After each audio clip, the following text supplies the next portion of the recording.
Hey, so Josie, it looks like losing your virginity again has been really good for you. You're looking, full of color. You're even a little puffy around your cheeks there. Eating good, eating all that reindeer meat. What do you mean? I've lost weight now. Yeah, you're looking a little puffy there. Puffy. I've lost weight now. Hey, losing your virginity has done wonders for your life. Congratulations. You re-virginized just to lose your virginity again. But that means you're going to be slow. Okay. No, I'm going to be fast now. Because you want to race. You're fast now. We're going to talk about that in a little bit because I got the inside scoop about that race when I talked to Max last week. Congratulations. You did. That? Huh? We'll talk about it when we get into the last national. Yeah, we'll talk about it when we get into the nationals. But it's good to have you back. Okay. You haven't been on her for about a month now, so thank you for coming back. It's time to do a podcast, dude. So I think we should just, do what we do best, and that is to drop that intro.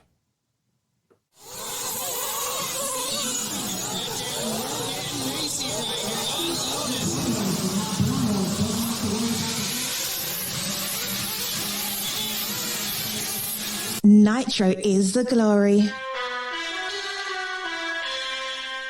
Welcome to the No Name RC podcast with your host tonight, Keenan White, aka Lefty the Great, and if you are unlucky, the Finnish village idiot, JQ. This is the RC podcast with no name, but plenty of content. So sit back, relax, and get ready for some serious bench racing.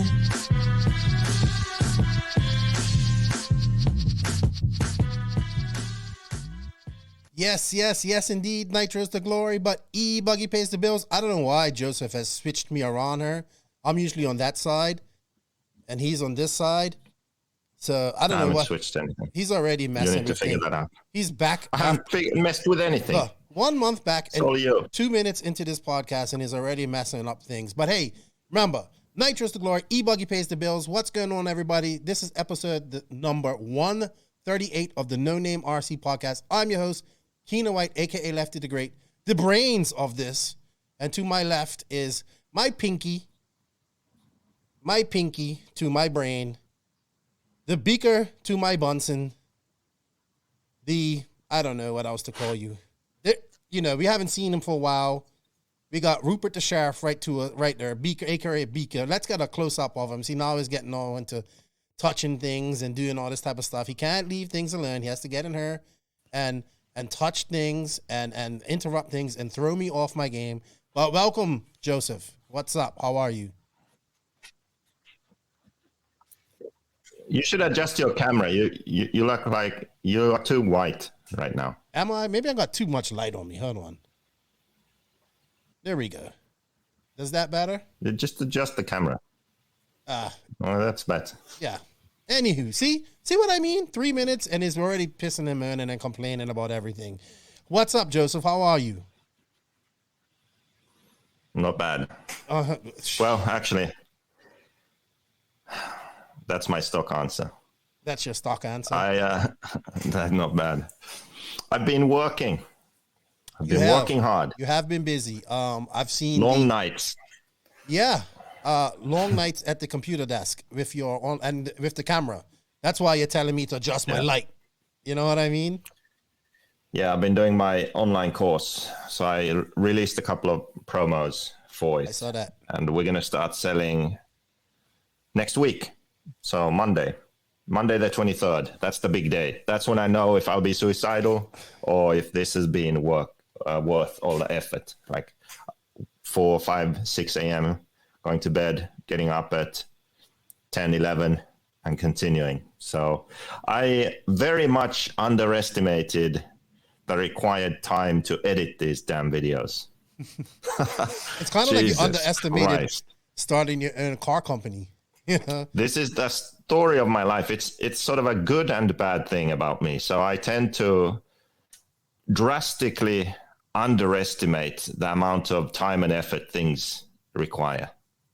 So that's why I start doing them. And then at some point, I'm like, holy shit, this is actually all right. Well, too much. Let's touch on the course after I do my spiel here, because it is pretty interesting. And, you know, we'll talk more about that. But I want to say thank you to all of the hashtag NNRC squad. We took a break last week.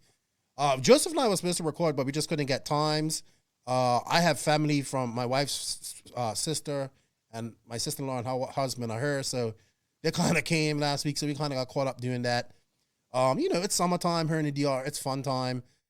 So we do apologize. But also I think we're kind of, you know, 3 podcasts a month is where we're going to probably stick at for our minimum or maximum. So, yeah, a little bit. I'm going with the less is good type of thing. Less is more.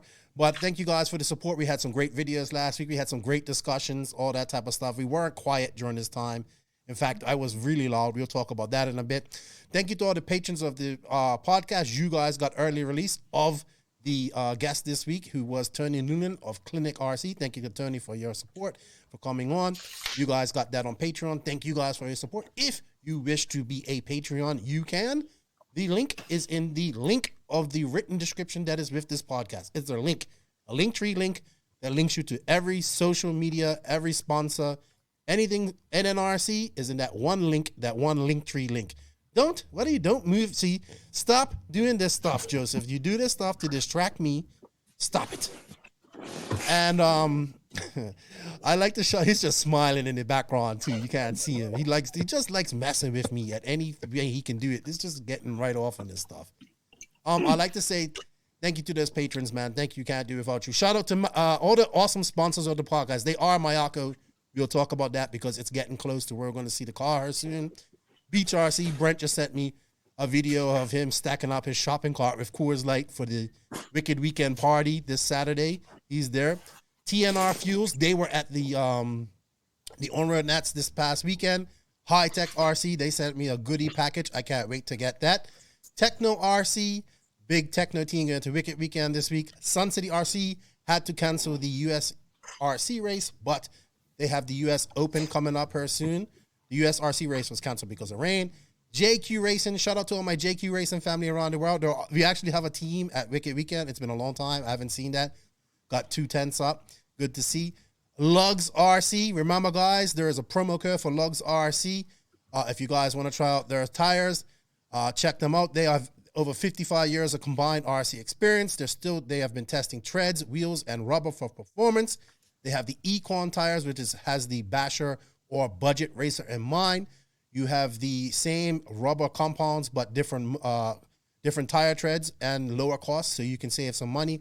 They also have their premium race tires, which are for pure performance, and they're made using the custom molds and proprietary rubber compound of Lugs RC. Tires are available in soft, super soft, mega soft, and now long wear.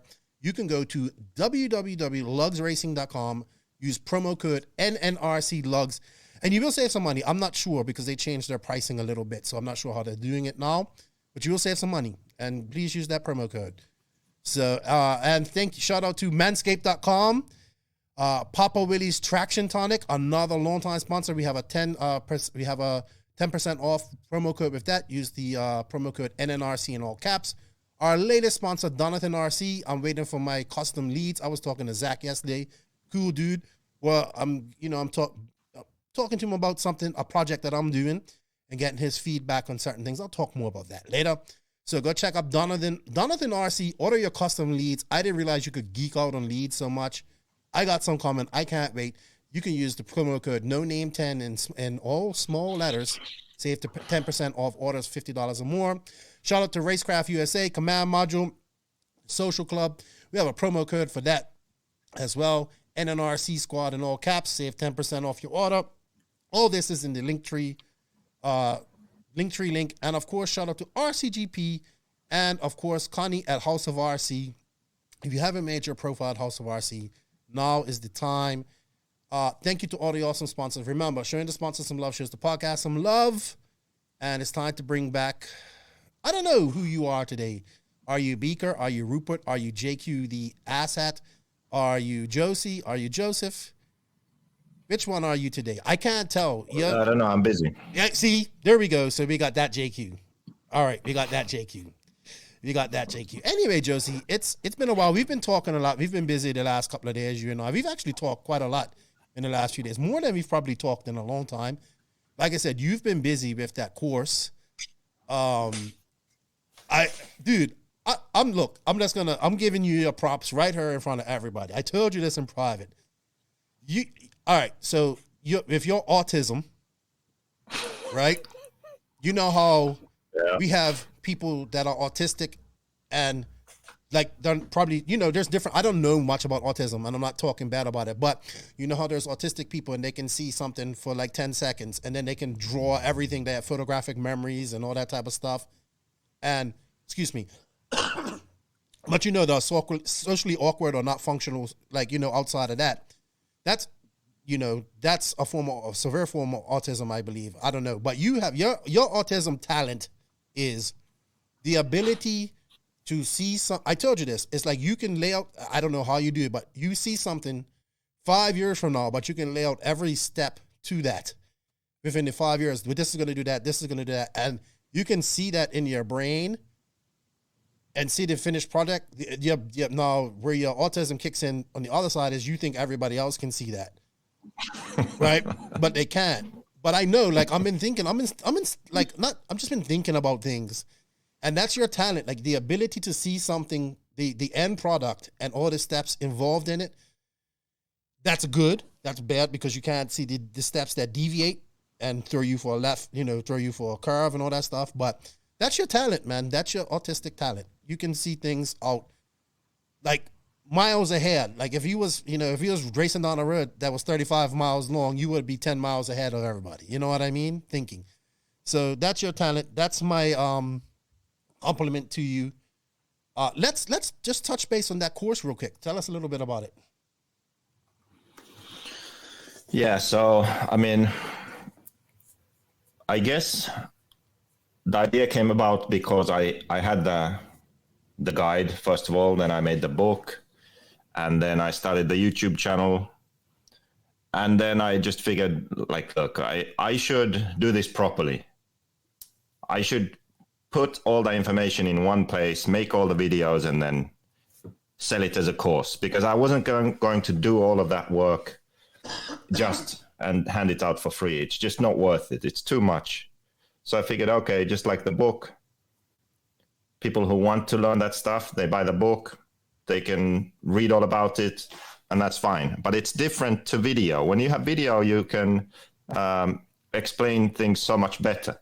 So I figured I'll try and do the same thing now. But then, me, when I started doing it, then I figured that, okay, well, if I'm going to do this, I should do it properly. I'm not only going to make a sort of online course about the subjects in the book, I'll expand it a bit to all of RC. Mm-hmm. So it could be something that a complete beginner who just stumbles upon RC could get the basic version. And it explains everything about RC, all the different racing classes, how RC racing works, where to find information, what the different items are that you need, what's good, what's not, that kind of stuff. So yeah, it became a much bigger project than expected, but I set myself the deadline now for 20th of September. So that's when it has to go live. When did you start this? Just curious. I started this sort of late last year. I started really thinking about it and planning it, but I started filming in May, I think it was. Okay. Hey, dude. But I had sort of written down each chapter, each lesson, I guess, and I had some of the sort of scripts, so I knew what I wanted to explain. But the way I do the videos is I sort of have a subject and then I talk about it. I don't really write everything down. Okay. Well, that's your superpower right there. So coming into effect. And how long is this course? I don't know, but I probably have over 10 hours of content already now done, and I'm not done. That's why you haven't been able to come on the pod. Like, look, this dude, not is he only making the first ever RC course, he's also got, dealing with the Mayako stuff and trying to get that out and all that there. And well, Lord knows what else is doing, trying to plan for the future here. That's what we was talking about. So yeah, that's pretty impressive. I'm looking forward to seeing what this is. I know you have some other ideas that we've been talking about in place. I don't know if we can talk about that right now, but it's definitely coming up to the future here. But now you can kind of, I can see how stressed you are, how this has stressed you out, and you underestimated how much work it would be. But hey, man, look, people are like, oh, Lefty, you're swinging off JQ's balls today. I'm not. I'm just being truthful. Like if somebody's gonna get it done, it's gonna be you. Like I'm not trying to fluff you. I'm just being truthful. Like, you know what I mean? I've seen you get things done. You may do it the rough way, but you get it done. And that's another one of your super talents and superpower. So it should be good. How's the interest been? Have pre-orders next week, right? So have you had much interest? Yeah, I have no idea. I mean, hopefully it sells. That would be a nice boost. It would be a nice boost and sort of more motivation to finish it if it actually starts selling. If it doesn't, then it's the opposite. So let's not. But these courses is nothing new. Like my buddy was doing one for diving for killing lionfish. You know what I mean? Yeah. Like online courses to get you certified to kill lionfish and all that type of stuff. So this, I'm trying to keep the videos to like 10 to 15 minutes each. Most of them are, I would say. So my YouTube videos, many of them are similar, but they are always longer, because it's not as well thought out. So this packs more of a punch. The information is presented in a more compact way. But some of the videos, they are longer because they have to be, because I want to explain things. I want to explain the why behind things so that when people understand the reason, they'll actually do it. Like just last night, I was filming a engine braking video. And even me, I'm kind of lazy with braking stuff, right? So if someone tells me, for example, that, you should make sure to warm up the engine sort of before you start revving it, before you start driving it. So use a heat gun to warm it up and take your time, let the heat build up slowly. Right? Someone can tell that to me and I'll be like, yeah, whatever. And then I'll just do my thing. Yeah, I know all about that. Yeah, but if someone actually explained to me that, by the way, with a new engine or an engine in general, actually, not just when it's new, it makes sense to heat the engine up, because if you start the engine and you heat it up really quick, you start revving, what happens is the piston actually expands faster than the rest of the engine, than the sleeve, for example. And that will wear it out more than if you let the engine heat up and expand so that the piston doesn't wear out, more than normal, You see what I mean? Because the piston, if you just do it quickly, the piston expands when the rest of the engine on the connecting rod bushing too. Yeah, so if you start to explain the why behind these things, then I think it sticks in people's minds better, and they might actually then do that, Like, remember? So I try to do that for all the different subjects. So I try to figure out the why behind everything we do, then explain the why and what to do, and that's it. So. And that's absolutely perfect for the new person as well, and old veterans, like that, probably because you're never too old to learn anything. You know what I mean? You don't. Nobody knows everything. So, but I kind of, obviously I see people messaging the JQ Racing Facebook page because I still do that. And I see the questions that they're asking, you know what I mean?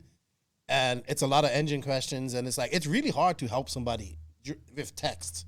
So in that sense, hopefully this answers their questions in that way. And it's funny because you talk about the engine preheating the engine. I remember when you're back breaking in your engine, you were like, oh, you can't let it go. Can't let it get too hot and all that type of stuff. And you got to keep it rich and that. And like, come to find out that was counterproductive. Like, you actually do want to get it up as to heat, as like preheated and get it up. This is to as the heat as possible and keep it above 200 degrees so that it. Well, you don't want to heat it too much. You want it to be at that you don't want to be normal cold temperature that you run it. Yeah, but you don't want it to be cold either. Like back in the day, just leave it on the starter box and let it be rich as it can be till it break. You have to get the engine up to some temperature for the break-in to be proper. So Yeah, but this goes to another subject we got on this week, and I think we'll talk about that later. How RC is so far behind on many other things. But Mayako, we've had a lot of questions about it. It's June, the middle of June, 19th of June when we record this. Big day is coming for that soon too. Next month sometime. 19th of June. It's the 19th of June now. Oh, 19th of August. Sorry. Like I just went back in time. Literally. Yeah. Like literally back in time. It's the 19th of August, people. Sorry. So September next month, it's coming.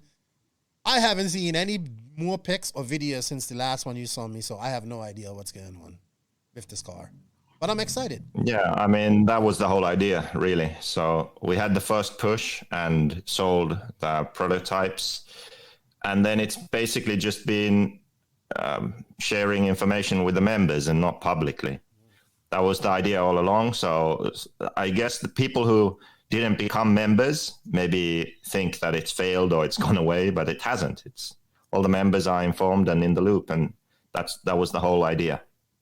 So are we gonna when the cars in these guys' hands, then will it become public, or are you waiting until 2022? Yeah, next year when the cars ship, that's when more information will be shared with the public also. Also, the public won't even, of course the public's going to see pictures of Rc and Joseph. When people get their cars, somebody's going to put, I'm going to post a picture of the car.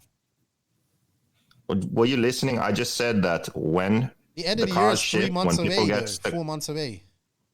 It's next month. Are you listening? Like, what the hell's wrong with you? I could have sworn you said the end of the year.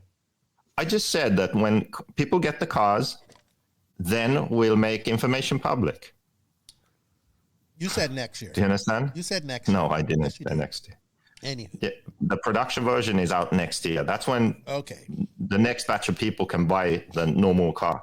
Okay, so I misunderstood what you said there. See how easy that was? Yeah. So are you excited? Okay, so this is what Max said.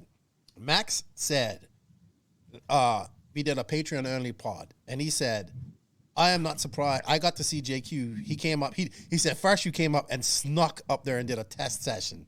You weren't supposed to be there. Where? This last week, you got like you and Max at the track testing. Snuck up where? He says you were supposed to go the day after, but you snuck up because of the rain, and you went to do some testing. So you and Max were testing at the same facility. And he goes, I'm super impressed with the car. He goes, because, he said, well, basically, obviously, he goes, all the things that Joseph and I have been talking about for years, I can see he's starting to implement it in this car and what we wanted to do and all that stuff. And he goes, I'm impressed because of one reason, and that's because Joseph is actually faster with the car and more consistent. He's not faster than me, but he's faster with the car and more consistent. And he goes, that's exactly what I expected of the car. And he goes, he's like, I just think the car is awesome. I think it's going to be great. Because obviously Max is, you guys shared enough information over the last 10 years where you guys kind of think alike. So I'm getting excited too, because the plan is like to set up this Mayako and actually maybe go testing with you here at the end of the year, or I know I'm definitely trying to race it at DNC next year. So, it's going to be a good time. We'll talk more about that too. I had a little thing for future plans, and whatnot. But that looks good too. And something else I wanted to ask you about, but I can't remember. I had it written on her. Let me see. Let's talk about your race. Now, I hope this doesn't make you want to go out there and now you're like, see, I told you, it's not about age, it's about commitment and priorities, and I can still be a champion. I still agree with that. Oh my gosh. So, I am not going to pit with you at DNC. I'm going to pit somewhere else. So, when reality hits you, you don't be like, give me that look. This is the look. This is the look you gave me. That's the look. And as soon as I saw that look, I was like, it's over. That was on Wednesday of DNC 2020. I come back from running all over LA, and this is the first thing I see. Like, help. Oh my gosh. Talk about your race, dude. The race was good. So the third national in Finland. So the first national, I had a couple of flameouts. I don't know what the issue was there. Second national, I got second, and now the third one, I basically had to win. So I did, and Max was second. So now we have a fourth national, the last race this coming Saturday, and that's going to decide the championship. So it's between me and Max. Okay. He has a first, second, and second. I have a first and second, and they count 3. So if I win the last race, I'm champion. If I'm second and Max is third or worse, then I'm also champion. Really? Any other situation, yeah, and he wins. Oh, go Max. So, yeah, so it's going to be really good. And that race, the last race, it was a really good race because I wasn't actually the fastest. So on raw speed, I was a bit off. Like when I say a bit off, like 2-3 tenths a lap, something like that. It wasn't this off? But not that bad. But I was the most consistent, and I knew that before the main. So I also had one less pit stop. So I figured I'm not going to make any changes. I'm not going to push more. I'm going to run a clean race, no mistakes, and beat them on the pit stop. And it pretty much went that way. Like I was sort of in third place for a lot of the race, and just a bit behind, like out of their sight, basically, just doing laps. And then the next to last pit stop, when they pitted and I pitted, and you're sort of, that's when you start catching up that one pit stop. Then I knew that, okay, I'm right there. I would pit early, when they pit, Max would come out right behind me. So I knew, okay, this is going to be the actual situation towards the end of the race after my last pit stop, when he again has to pit. And that's what happened. So the last pit stop for him, he went in and came out right behind me, and then we basically had to race to the finish. And at that point, I was really confident because I knew that I'm not going to make a mistake because my car is so safe and easy to drive. And I knew that he will be pushing because he wants to get by. He needs to catch up a bit.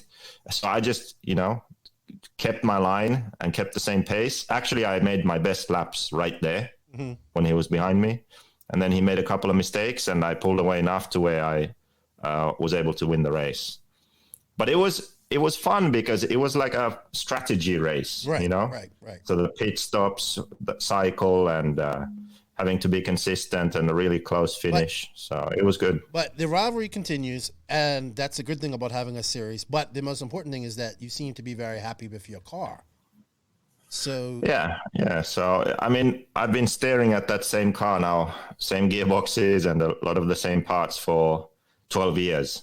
So it's about time to have something new. Yeah. So when you have an all new car, obviously it helps with motivation. And not only that, but when you are able to make a new car, you can implement all those things that you wanted to for a while, because with the old car, you have some restrictions with how the gearboxes are, for example, and you just need to be able to renew everything, the chassis, the gearbox, that foundation of the car. And when you do that, then you can make all those changes that you've learned over the years. Well, yeah. I can we talk about like our future plans? Like, well, like you're talking about getting out of Finland for September, October, getting on to Spain or Italy. Yeah. So this COVID, to be honest, obviously COVID hasn't been a good thing. I mean, a lot of people have died and got sick, and companies have gone bankrupt. But if I just think about my personal situation, and if COVID has to happen, this was the right time for it to happen. Yeah, to get things done. Not to develop because a it car. Was right at the right. Well, no, but yes. Yes and no at the same time. So it happened right at the point where everything was already set. I was finalizing the design of the car and going into sort of starting to produce it. I was also finishing my book, and then COVID hit. So when that happened, of course, my traveling stopped. I was stuck in Finland. And that's when I was able to do all these things, but also do them much better than I would have otherwise. Because I had the time to focus. There weren't distractions. There wasn't racing. And the fact that I wasn't going somewhere to race was just normal because no one was. So got the book done, got the car design finished, got the whole brand transition to JQ Racing is no longer a car brand. Now there's a new Mayako brand. Obviously, that takes some planning and thinking, like, how do we do this? And then new web shops and websites and all of that stuff. And figuring out how to transition from me doing everything to being in a situation where I can be a designer. And there's another company handling the sales and all that stuff. So there's been so many moving parts here over the last year and a half now that looking back, it's actually, I just don't know how I could have done it without taking this break. So now at the end of this year, I think that everything will be set. So the car will be out, the online course will be out, the book is out in multiple languages. And I just want to be in a position where I don't have to work so much and on so many different things anymore. Like I'm getting to the point where it's like I'm over it. It's too much. I need to. Yeah, you definitely always have too many irons in the fire, and but it's not trades, because a none. Yeah, it's not because I want it that way. It's because I have felt that I have had to have it that way, and maybe now we're at the point where it sort of pays off to where I'm in that situation where, okay, I can work on the development of this car. I can work on my Invisible Speed project, which is basically just sort of teaching people, helping them understand things about their cars and engines so they can enjoy racing more. And also there's sort of another side of it too, which is trying to push that industry in a better direction, for better racing formats and schedules and all that stuff. So I can just do those things and not have to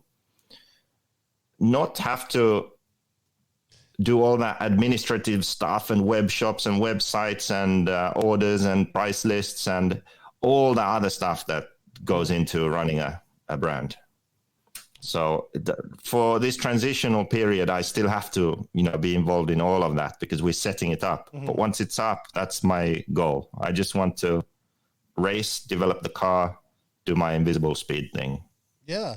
And we have a tentative plan where you're going to get out of Finland, obviously, to go do some testing when it snows there. And then, you might come down, even come down here for Christmas and stuff. And then the good thing about that is if you come down here and get on my nerves, like her, the cane fields are only so far away, man. Seriously. It's don't piss me off when you come down here because you just disappear. I'm only joking. I can run faster. You can't outrun a car. Or a motorbike. But so the thing is that the car is out next month, so September. I would say end of September. So people build them, start running them early October, throughout October, November, December. But that's when the weather will be too bad here to run. So I will basically get the car and build it, and then I'm not really going to be able to drive it. So I have to go somewhere. So I'm hoping to be able to drive to Southern Europe. I'll be fully vaccinated by then. So hopefully the restrictions won't change. Hopefully within Europe, you can still drive throughout Europe as long as you're vaccinated. You have a test within 48 hours on some of the borders. That's fine. As long as I can get there, can have a few weeks of testing. We need to film some videos, take some pictures, do some of that kind of stuff. And then at the end of the year, then I was thinking maybe, fly to the Dominican Republic. We could go maybe to Puerto Rico. That might be some testing, but also with Invisible Speed, I want to eventually do some events. So the RC camps. So that could be the first one of them also. And then actually from Dominican Republic, you can go to America. I mean, I guess Puerto Rico is America too. Yeah. From Europe, you can't at the moment. So a few weeks in the DR, I can probably enter America then.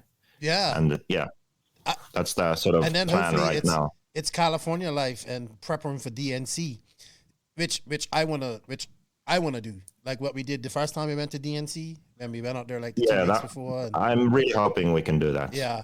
For me, I told you that I want to race this. So, and also like I was thinking like, you know, I was like, hey, imagine if we knew what we knew now back when we was traipsing around South America and America and, you know, doing the USA tours and all that stuff. You know, we was using social media, but not really to its full extent. You know what I mean? You weren't doing video, I weren't doing, you know.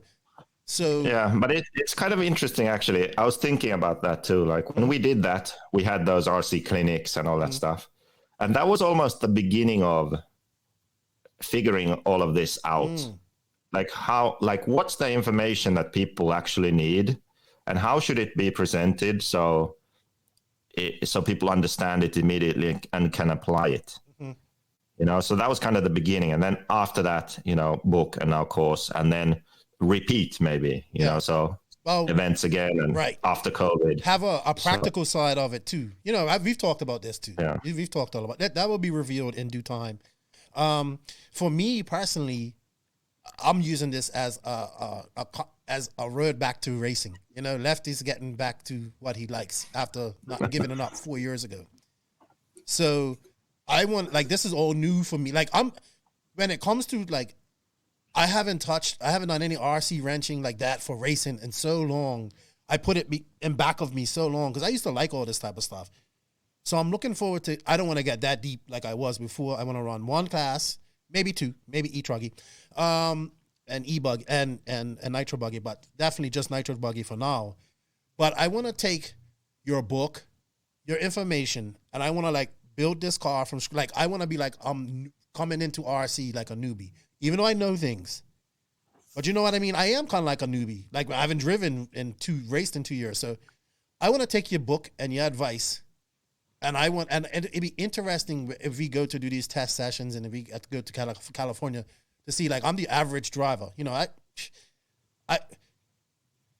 don't get enough credit. I can, like, I'm not dumb. I can wheel, but I'm not no A-main driver, anything like that. So, you know, but I can get a car on a track. So it's gonna be interesting to take this new car, the Mayako, and apply your knowledge to this and see if it works for me. You know what I mean? I'm like a guinea pig. That one thing that I'm looking forward to the most actually is Degani having the new car. That I am really looking forward to. Building two different cars because, you know, the Mayako has the two different front ends. They're both C-hub, but it's like the Kyosho JQ HB style and no inclination C-hub front end. And then it's the C-hub but pillow geometry. So and those are very different. The rear end is actually the same on both, but there are some differences to how you run the car, how you set it up, and the feeling on the track. So have both of those and have him drive both and figure out what he likes. I know 100% he's going to like it more than the Black Edition. But I just want to see that sort of reaction from him when we get it good for him. Yeah, like, imagine us being on Santa Barbara and be like, "Hey, Greg, here's one car." Yeah. And then, I want to see the reaction from him, and also I'm curious to see what he will prefer. Yeah, it'd be interesting. Hopefully, fingers crossed. We're going back to California. We're going to Puerto Rico too. That'd be cool. We're going to be in DR. I live here, so that's great. So that's all good. That's just some of the things we was talking about this week. And it sounds like you're excited, and that's good because you've been kind of stressed lately, and I mean it's been so much work really, and like I said, I started it and I sort of underestimated the amount of work for all of these things, but also they have sort of grown while I've been doing it. It's just been expanding all these things, right? So yeah. It's but crazy. Luckily, yeah, it's gonna get done. I'm looking forward to that part and getting back to races altogether. Even though like my role will be different this time, like mostly I'm going like when I go to races now, it's just going to be for doing the podcast media type stuff, which we was talking about earlier today too, which I'm going to step up on that. So to say all of that, I'm excited for 2022. I'm excited to get the car in my hands. I want to build it. I want to show it off, and I'm excited to get back racing. And I want to take what you've done in these books and these videos, and I want to apply it like to this car and see what happens. And I want you to be there when it happens, and because obviously I can't test her because we don't have a track, which I'm going to work on for 2022 anyway. Getting guys anyway. Yeah, it's 2022 is looking good. If we can all get to DNC and be in America for a little bit, it's gonna be great. I can't wait. Joseph, you know what? This podcast is brought to us by Manscaped, and they actually sent me a little care package here the other day. I haven't got it yet, but I think it's the new Performance Package 4.0. And you know what that's for? It's got like obviously a lawnmower 4.0, which I have already. So I think I just getting some blades for that, which is probably the most ergonomically safe razor for your private areas to ever shave. Trust me, I've tried to cut myself and I have failed. So, it's pretty good. I'm also getting the nail clippers to keep these nails clean and clipped properly. And the thing that I'm really interested about, because I suffer from this, is the air hair and nair hair clipper. I have no idea why a person would grow hair in their ears, but I'm one of those people. So I get this nice cool little thing. It's like a pencil sticking there and up my nose, and yeah, I'm good. You know what, guys? You guys can get all of this with their Performance Package 4.0 as well. If you go to www.manscaped.com, use the promo code NONAME in all caps, you will save 20% off your order and get free shipping. So, Manscaped has been with us for over a year now, Joseph, which I remember was like a year ago. I was like, I think this is a scam. And they're appreciative of what we're doing. So I'm appreciative of you guys out there that are showing Manscaped some love and using that promo code. I know you guys are sneaking out there and getting that Manscaped stuff, not letting us know. You want to keep it private. I'm going to get one sent up here to Josie because he definitely needs it. It's been it's been a year. He hasn't had one. So remember, go to manscaped.com, use that promo code, save 20% off your order, because showing the sponsors some love of the podcast shows the podcast some love. Joseph, we've been doing this for 43 minutes, and we haven't even gotten to the RC news, but I wanted to touch on something because I got in a little trouble last week or week before with the federations. They don't like me. Oh, yeah, this could be the rant, by the way. Well, you asked me before we started recording if I had a rant. Okay, so let's say this. I have a rant for that too. I have something next door up in that too. We'll talk about that. You mean when your post about Efra and Hamilton and that stuff? Yeah. Yeah, perfect. Well, we did this talk is going to about be my that. rant. We did talk about this on the podcast previously, but I want to talk about what we talked about. I know what we're going to talk about in the rant. See, we're planning, like we were going to have a rant, but we kind of planned it. So we'll save that for the rant. You don't know what my rant's going to be. Well, I have a rant in that rant. Okay. To counter your rant. So, okay. But with me, I'm all about boat life right now, RC boat life. People might be like, one guy says, you got RC ADHD. You bounce from RC to RC. Well, with the boat thing, I just want to touch on something real quick. I'm loco for RC boats right now because it's the only real thing that I can do up here right now. There's no track. I can do the crawling stuff, but I want to go fast and I want to have fun. And my first ever access or anything to RC as a kid was RC boats. Growing up in Bermuda, they were popular. Always wanted one. Had many in Bermuda, stuff like that. Never had electric ones. So I'm going on a mission right here. I'm trying to beat a speed run with my Oxidine Marine boats. So it's going to be interesting to see. I'm scoping out water. I'm doing all this type of stuff. I'm talking to people, figuring out what batteries I need, all this type of stuff, because I want to try and break the record of 114 miles an hour for a RTR RC boat. So that's my goal over the next few months, and I'm doing that.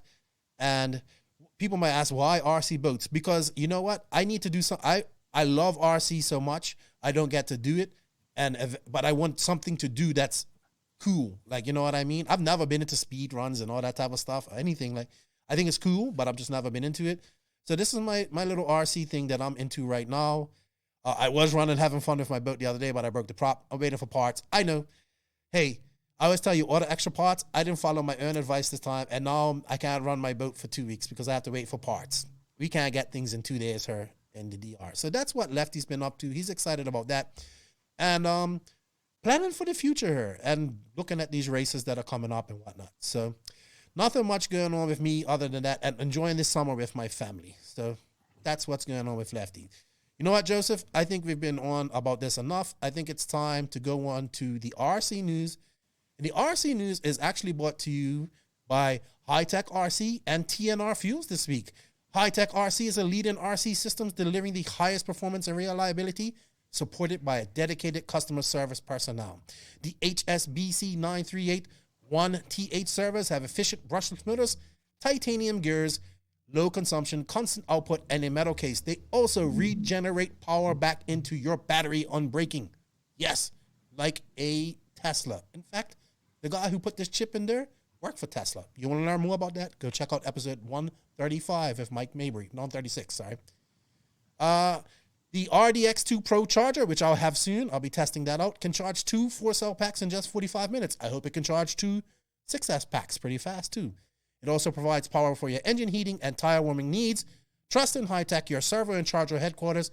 Visit hitecrcd.com, where to buy for your nearest dealer. And, of course, what would be the biggest nitro podcast, off-road podcast in the RC industry without a nitro fuel sponsor? So thank you to TNR Fuels, because here at the NRC, we are all about the glory, and that glory is nitro.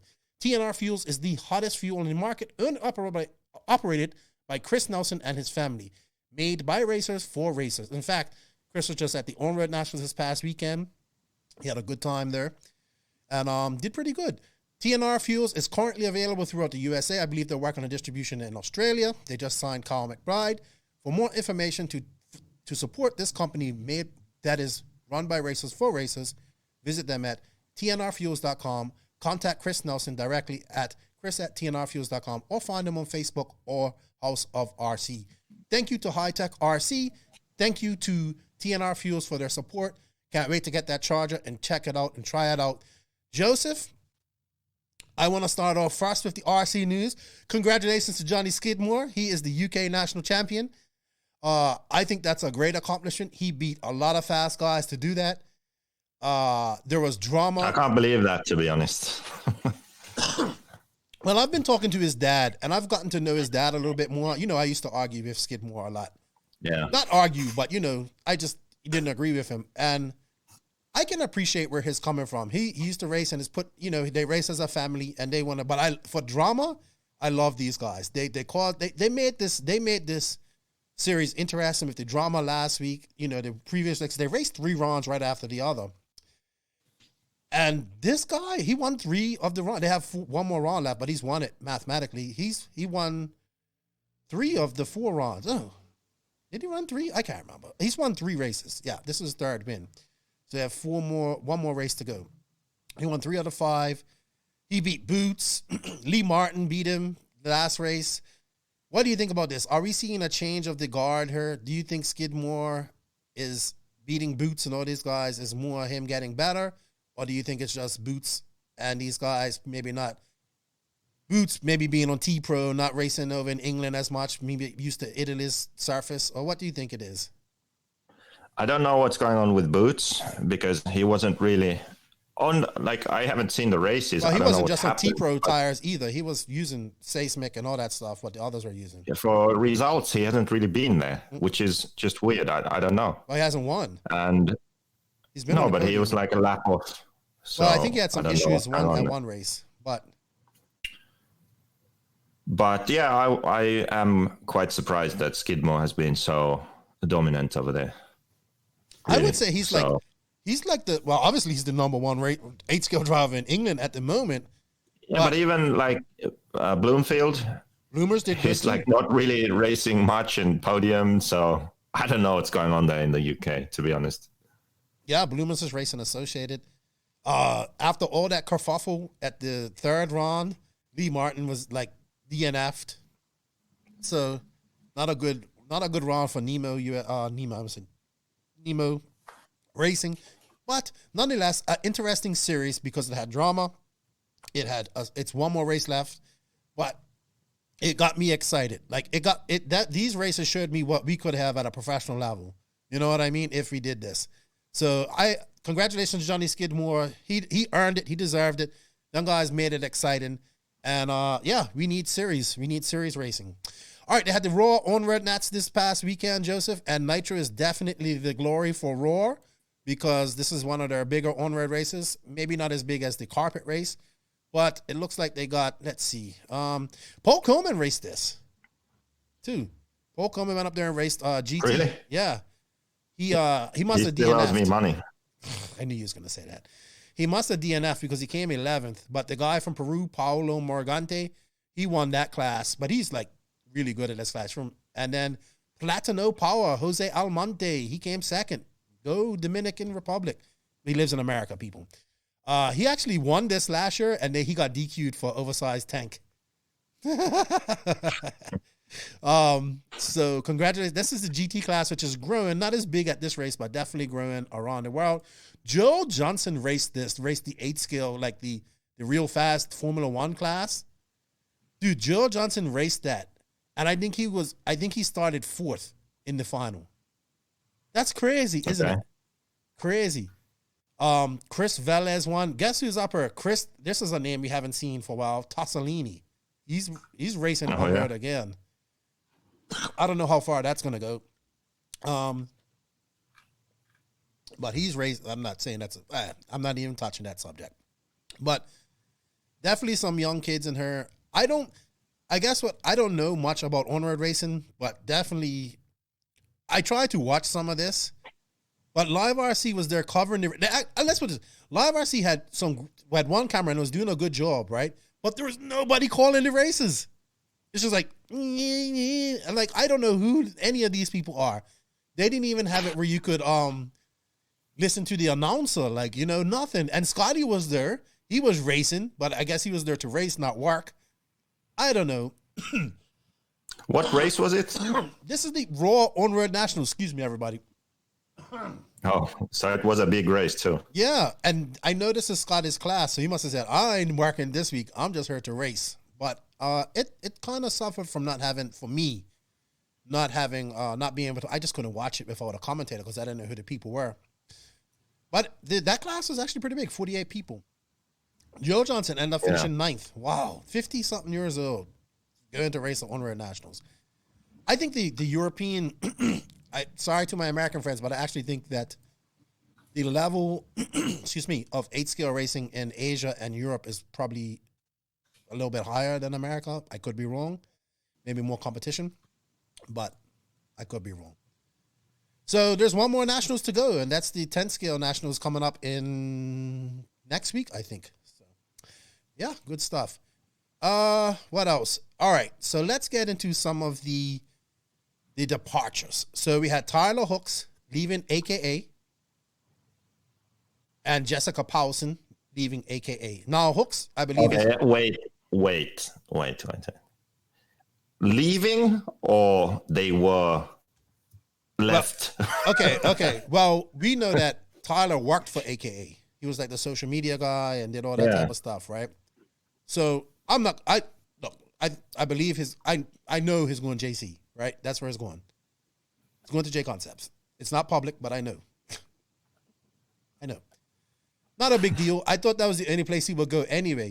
That's the only place he really can go. I didn't see him go to Hot Race because they have their team. But I wonder if he's going to go work for JC or he's just going to run their tires and be their social media guy. I don't know. But no surprise there. I didn't see him going to work for Horizon. And as for Paulson, I mean, they've been with AKA forever. They haven't really done much racing, obviously, because of COVID and stuff. But I just think people's like, it's more to come. It's the trimming of the fat. It's the same thing that happened at Proline. Exactly. It's trimming of fat. There, you know who else might get it? I don't even know if I should say his name on her. But there's so many people out there, like with Proline, there are so many people out there with Proline that was sitting on big budgets or free tires. Hey, you get $2,000 worth of tires every 3 months, every quarter. Guys would just order that. And they weren't even racing. So that's the problem when you have budget. Yeah, that people just order what you need, everything. People order to the max of the budget. If you don't have a budget, sometimes they just order what they need. Yeah, but I mean, you have people with these or big deals or free tires or these budgets, and they don't race. Not Tyler Hooks obviously worked and did a lot for AKA, so it's a little bit different. So I don't know, but yeah, I think he's definitely off to J Concepts, and I don't know if, like I said, I don't know if it's gonna work there or what. But as for Paulson, I don't know. Maybe Seismic, maybe. I mean, that's a good guess actually. Because Nemo does she's a Nemo drive, and I know that the distributors for Seismic. And does she run Agama? Yes. Yeah. Okay. Well, then, so I'm thinking she goes makes even more sense. So I mean, but she hasn't been able to leave Sweden in 2 years, and no Europeans have. So yeah, I can see kind of like, there's penny pinchers at the horizon. Like, oh, this person hasn't raced in so long. See you later. I mean, they did it to Adam Drake, so like, what chance does Jessica Paulson have? So you're all right, yeah. Actually, we'll touch a little bit more on this subject in the SCRC Dawn and Quiet. But the big shocker this week, I got a message sent to me. Have you seen this? Was when Battier announced that he won't be using MX anymore, and that Maxima is stepping away from RC. But you predicted this. You predicted this a long time ago. And well, I mean, it doesn't take much to predict but that. See, people, it's funny when you see the internet. Oh, that's no problem. Ryan Mayfield will get another engine deal. Spencer Rivkin got another engine deal. So let's see this affects Mayfield, Rivkin, Cav, Tebow, Battier, Jorn Newman. I'll throw him in there because that's the other guy that I know that runs these engines, right? So here's what I think. I think Battier goes to Ultimate. Maybe he gets a paycheck from Roger if he's smart. He goes to work with Roger. It seems like he's trying to start his own brand, figures out how to work the business and become, get involved in the business and like that. Race for another few years till he can't race no more, and then go working in the business. You know what I mean? With his product or whatever. That's what, if I was Robert Battier, that's what I'd be focused on. Sticking with Ultimate, Model X, getting with Roger, learning that business. He'll be all right. Tebow, he'll be fine. He can go block. Or Ultimate, too. You know what I mean? Because he has the Ultimate oils, all that type of stuff. So he can go there. He also was selling engines for MX. He was the only person I knew that was selling engines. So I think Tebow will be fine. Battier will be fine. They won't get the money that they were getting from MX. This is the issue. MX or Maxima paid a good chunk of salary, contingency, and travel for these guys. So it wasn't just one company paying these guys. Cav will be fine. He'll run OS on the horizon. He probably won't get a check from him. He'll just get contingency. You know what I mean? I'm sure he'll get paid. The conundrum is... I just don't see these people getting paid as much as... Oh, no. They're going to take a price cut. They're going to take a pay cut. But here's the thing. Who can even... Ryan Mayfield, Spencer Rivkin, both are going to demand... Well, Ryan Mayfield can demand the biggest paycheck because he's right now, he's the best driver in the world. You know what I mean? And it's Ryan Mayfield. He's not going to get the best paycheck because people can't afford him. Not like an MX paycheck. You know what I mean? The guys be like, oh, he'll just run Adam Drake's tire engines. I was like, getting a deal for engine or a free engine isn't a big deal for these guys. It's getting money from that person with that engine is the deal. You know what I mean? Yeah. So, who can afford Rivkin and Mayfield? That is the great conundrum. And is this part of the collapse of the business model that the RC industry has adapted in the last 10 years? Is this I hope so. It's definitely one of the pillars collapsing, because here we have. Yeah, but this is just one of, like, Maxima is a massive chemicals company, oil company in Thailand, right? Yes. They even have their own harbor. Really? Can you imagine? So Thailand has been under lockdown due to COVID now for a long time. I'm sure that their business has taken a big hit, less exports, less domestic use because of all the lockdowns and stuff. So yeah, but probably it's just a case where, like, look, let's stop wasting all this money for fun. You know, like, if the company is losing money, then why keep spending money on unnecessary stuff? Like, he was spending literally hundreds of thousands of dollars a year. Yeah, to That's send crazy. these guys to races. For nothing, like, just for fun. Like, because when you have a big company and you make a lot of money, then why not? Like, it doesn't matter. But when your company starts losing money because of COVID, then yeah, probably you don't want to keep doing that. That's my guess why that happened. Well, I mean, you've spoken to the owner of Maxima. He's an older man. He likes RC, but you also said that his son and all that aren't into it. So no, not really. This was inevitable. I think that it was inevitable. Like, once he sort of retires completely, he's already really old. Then I think it would have just ended. Yeah. So yeah, it was always going to happen. Now it just, I guess, COVID made it happen a bit sooner. So people to the argument, people say, well, you couldn't even get their fuel or engines here in America, so it doesn't mean nothing to us, which is true, but it means something in the pro ranks. You know what I mean?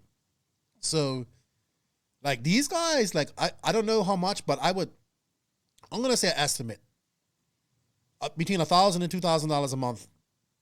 Probably for Mayfield, probably up close to $2,000 a month from MX. I could be wrong, but I'm thinking I think he probably got the most because he won the most, but maybe not. Yeah, I don't see them getting that kind of money from anyone. I mean, there's only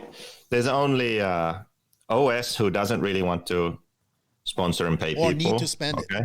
Or need to. Yeah, or need to. And then there's all those brands that OS makes engines for. But they don't really either. Their sales aren't that big. The margins aren't that good. It doesn't make sense to pay someone a lot. And then you have Reds and you have FX and Pico, Orion. What else is there? Alpha. You know? Yeah. Like Alpha. Yeah. Well, I don't see Mayfield going back to Reds. So this brings up the conundrum. Where does he go? Because maybe Ninja with Mugen? Yeah, Ninja, Flashpoint. Maybe they'll try do something like that and try sell more of those. Maybe. But, like, people's like, oh, you could just run Adam Drake. No, Adam Drake cannot pay Mayfield to run his engines and contingency. Yeah, all those. I mean, Mugen could. I mean, he could run the engines, but he would have to who would pay him? You know what I mean?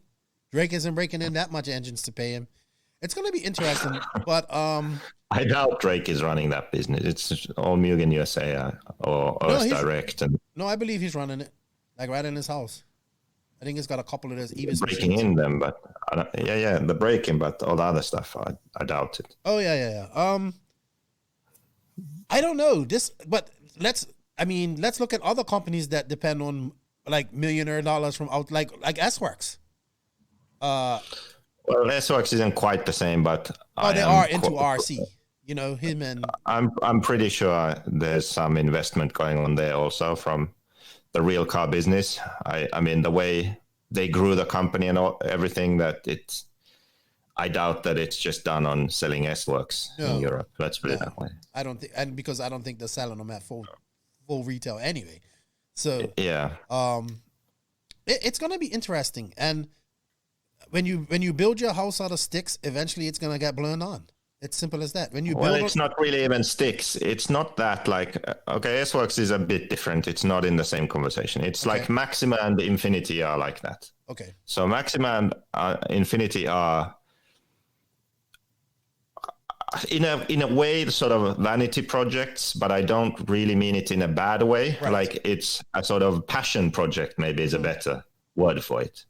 So Infinity and Maxima are not based on business sense, sort of, okay, let's start a business and invest this money and then make this money. And this is our legit business plan of a successful business. You know, it's not like that. They went into this for different reasons. We have a shit ton of money. What should we do? This looks like fun. Hey, let's do this. You know, it's very different. I wish I was in that situation one day. I wish you found somebody in that situation too. That would be awesome. The thing is, I always say to you, on all these travels and millionaires you've met, you never found anyone to really invest. Like, you know, I always said that to you because I said, you need me. You know, you need me to go out and party with these guys and get you signed up. Right? You have another word for that, but I'm not going to say that. But anyway, so now Maxima is done, and the same will happen to Infinity at some point. You think so? You think their passion isn't that big? Yeah, for sure. No, it doesn't last forever. So with Infinity, it's a bit different though, because they actually made all the cars and they are selling them. And it's like, it is a business. It's just that the expenses are through the roof. Right, and ridiculous. They have world championships. So. Yeah, what can happen with something like Infinity is like, okay, it's a great brand. You have all the products and maybe Horizon buys it. Do you see what I mean? Like, it's not at the point where it would just disappear. Like, they have a lot of good stuff going for them. But what would end is 25 team drivers all getting paid thousands of dollars a month. That's going to end. Like, that is not sustainable. That's the part. 25 team drivers making $5,000 a month. I don't know how many thousands, but thousands anyway. Let's put it that way. I tell you what, man. I think we're moving closer and closer to seeing a top driver without a ride soon. I think, I think we're going to see that very soon. Like, yeah, I think so. I think we're going to see a top driver. Maybe not. When I say a top driver, I mean a top 10, top 15 driver. Somebody that's getting paid. Somebody that's been established in this industry for a while without a job. I think we're going to come see that and be like, hey, I got to go work in the real world or whatever. You know? I think that's coming, like, very soon. So, I think you're going to see a lot of drivers also, maybe not this season, because it depends whose contracts are up this silly season. But I think it's going to become harder to do it full time when you aren't one of the winning guys. Right, and then also, which they should be doing anyway, these companies should be demanding more of these drivers anyway. You know what I mean? They should be doing stuff like this, like, and social media, and some of them are, but some of them ain't. So all these guys who are doing... Well, you know, since you brought that up, finish what you were going to say. So the guys who are embracing that, like a Rivkin and a Tebow, they bring that added value with their name. And guys who shun social media... Obviously not Ryan Mayfield because he just wins, but like a Cav is not that big on social. You know what I mean? Like people's like, yeah, good racer, but like, what else do you bring? So you know that's gonna have to start, and that goes into another subject. We're gonna talk about her later, but it's interesting times because MX filled a big void for these group of racers for many years. You know, many years. Yeah, so when you said that the drivers should do more, I'm actually helping that situation. Okay. So one of the things with the Invisible Speed course is that we're gonna start selling them next week, and then the people who pre-order before the 20th of September, we're gonna have a 5-week run through of the course, like a guided, structured follow through. So go through the course together with them. And for the first week, it's just me. But the other 4 weeks, I'm going to have guests. I heard that. That's awesome. And I'm going to reveal those guests later on. But it's like high-level pro drivers, world champions, European champions, and such, right? So that's funny because obviously I have to pay them. So I'm paying them to do customer service in a way. Yeah. You know? But not even for they can promote their own brands and all that stuff too. No problem, but it's just funny. Like, crazy. But those are the kind of things that team drivers should do anyway. So, I agree. The MX thing has way more implications than anything we can think about. It's big news. Like I just don't think people gather how much money this guy paid out to these guys every year. You know what I mean? And how much of their travel budget, $300,000 or something. Yeah, and how much of their travel budget was kind of mixed up in this. You know what I mean? So these companies gonna come out. J Concept's gonna pay some more. They want to keep Rivkin in. You know, Rivkin was going to be one of the guests, but his sponsor said no. He didn't confirm, but I know it's J Concepts. Jason Rona has something against me, or his wife. I don't think Rona does. I know his wife don't like you, but Rona. Yeah, maybe that's it. But it was just funny. I'm like, oh yeah, you run for J Concepts. I think Rona actually likes you to the point because he sees a lot of himself in you, except for this savage part. I mean, he's probably savage in private, but you just have no filter. It's interesting times in RC, Josie. Interesting times. But as for the general RC public, it doesn't really matter because, I mean, I didn't see these engines that much. Like when you saw MX engines, like, oh man, that guy's got money, because these things are expensive. That guy paid $700 for an engine. So, or roughly. So, yeah, it is what it is. More will follow. All right, we're going to finish up this news. Upcoming races, we got Wicked Weekend this weekend. Track looks great. Salty Joe's there. He's excited. He's happy. The Walker's up there. Good luck to all the JQ guys there. Have fun. I was actually thinking about going to this, but tickets were just insanely expensive, like $1,500. I don't know why. So no Wicked Weekend. Quebec. We have actually 3 big East Coast races. Quebec Classic is on this weekend. They're getting rain. So I'm happy to see like those guys racing. Then you have the Mugen Challenge at SCRC this weekend. Drake's going to be there, so he's not going to be at Wicked Weekend. I don't think we're going to see a whole bunch of pros at Wicked Weekend. I think because the 10 Scale Nationals is next weekend, I believe. So this will be a great race. Like Tyler Jones and the Tekno guys are there, and T-Buzz going there, but it's going to be a great race for maybe one of these younger races like a Pavitas or Jackson Brunson or one of these guys to get a really, really good result at this race. And it will look good for them. So good luck to everybody at Wicked Weekend, the Quebec Classic Mugen Challenge. If I miss you guys' race, I'm sorry, but this is the ones that I have on my notes. So good luck to everybody. Be safe and have fun. Yeah. Wicked Weekend is one race I definitely want to go to. Me too.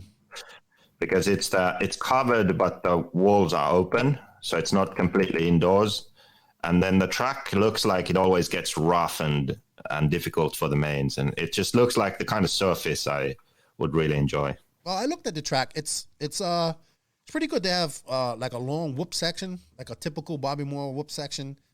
And the layouts have looked good also in the last few years. And then they have Southern Nats coming up, which is one of our favorite races.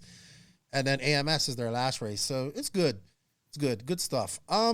Joseph, I think that's all I have with news. It's time to go on to some Beach RC questions.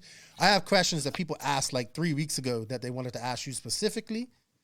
So, you know what? I think we're going to go on to the Beach RC Bench Racing Q&A. What do you think, Joseph? Okay. All righty then. Here we go. BeachRC.com, the Racers' one-stop online hobby shop. Choose from all the popular brands and variety in stock with super fast shipping and great customer service. BeachRC.com still has the local hobby shop feel with all the benefits of the internet.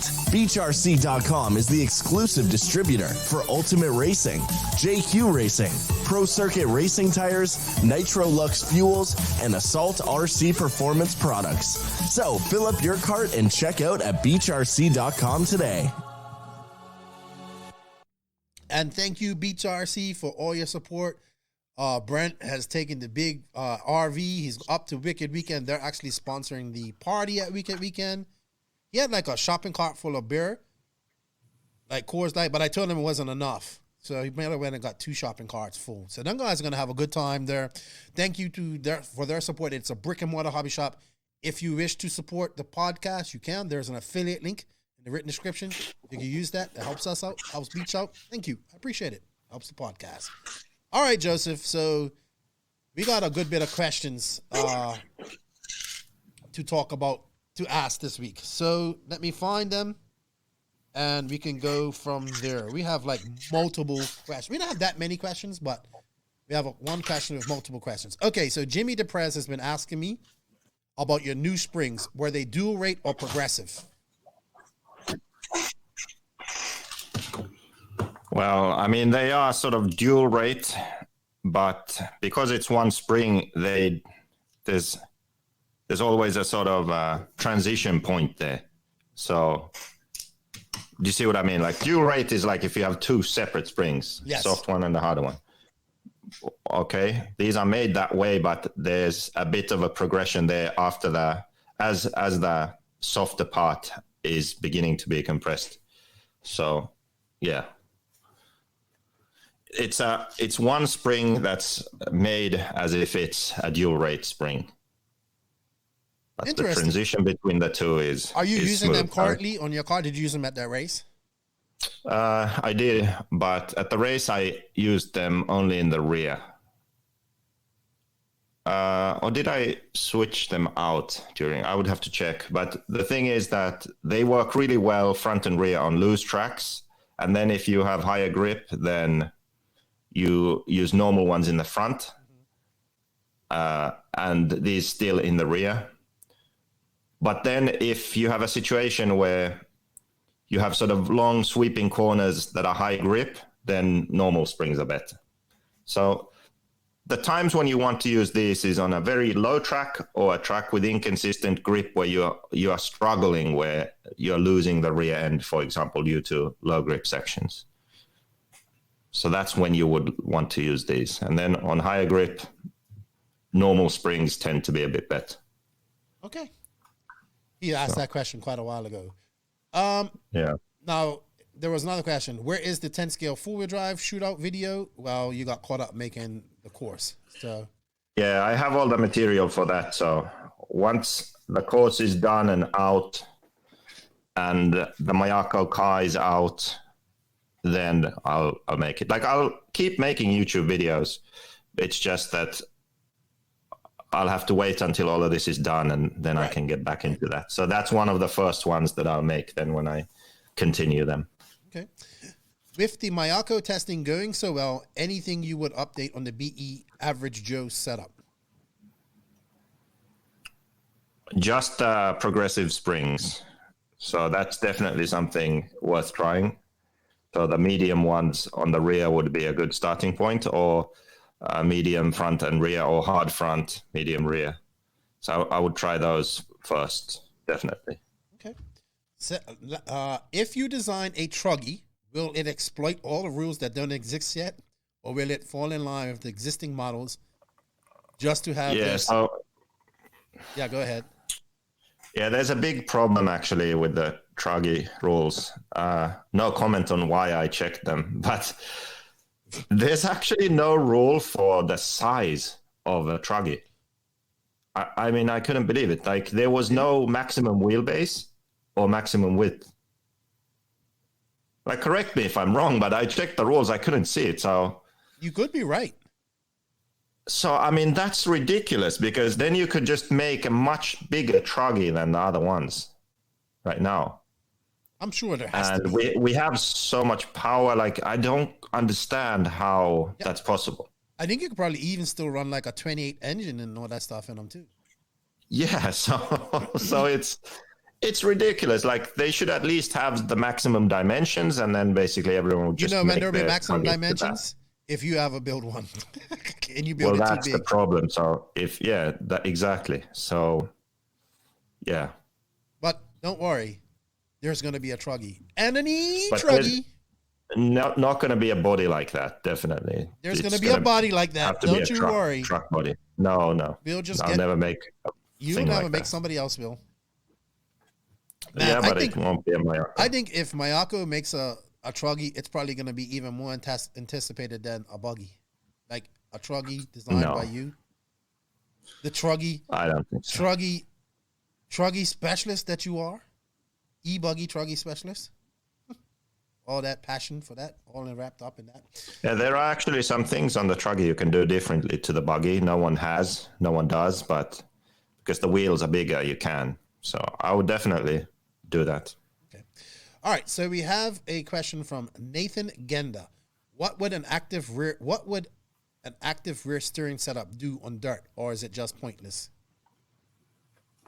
I think it's pointless because we have so much travel and bumps and stuff. So, yeah, I don't see it being a good thing. The reason they do it in on-road is for the cornering, so they can have more corner speed. But, I mean, those tracks are smooth and consistent grip, so I just don't see it being a benefit in off-road. Okay. Benjamin James, is there a class that isn't run anymore but would like to see tried again? What would you pick? Slash. I want to see Slash be great again. I would like to see gas truck. I would too. What I would actually like a lot, you know what? If this happened, I think it would also help the hobby a lot.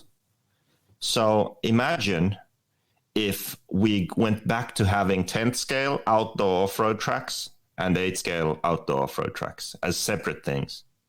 And gas truck would run on the 10th scale off-road track. So it would be electric 10th scale or nitro gas truck. And they would run together on that smaller 10th scale track. And then 8th scale would be like now. That would be cool. I mean, they could do it indoor too. Nah, indoor sucks with nitro. But I think that would be really cool. And it would also be a sort of nice transition. Like you race 10 scale, or you race gas truck, or you move to 8 scale. You know, that would be something. I would like to see gas truck come back with the Ignite RC design conversions. Like, so you're getting up-to-date performance with the, you know, obviously like a T6 or the low C base. So you're getting 2021 performance, but a gas truck. You know what I mean? So it isn't like a gas truck that, you know, used to break when you used to think about hitting something. So he's doing a pretty good job with that. He's made some great kits. I think Slash hasn't gone anywhere, but I would like to see Slash be bigger. Why? Because that means more new people are getting into it. So, but gas truck, and even though Slash isn't going, I like to see it come back fully. And of course, I would love to see the Glory get back to its superior Gloria days. But we need more people than that. I don't know how to say this guy's name. Latem Jams. How is the RC racing course coming along? We answered that in the earlier of the podcast. Austin Schaefer, when should you go to a colder or hotter glow plug? Come on, Engine Guru. Well, to keep it simple, you can run an OSP3 always. That's just what a fact. You do. No, that's what you do. No, seriously, I'm being serious. You never need to change. The only time that there could be a benefit of running a P4, in my opinion, is if it's very hot, and if your engine is running hot, and if you have issues with your engine running on. So the tune is fine, but it's sort of it's acting like it's lean, especially at the end of straights and stuff, or maybe in the air. It doesn't want to drop down to idle. You know, in those situations, if you run a colder plug, a P4, then the engine will tune better, actually. And it will stop doing that. So really hot weather, maybe a P4. But the reason why you can always run a P3 is that it's strong enough. It doesn't really fail when you change them for races and stuff. And the likelihood of you flaming out if your tune is a bit wrong or a bit rich or in a pit stop or after a pit stop is smaller. So it's a safety thing also. Maybe the P4 would be better on track. Maybe the performance on track would be slightly better, but the risk for a flame out during the pit stop or after would be slightly bigger. Okay. So I pretty much always run P3. All right, sweet. Curtis Wong, what's up, Curtis? Congratulations to Hayden. He came third with his JQ e-buggy up there in BC. Curtis is in the full-scale drift world and tuner sports car world up there in British Columbia. Great guy. He just says, meep, meep, meep, meep, meep, meep, meep. Yeah, I agree with him 100%. You're speaking Beeker's language right there. He said, JQ is an asshole. Meep, meep, meep, meep, meep. Anyway, Chris Boyder, Gator Man, he wants to know, what do you do in your downtime between qualifying heats? What is it like your routine? Also, do you routinely check anything specific or just things you felt while driving? And he goes, I asked the same question, but for the main. Do you go over the whole car and check the bearings and screws, or do you just adjust what you feel the car needs? And he says, how much time do you spend socializing at a race? You actually don't spend much time socializing at a race. You do once you've gotten over that point that you suck. Or you're doing good. And you're like, hey, I'm so happy. Let's drink beer. So what do you do? This is actually something that's in the course also. There are some case studies about this thing. But between heats, it's small changes, trying to figure out the right adjustments to make to... In the past, it was usually to make the car easier to drive so I could go faster. But now with the Mayako, actually, it's to make the car faster because it is easy to drive. You know, that's a clear switch that has happened.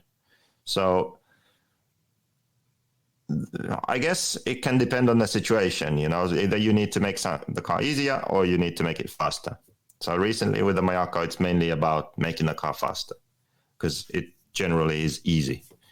So I try to think of the right changes to make, you know, maybe a slight adjustment to camber or Ackerman or anti-squat, or maybe the diffs or shock oil, or maybe I want to try a different piston for different feel, shock position, anti-roll bar, these kind of things, you know.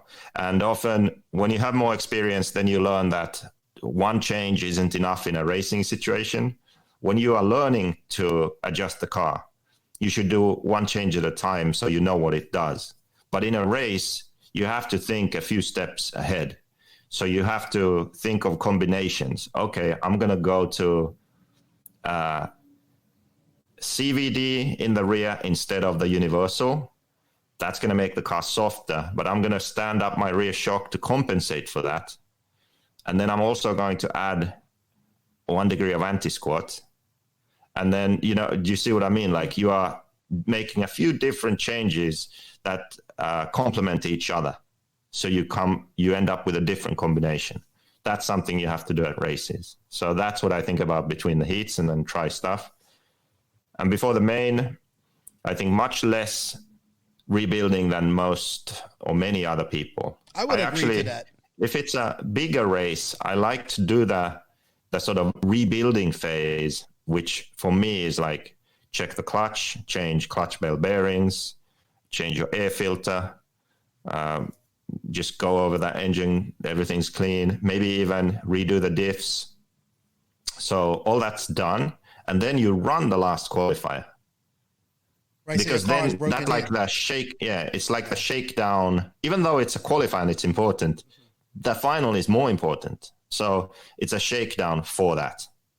So then my car is like quite fresh for the final. And then I focus on getting tires ready, just cleaning the car, checking stuff and hinge pins, but not really taking it all apart, putting it back together. I don't need to do that.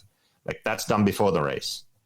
And the car can easily handle the whole race. So prepare well before the race. Make sure your car is good, fresh, everything's working.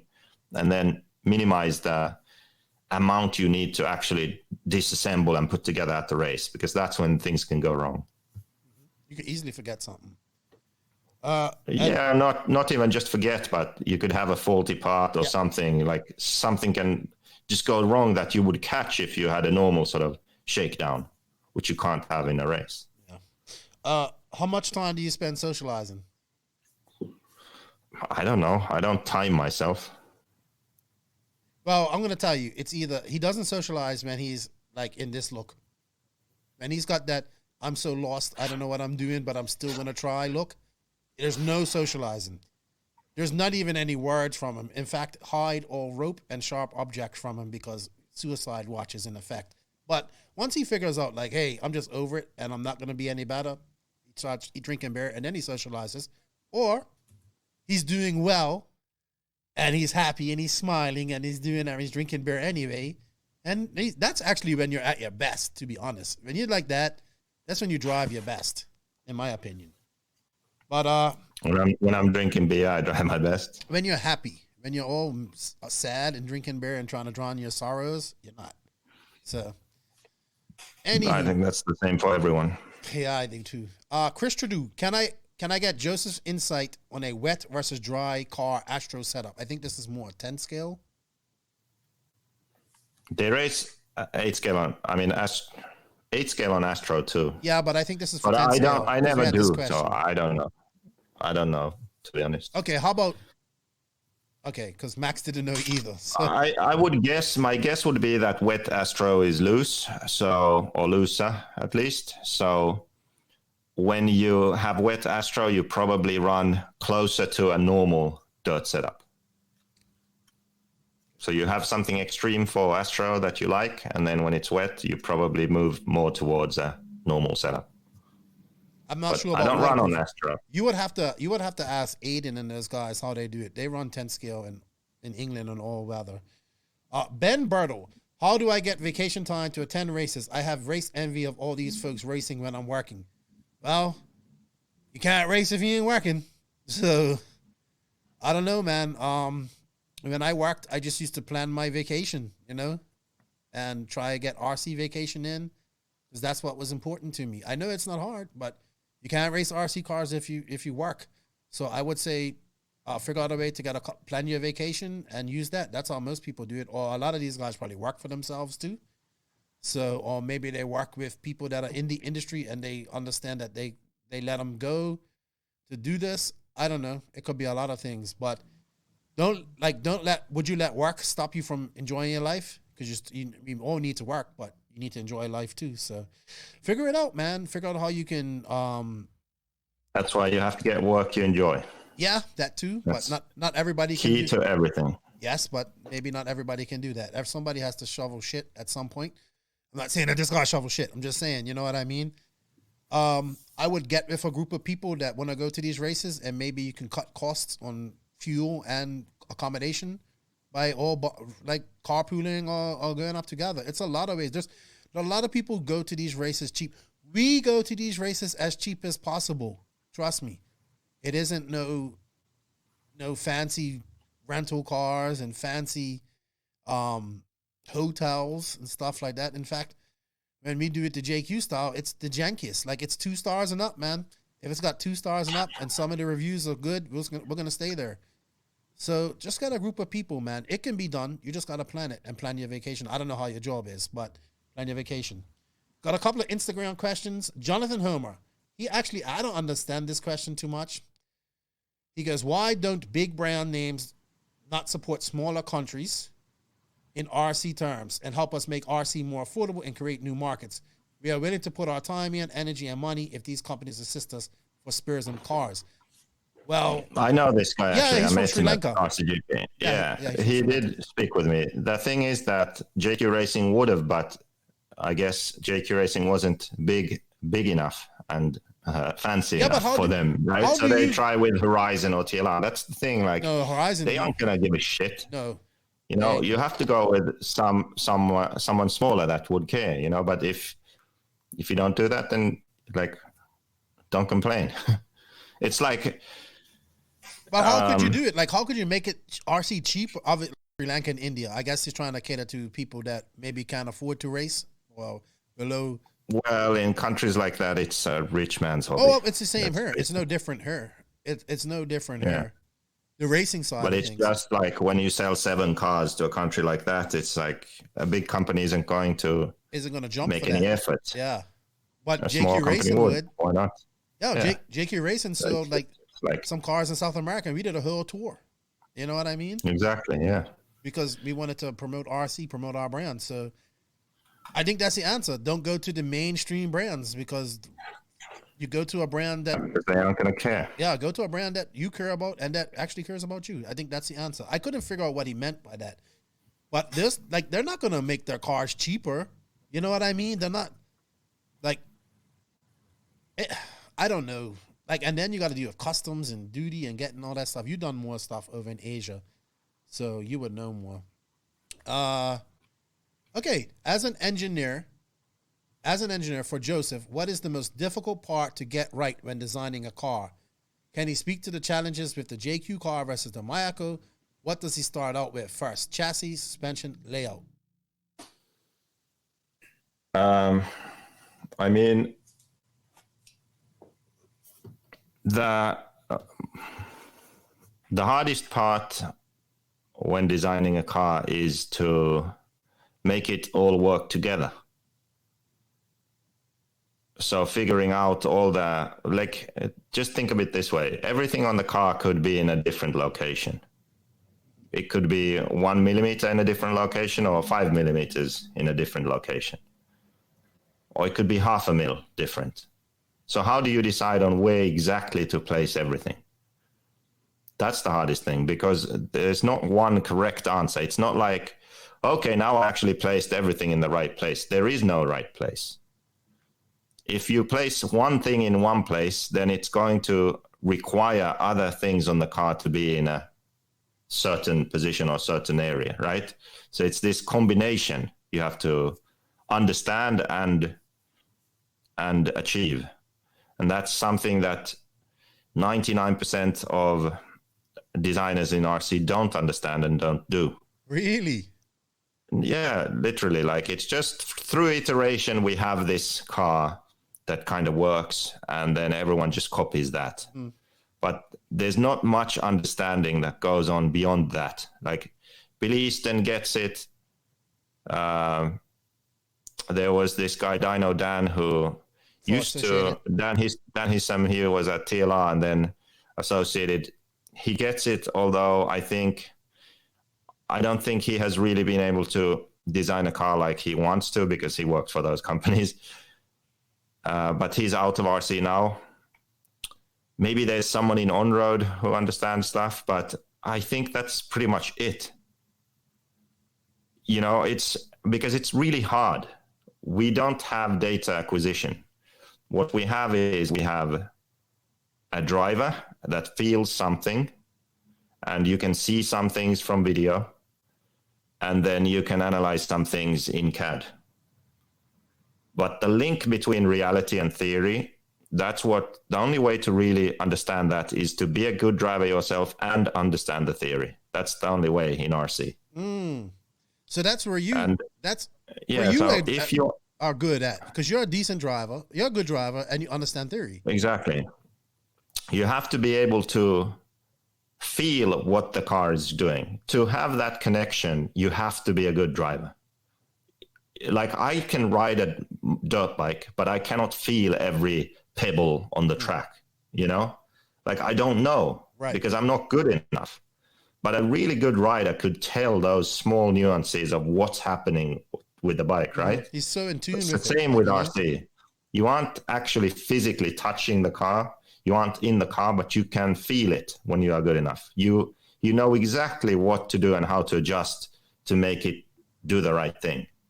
You have to be good enough to get to that level so that you can accurately understand what's happening to the car, right? And then you also have to understand the theory. And when you combine that, then you know what's going on. That's why Billy Easton is good, because he is world champion driver, and he's also studied engineering and learned that theory. So he combines that. Same with me. I'm able to combine that. So when you have a designer that's not a good driver, they can never understand truly. And what makes it even harder for them is that they have team drivers who are so good that they just adapt. And they don't really necessarily they aren't always able to explain exactly what you mean. They think is happening, you know? So there's always that thing that gets lost in translation also, no matter how well the driver explains it. It's different when it's not yourself doing it. So, yeah, so that is the hardest thing, really. So combining theory and reality and figuring out what the best direction is to take the design to make it so that the car can perform better than now. Sweet. That was a really thought out and great answer, Joseph. You are capable of doing that. Said a one word. That made sense. Practicing. I've never heard you talk like that, so it made a lot of sense to me. Jim Knopp, he wants to know when we'll get an under the hood from the Mayako. We talked about that earlier. My boy HyperFox 2.1. I like this guy's name. If JQ is Beeker, then Max is Elmo. When is the next viewing of the Mayako car? I'm very interested, but can't pull trigger without seeing the nudes. Please send the nudes. I think next month, maybe late next month, you'll see some nudes, dude. Yeah. All right, Joseph. So. That's all our questions. You had some great questions this week. You had some great answers too, Joseph. Very, very well done. If I could clap for you. Thank you. I can't clap. That's all I can clap. So very good. Good job. Thank you, everybody, for sending the questions. Thank you to BenchRC for supporting it. Remember, everybody, if you can hit that affiliate link in the written description, it really helps us out.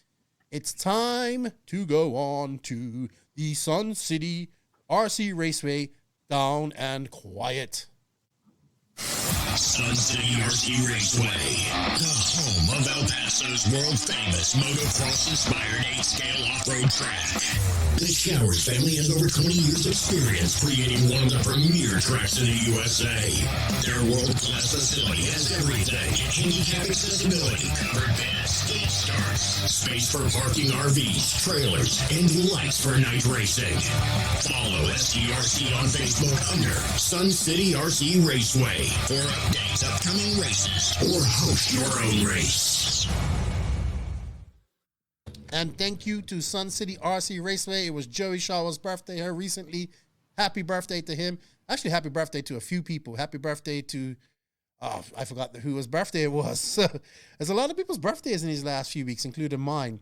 If you guys are interested in checking out the Sun City RC Raceway facility in El Paso, check them out. They have the U.S. Open coming up here soon. Tim Lyons race. I think there's going to be 5K on the line. So it's going to be a well-attended race. Check them out on Facebook. Send them some love.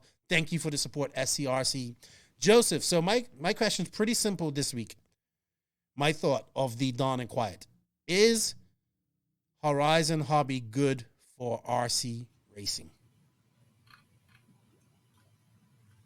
Yeah. I agree with you.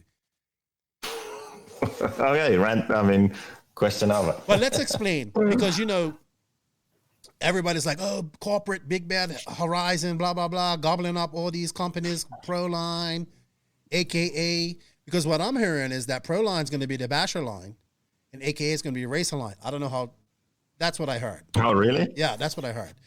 So to say all of that, I get it. People don't like that big corporation, Amazon, all that type of stuff. Sending you a freaking cease and desist. That's all petty bullshit. That that was is, funny. huh? That was funny. I need to worrying about you and what you say is dumb. Some of the things they do to hobby shops where you have to have a minimum order and all that type of stuff and raising their prices. I don't like that. That's all corporate, right? I don't like that part. But Max and I talked about this. If you really look at it, they are doing some really good things. And if they really want to get racing in the limelight and get more people into racing, Horizon Hobbies can do it like that. So maybe it's okay. Maybe the question, I didn't think about the question enough. So Horizon Hobby is good for RC, but are they good for RC racing? I said RC racing. Yeah. So maybe I would rephrase my answer. So Horizon Hobby is good for RC, but they aren't especially good for RC racing. Well, since the last time you saw them. No, I actually got to go to the Nationals, and we haven't been to a race since DNC 2020, and they had a big team 2020, right? Big. Yeah, hold on. Remember when we first went to DNC in 2018? We couldn't even really find any TLR guys. Just fanned, it wasn't that many. It was like, TLR's done. It's over with. Because we was recent. Until last year, we was talking about how TLR was out of racing. But if you would have if you watch on Facebook how many people run in TLR, I know this comes on to they're giving out a lot of good deals. Probably that whole Horizon deal where you get everything off at Horizon. That's attractive. Now they got Proline. Now they got AKA, all that type of stuff. I've seen, and I put this to people won't admit it, but I'll say it's Thomas Tran has done I know you and Thomas may not agree on everything, but I think he's done a good job of getting TLR back into racing and becoming they went from, we ain't sure if TLR is going to be around to they are back again being a dominant force in the racing scene of RC. You know, we're getting AE versus TLR battles. We have TLR using their influence in different races. You know what I mean? Little things like that. Like, they are dead serious about this. And that is a great thing. You just have, when I got to but when I went to the Nationals and saw the team and saw the people and all that stuff, they are back to where they once were. You know what I mean? I think you're wrong. I think you haven't seen, maybe not in Europe. You can't. Maybe not in Europe, no, but in America. What Horizon has, like, their team and that, you can compare that to S-Works or JQ Racing or any other brand, right? Horizon is the biggest RC company in the world, probably, right? Yes, I agree. So they should do a lot more. Like, I agree. I agree with that too. They aren't taking RC seriously. They could look how much just we have done, like two idiots.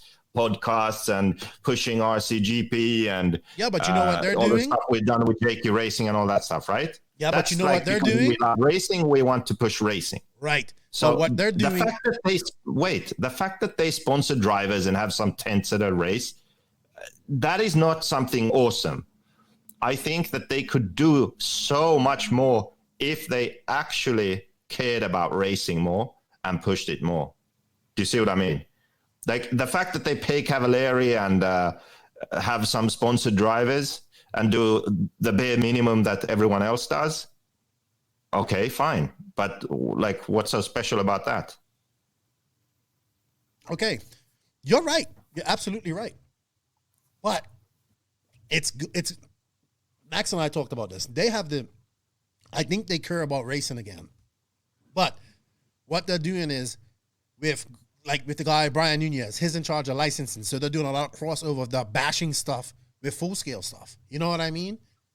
So they're like dipping their toe into that. They're dipping their toe. They're doing it. What does that have to do with the racing? Because, like, listen, can I just say, like, this is getting exposure of RC alongside full-scale stuff, like trophy trucks, all that type of stuff. Yeah, I told you they are good for RC, but not especially for racing. What does that have to do with racing?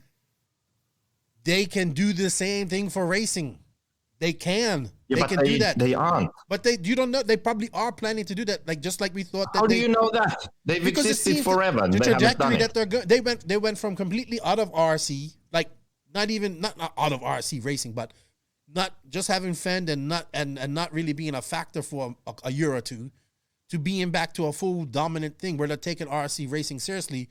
They bought Losi, what, 30 years ago? Yes, but 20 years ago. So now they have Proline.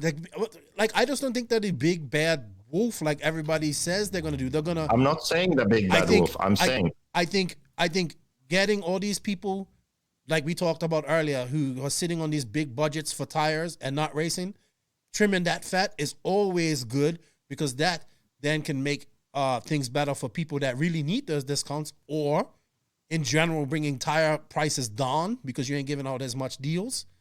It's not going to affect tire prices. It should, because they're expensive. I know it's not. It's not enough people. But that type of stuff, I like to see. I don't have an issue with people getting deals. I have an issue with people who sit on big deals and don't do nothing with them. Does that make sense? But they have the potential to do. Max and I both believe that they have the potential to do big things. It's a matter if they want to do it. I'm hoping with the crossover with real full-scale racing type of stuff, I'm hoping that they can get our racing there too with these people. They have the potential to do that. So and like Horizon's got a lot of stuff that people can use not out of RC racing. So they do good things for RC, but they can do much more. They are definitely the company that can do much more because they have the funds. Like, imagine if they joined RCGP and stuff like that, how great it would be. You know, like all this type of stuff. So I don't think they're the big bad wolf that everybody thinks they are. Oh yes, they do some things like probably run some hobby shops out of business because they demand to have a minimum and all that type of stuff, but that's business. These people getting kicked off the team or let go or not having their budget, that's all business. It happens around the world. It's like they're just going to keep gobbling up businesses like of these businesses to the other. I think Horizon's going to buy I swear, I think Horizon's going to buy Associated next. I guarantee you, or something like that. I doubt it.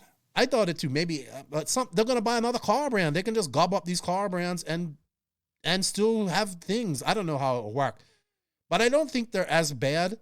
They can be, but they could do so much good if they want to. For racing, they're doing a lot of good things for RC, like you said, but they need to do the same thing for racing. What would you like to see them do for racing besides send you a cease and desist? I would like to see them join and wholeheartedly support RCGP. I knew you was going to say I would like, yeah, but it's obvious. I would like for them to, through all the connections they have, also work on, for example, getting an RCGP at a major full-scale event, because that's something they could do. And it could be a TLR sponsored thing, and they could have their own ready-to-run stuff and all that there for people to try and buy and all that stuff. So it could be a really good thing for them. But the key thing is that you need that combination of, look, here we have an international field of the world's best drivers. We have a round of RCGP. So all Ronde Falk, Ongaro, Robert Battier, Mayfield, all these world-class drivers, right? There's a story behind it. There's a social media presence. There's all this comes together for the racing side. So people are introduced to the idea that, oh, they race these things. And then they also have the entry-level stuff that they are selling there, so you can get immediate sales. It pushes both things, professional racing and the hobby side also. Yeah, I that agree. Tie-in, they need to get that. That's what I was trying to point. That's what I was trying to get at. Like with my point, you said it just better. They have the potential to make RC racing bigger and better. Yes, but this is what I've complained about so much with everyone being so selfish and only thinking about themselves. Like, oh, we're not going to do this because it also helps someone else. Well, yeah, you can have your Horizon Fest in some field somewhere in Michigan. That's fine. But it's a bit different to have a world champion level event somewhere at the Anaheim 1 Supercross in the pits or something like that. Like RCGP can't pull that off. Horizon could maybe pull something like that off, but it wouldn't be as cool as if it was an actual RCGP with all the best drivers there and all that stuff. Do you see what I mean? Yes. Like when you combine your forces, you can do something way, way cooler. But when you try to do everything on your own, it's whatever. Yeah. So that's my issue. Excuse me. It's actually the same in full scale racing too. Full scale, like any brand that you like. Honda doesn't do their own shit only. They do their own shit together in a bigger. Together with a bigger entity. They race in a world championship series. They promote their all the stuff they make at Supercross. You know, it's a thing that we need to learn to accept and understand in RC, that when we spend money to promote our brand, we need to not only do it in a way where we eliminate everyone else, and so that we can be 100% sure that it only benefits us. We have to work together a bit more. It's just like that media thing. Like everyone in every other sport is pretty much doing their own media, but they aren't doing that just amongst themselves. They are doing that within something bigger. Do you see what I mean? Like in Formula One, or in motocross, or in any form of racing, they now have these. Let's use motocross and supercross because I know that really well. KTM has this KTM Diaries made by Red Bull, this video series, and then they have Follow the Bullet, or Behind the Bullet it's called, about Jeffrey Hurling. So it's about his personal racing, and they have all these different video series and coverage and all that. That's great, but that's not the only thing they do. They also take part in the racing series and sponsor the racing series, and they're a part of that. In RC, the way we think is that we only do our own thing and we aren't part of anything else. So imagine if KTM would not be a part of the World Championship, not be a part of AMA Supercross, and only do those videos on the side. It wouldn't be the same, would it? You need both. That's what we need in RC also. We need to recognize this. We need both. We need the big thing, and then we do our own thing within that big thing. And yes, that will help everybody. But so what? A rising tide raises all the ships. Why do everyone want to be the only one? A rising tide raises all the ships, people. Yeah. I agree with you, man. I just don't think, like, they're as bad as everybody makes them out to be. Yes, they've done some crappy things, but, like, they're not going anywhere. So we got to figure out a way to work with them, innit? You know what I mean? And that way all RC can benefit. So when they do some dumb shit, you call it out, but they can do a lot of great stuff for RC too, and RC racing, and hopefully they do it. I hope they listen to this. Thomas Tran, let's go, get cracking, whip Horizon into shape. Let's start promoting RC racing a little bit more, like they promote the Losi Motorsports stuff. So good stuff. I know, what does the audience think? I know a lot of the audience dislikes Horizon, but I mean, it's kind of like Amazon. It's not going anywhere. It's going to be there. So we have to learn how to use it, utilize it, and make the best of it. So let us know what you think. Send me a message. Send us an email or comment on the bottom of this. I think that's it for the SCRC Sun City RC Raceway Dawn and Quiet, Joseph. I'm going to go on and interview with Tony Newland of Klinik Rc. Then we'll get you back for this rant that you have, all right? Oh, yeah. All righty then. Tekno Rc. Tekno Rc. Tekno Rc is a premium manufacturer specializing in 8th and 10th scale high-performance off-road RC buggies and trucks. Visit www.teknorc.com for a complete catalog of their products. Tekno Rc. Excellence in engineering. #Tekno Takeover.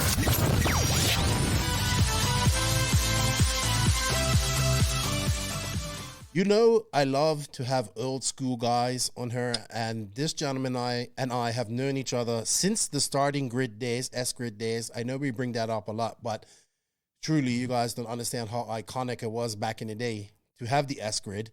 So we bring it up. But I'd like to welcome, he's part of the Attitude era as well. I used to run his wheels and whatnot back in the day because he used to sell them it was Advantage Racing back then. I'd like to welcome Mr. Tony Newland. He's now been doing Klinik, which I only realized that it was called Klinik the other day when I was talking to you. You've recently got back into 8-scale racing, so we got talking some more. And I know you got your shameless plug of Kyosho in the back there, and that just aggravates me, but it's all right. It's all right. Hey, it is what it is, man. Hey, we got started up with 8-scale this year, so yeah, figured I'd run Kyosho a little bit. Yeah, real quick, how is the Kyosho working for you? You've had a couple of races on it. It's pretty good. I ran at a track that's notoriously like super low grip and dust, like powdery dust, and it was awesome. I mean, for one race under my belt, couple days practice and tuning, and made the A main, finished 4th or 5th. I think fourth or 5th. I was like 0.3 of a second behind the next guy in front of me, and I mean, it was good. It was good. And you headed off to Wyoming this weekend to the Cheyenne Classic. Where are you located, dude? I didn't even know that. I'm just outside Salt Lake in Utah. Okay, so you're in Utah. Yeah. I always have to ask, how did you get started in this crazy thing we call RC racing? Oh, that was a long time ago. So I got started just bashing in my driveway. I think that's probably pretty common for the early 90s. I think probably about 90 or 91, I bought a Futaba FX10 from the local hobby shop and built it up and just blasted it around the house and the driveway and stuff. I vaguely remember that car. Yeah, I vaguely remember that car. When did it start getting serious for you, though? Like, when did you find out that, hey, guys, race this? And what was it like? You was in Utah back then as well, right? Yeah, I've always been here. I didn't even know there was racing when I got the car, you know. It was probably a couple of years later or something. A hobby shop built an outdoor track next to their building. And I couldn't even drive. I wasn't even old enough to have a driver's license. So I would throw everything in my backpack and ride my bike over there. And a couple of my buddies, we would run around the track all day long, just smoke everything that we had, tires, motors, everything.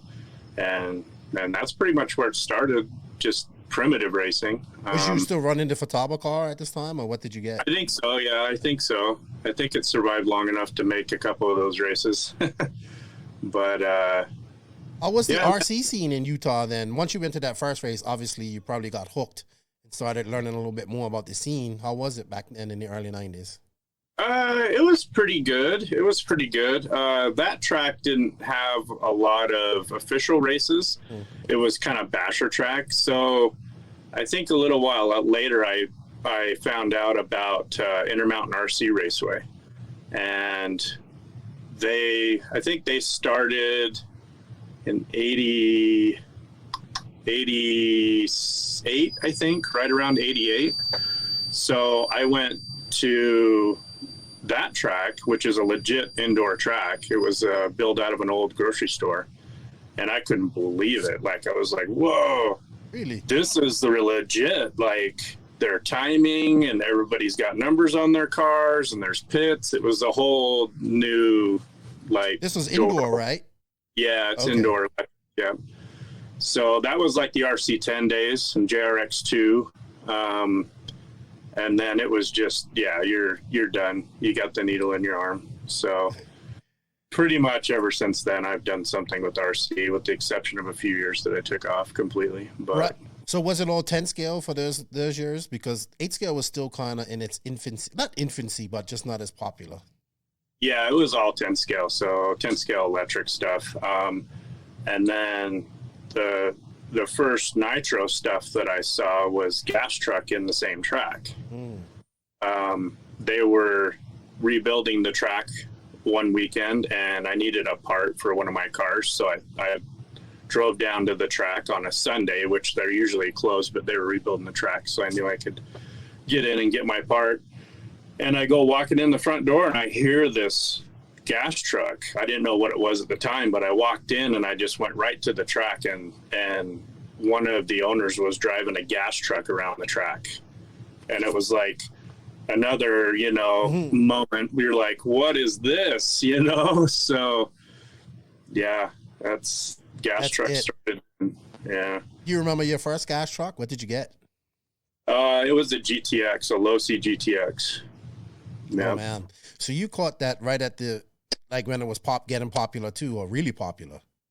Yeah, well, I had seen the gas truck conversion. So you would have like a 10T, associated 10T or something, and then you'd buy this Duratrax conversion and put it on there, and then you could run a gas truck. And they were such garbage. I mean, it was like chain drive and all this stuff. Like, that thing was not going to last more than 10 minutes. But when they first came out with the legit kits, like the GT and the GTX, oh man, it went crazy. Yeah, it blew up quick. You know what? It's like gas truck has gone a complete 360. It went from starting at with conversion kits, like a group of guys get one of them with conversion kits. They got popular. They had production kits, and now like Ignite is doing all their conversion kits, and they're getting pretty popular. I don't think we'll see gas truck nowhere near as popular as it used to be. It will be a niche class at some races, but the trucks are good, man. They're supposed to be good. Both the low C and the associated conversions are supposed to be really good. So yeah, it's pretty crazy. They look good. Chad's done a good job. They look awesome. I wish I have one. He's coming to the Cheyenne race, and I was like scrambling to try to find a gas truck, because it's awesome. That's like the OG class back then. We would have races around here. We'd have 50, 60, 80 trucks. And it was like, just, I mean, it was the worlds every weekend, you know, our own little worlds. So it was cool. We had good competition. It was a lot of fun. Who were some of the fast guys back then in Utah that probably we wouldn't heard about? We have a few national champions. So Rob Gillespie Sr., he's a stock that 12 name before. Yeah, he's stock 12 scale national champ. That's Robbie's dad, by the way. So and then we've also had the stock nationals here a few times, and another local, Cliff Nicholson, he's won stock buggy or stock four wheel or something back in those days. So we have some good competition around here for sure. Our track's always been pretty unique, that it's always had pretty high grip for dirt. Kinwald even coined it the best dirt on earth, basically. So yeah, we have some pretty good competition. Robbie Gillespie, he's done well at Re-Race, won the open class a few times. Lots of podiums. So you're no slouch either, man. You're not putting yourself in that one. You was pretty good during the Attitude era of things. Yeah, the Nitro years were pretty good. I was all in, so I was really committed and working on cars, maintaining. I had good engine deals and things, and you know, the Nitro side of it, there's a lot more working components, so everything's got to come together for it to work. But I did pretty well for a little while. We did some Pro Series. That was fun. Year-long series, and you know, I've made the B main at nationals before, and I mean, there's been a few. Did you do the RC Pro Series back when Carlton had it? Carlton Yeah. Man.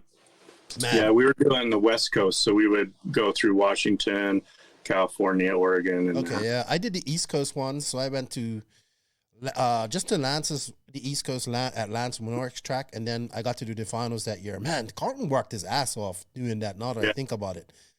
It was definitely ahead of his time. It's just, you can only do so much by yourself, so. Yeah, he was definitely just going at it 24/7 for sure. All right, let's talk. So you're racing gas truck. When do you start getting out of Utah and traveling? Is it during these gas truck days? Yeah. So I would race around here and do pretty well. I made it a big point to learn everything I could about the car and the engine and the tuning and all that sort of thing. So I did pretty well around here, and then I would go to club races and nobody would be there. And I'm like, where's everybody at? You know, oh, they went to so-and-so and raced a race, you know, and I'm like, I didn't even hear about it. Like, there's a big race, you know? So I started, this is long before the internet, obviously. Right. So then I started doing the local big races, and that's, you know, I mean, 100 entries or something. And yeah, that was different, because then you're going to a different track. You got to have different tires. Like, there's more learning and that involved with it. So, yeah, that was. Do you remember your first big race that you attended, like outside of Utah? Oh yeah, the very first Silver State in Vegas. Really? Mm-hmm. Which track was that at the junkyard or whatever? I never saw that track. No, this was before the junkyard. Saxton actually put it on. His mom owned a motocross track where Las Vegas Motor Speedway is right now. Really? So yeah, they decided to put on this race and took a chunk of the motocross track, turned into an RC track. And dude, this was the biggest, I think it's still the biggest track I've ever seen in my life. It was like, TQ was like 6 laps or 5 laps or something. No way. It was like over a minute lap times. And I couldn't believe it. Like I didn't even know what I was doing. I couldn't even see my car on the other side of the track, you know, I mean, and then the pits were way off on the other side of the track. Like, there was no pit lane right below you. So you had your pit guy, I don't know, 200-300 feet away. It's like, there's no communication. Like, it was a cluster. I remember tracks being like that too, where you didn't have the pit lane, like right underneath the track, right underneath the rostrum. Yeah. Like, that was a thing. Like, I remember at Lance's track at his house, he had it like over to your left, and you had to literally shout to your guys over there or whatever. They would shout to you, send somebody over. Yeah, things have definitely changed. Whoever came up with the idea to put the pit lane underneath the driver's stand, kudos to them. They figured out something big there. They probably got tired of everybody yelling. Yeah. So where did you finish at that race? What did you race? Just gas truck? Oh, jeez. Yeah, that's all I ran. I was running the GTX at that race, and the GTX was a pile. It would never finish. Dude, that thing would break parts every single time you put it on the track. I don't even know where I finished. It was like probably G main, H main, triple Z main. It was. You don't have those anymore. Oh no, not anymore. That race was really crazy. That was something to see. You know, it was like basically going from running Hot Wheels in your front room to a NASCAR race. It was so different. You know. So yeah, I was not prepared for that by any means. But you enjoyed it because you stuck around. Oh yeah. And then I would assume that 8 scale nitro came soon after that. What was your first exposure to that? 8 scale. There was a few guys locally that ran 8 scale, and I mean like probably 4 guys. Back then, the cars and the engine, the whole setup was so expensive. I mean, it's still expensive now, but it just seemed like it was more expensive back then. I wasn't making. And the quality wasn't that good back then. You know what I mean? Like It was still very delicate. Engine tuning was difficult. You know what I mean? Yeah, you had to be a hobbyist to keep everything going. And yeah, the cars weren't very good at all. They were breaking all the time. So it was a frustrating thing, but I watched those guys run 8 scale or try to run 8 scale locally, and it just seemed like, you know, whoever kept it running won. That was the biggest hurdle. And then I think the first big race that I saw 8 scale run legit was the Norca Nats in Missouri. We flew out to that race. I think that was probably 98 or so. And that was another eye opener, you know, a national event. Like everybody was fast. There was like everybody's stuff ran good and fast. It was like, whoa, now you got to be on your game. This isn't just finishing. This is racing now, you know? So, yeah, I think that was the race that the MBX4 was released. Just the MBX. I can't remember which one it was. I think it was the MBX4 because they had the Super Athlete before that. Yeah, I had a Super Athlete. Same thing, like the GTX. That thing never finished. It was the engine on the other side, right? Yeah. And the tank was on the back on the other side. I just want one just to have one on the shelf. Yeah, it was a cool car. Just wasn't very good. Yeah. To be fair, the MBX4 was better. It handled better, but it still had its issues too. I mean, we're talking about times where we didn't even like servos were hard. Like good servos were hard to get. So we're talking about this is like the beginning of 8 scale nitro. We didn't have none of this stuff that we probably have now. There's no engine warmers. There's no break-in services. None of this stuff going on. You know, this is like you said, a tinkerer's hobbyist class at this time. Oh yeah. Servos were garbage. You know, you were buying new servos constantly. Even receiver packs. Something stupid as a receiver pack. We were running like 1400s. So you were barely making like 45 minutes. I mean, the thing was dying. The thing's all turning like, you know, I forgot about that. Oh yeah. That new radio batteries too. Cause we were using NiCads in the radios. They were dying. Everything was dying. Gosh. Yeah. Yeah. But yeah, it was fun to live through all those years and watch how it started. And then as everything, it evolves, you know. It was pretty interesting to see a lot of that though. When did you take the plunge? What was your first 8 scale car? The Super Athlete. Okay. So you kind of went in there with a like not very popular car, I would say at that time. Maybe the Kyosha was more popular at that time. For sure. And then like the MBX4. So you did the Mugen Super Athlete. How long did that last? Oh, I probably had that car for a year. It just like that's part of the evolution, but the whole bulkhead was also the arm mounts on that car. So if you wadded it up, cartwheeled, the thing would just shred parts and fly off of it. So yeah, that thing was really bad. The MX4, like you said, was the first really good, like, okay, it's strong and it can finish races. Now let's work on going fast. It seemed like nobody was going fast before. It was just survival, you know.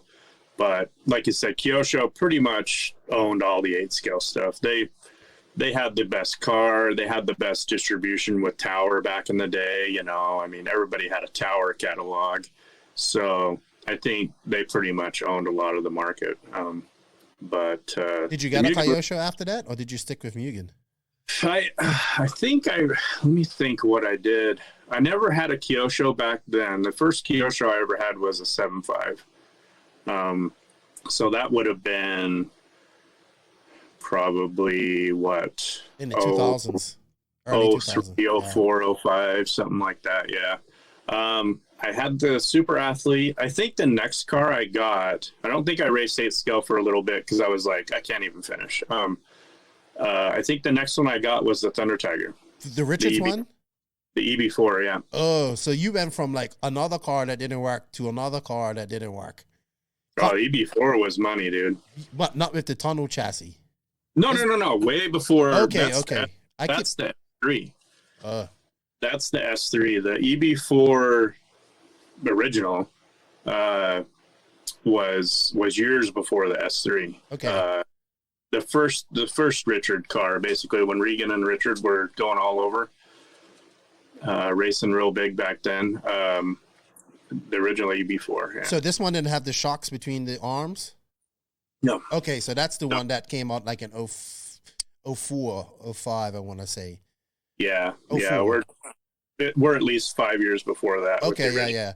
So you're on the so Thunder Tiger was a viable option because it was like Thunder Tiger, Mugen, and Kyosho, and then you could get an Offner, but the Offners there was no Hyper 7 or nothing. There was just like those LTXs and those cars that fell apart.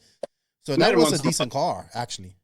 Yeah, and then you'd see like the Laro. Mm-hmm. There was the Laro. I think Chronos, once in a while a Chrono would pop up somewhere. There was a few of the European brands that were pretty cool too. Remember the Bergenzoni? Oh yeah. Bobby Moore used to run that. Cheeseburger Zoni is what we call it. Yeah, I used to have the 5th scale on-road versions of those cars. Oh man. But you got right into 8 scale when it kind of took off, especially in America. I think it was probably always big in Europe, but it kind of just kicked in over in America like I said, you're part of the Attitude Era with Degani, Saxton, Quartz. This is the guys that I grew up watching racing and being on the S grid and whatnot. And I remember you being a part of that. And then you came up with Advantage and the wheels and all that stuff. So how did that all come about? Where did that come from? Oh, so I think it started originally just with some small things like air filters. I was bringing in the Craddock brake discs. Yeah, I forgot about them. Wow. They were like, wow, you just jogged some memories. What were they? They were just fiberglass or what were they? Yeah, they were fiberglass. Okay. Yeah. Those were good hop-ups because all the cars, like the brakes sucked and, you know, it was in the evolution. So, and then I was doing air filters. I did some stuff with Chris Moore at Mugen with the air filters and that. He was having them made and getting them to me. And that's when I was racing for Mugen. I started out with small stuff like that. And then when GRP had the spoked wheels, I really liked them. Like the dish just seemed boring to me. Like everybody had a ditch wheel. And the spoked wheels I just liked them. They just looked cool for me, you know? So, and then GRP, something changed and the stuff wasn't available anymore. So I was like, geez, how do I make a wheel? Like I didn't even know, you know, I'm just learning everything as I go at that point. So I researched, figured it out, talked to a bunch of mold shops, and just decided, like, I want to make spoke wheels. I want them myself. And if other people do, that's great. That'll help fund this thing. So I spent a whole bunch of money and got a mold made and had them made right here in town. So really? I didn't realize that they were made in town. Yeah. I used to run them because I remember the price point was pretty good for them. And I like the spoke tires too, spoke wheels too. So. Yeah. They just look cool. I mean, you know, it was cool back then. So yeah, they were made just, you know, 30 minutes from a shop. So, but that took off for you because Advantage got a decent size. I remember it was around for a long time. A lot of people were running your wheels. Like I said, I can't remember everything that you guys made, but I definitely remember the wheels. Didn't you do foams as well at some point? Yeah, so it started with wheels, and those were going well. We were selling those to other brands that they could OEM too. So, like Racer's Edge was selling them under Racer's Edge brand. Panther was selling them under their brand. So we had quite a few OEM deals. That was nice. And then I wanted to get into some tires and stuff. So I researched and I talked to a bunch of people around the world, basically, and we got some tires from DLD in France and ran and tested those for a while, and they were actually really good. So I decided I was going to give the tires a go, and so I brought in the DLD tires from France, and then back then we were running the inserts were called a pre-skin polyurethane. And it was just in the beginning of those molded inserts. Proline was having a lot of problems with them, and it seemed like GRP was the only ones that really nailed the foam. So with some help of a couple other industry people, I got hooked up with the Gandini brothers, and then I had them make my inserts. So I was bringing in the tires from France and the inserts from Italy, and then the wheels were made here, and we would sell them, you know, separate, or we would glue. You know, there was all kinds of stuff going on back then. Did you have to glue them up yourself? We glued them by hand, yeah. Any special techniques you learned back then? Oh man, no, we had some jigs kind of like what they have now, the little clamping jig, you know, that helped, but it was manual for the most part, you know. How many tires would you glue in one sitting, dude? Thousands. Yeah, I would have several people, and we would just do runs of them, and you know, just glue. Wow, I didn't realize you was get that big, thousands. Where is Racer's Edge? Whatever happened to them? Did they just go away? They're still around. The brand has changed quite a bit over the years. I actually worked for Racer's Edge and HRP back in the days where we were making the Pro Series aluminum parts.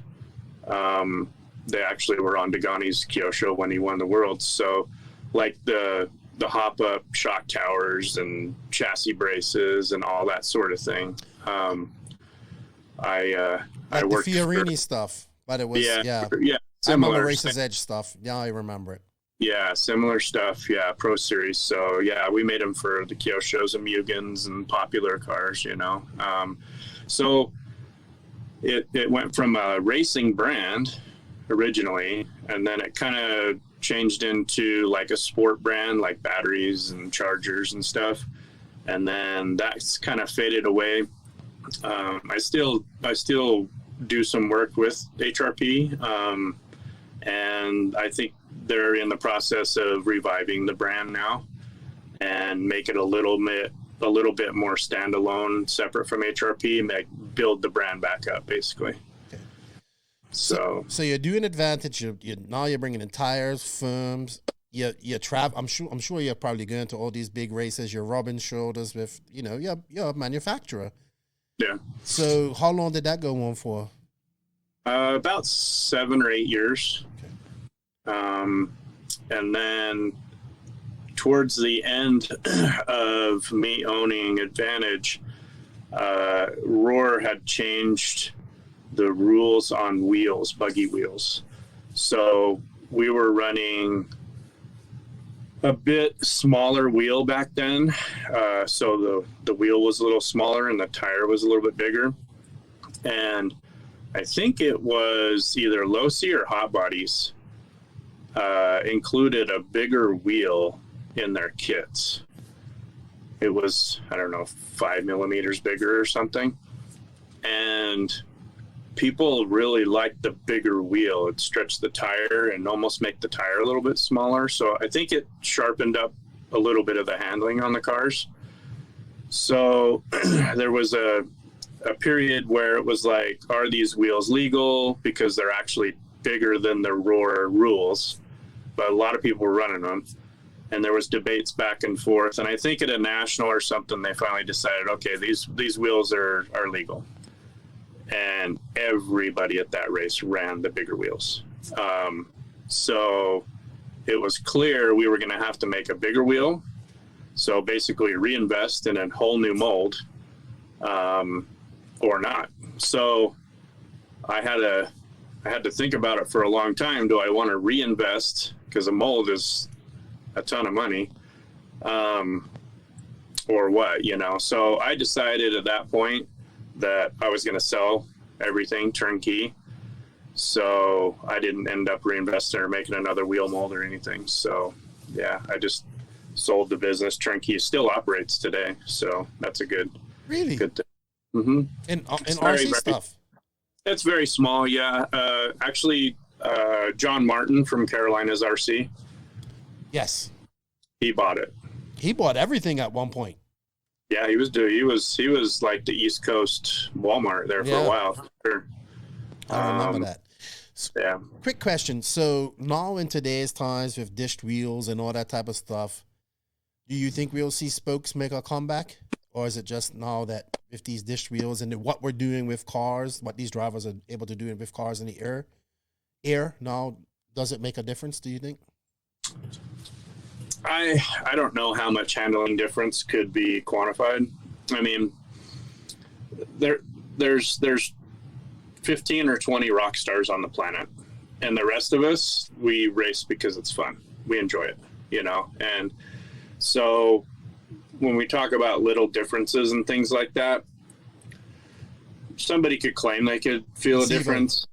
Who knows, right? And I mean, it's like somebody who's been racing for 6 months telling me that pillowable car doesn't fit them. I'm like, you haven't been racing long enough to know what's the difference, like, you know? Oh, I've done the race for 20 plus years. I'm still figuring this stuff out, you know? And like, it's just, so I don't know. I mean, is there a difference? You know, is 10 grams difference between a heavy tire and a light tire going to make any difference? Who knows? You know, I can see the bigger tire making a difference just for the sidewall. And on today's tracks, you would definitely. And by that time, yeah. Back then, it wasn't that big of a deal because the tracks were still loamy, and you know, I mean, we were running crime fighters and big tires, you know, and now it's all high bite. Everybody wants high bite, you know. So yeah, it's a huge difference now for sure. Who was one of the top drivers you had signed on for Advantage back in the day? So I had quite a few young guys. So back then they were young. The first, God, I'm trying to remember which one was first, but I had 3 main drivers back then. Cody King. So I was Cody King's first sponsor, I believe, ever. I had Michael Sharwin. So he was young, hot shoe coming up in California. Oh yeah. His dad was eccentric as can be.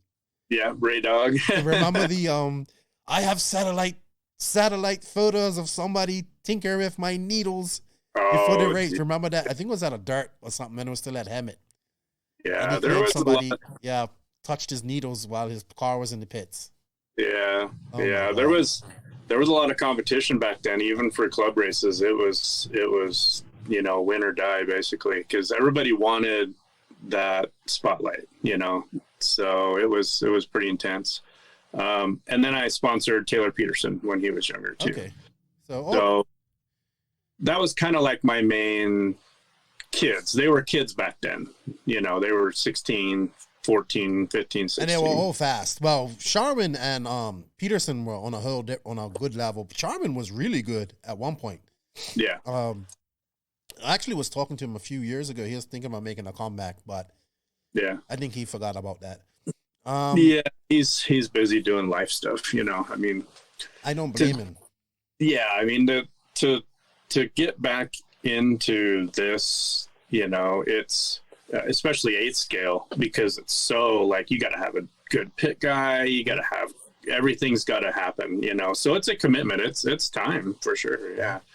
So you got to really think about if you're in or you're out, because there's no halfway really. So there was no big, hey, here's the Advantage credit card. Let's go have a night out on the Advantage credit card type of vibe. They were all young. They couldn't party anyway. They couldn't, but their dads would. You got to keep them happy. Yeah. I'm sure you guys have got some wild story. That was definitely wild back then. We were pretty notorious for the party crew, the Advantage crew. Yeah.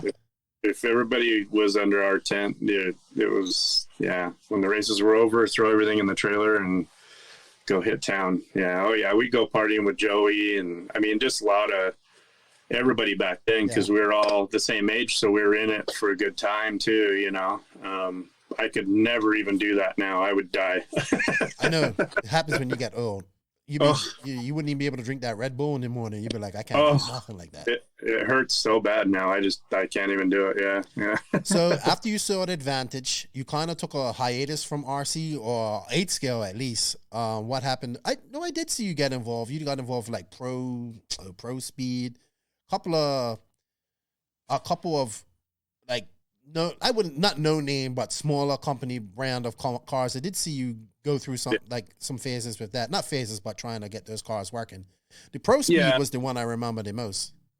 Yeah, they're not known brands. They're small brands. And a lot of them are like a brand from an owner of a factory. So if a factory makes, a handful of cars for other people, I mean, let's just use a name. Like if a factory makes like a Chevy car and a Ford car and a Chrysler car, sometimes the owner wants to make his own car, So that was the case on the Pro Speed. That was basically the owner wanting to make his own car and play with it and see if it would go anywhere, that car was actually, that car is really good. It still has some things on it that nobody is caught on to that are really good. The only car that I've seen to do what it did, which the rear of the chassis was raised up, like, at an angle, is kicked up, is Agama. Yeah, Agama did that, yep. Yeah. But the thing with the Pro Speed is you could get the diffs in and out so quick. It was literally 4 screws. Really? Yeah. 4 screws, the diffs in your hand. So, and we could change the diff height separate from the chassis way back. What was that, like 10 years ago? Yeah, and nobody's done that yet, or have they? No. I might know who's doing in an 8 scale. I don't know in an 8 scale. I know someone that's doing it in an 8 scale. Yeah. It's not easy, but it can be done. Like, it's not an easy. You think it's easy to do, but when you have to stand up to the rigors of 8 scale, it's not that easy. Yeah. And the thing that made it easy on the Pro Speed was we enclosed the diff in a housing, kind of like a Revo, like a Traxxas Revo. Uh-huh. So then you have that diff module at the ring and pinion, and then you can just move it all over the place inside the bulkhead. So nice. There's some cool things on the car that we did, and kind of I helped develop a little bit and really get the car like finished and ready for market. And yeah, it was a good car. What type of work went into doing something like that? How much work did you put into doing something like that?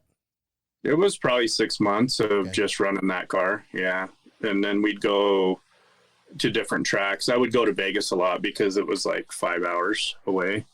And Vegas at that time had a couple tracks. So you could go and race like a real hard packed, dusty track at the Silver Bowl, or you could go out to Boulder City and run just loam, blown out, huge holes, So yeah, we would go to Vegas for 2, 3, or 4 days and just try stuff, and I would have a handful of bulkheads or, arm mounts wide and narrow, and just try everything. And, because you always have a theory like, oh, this does that.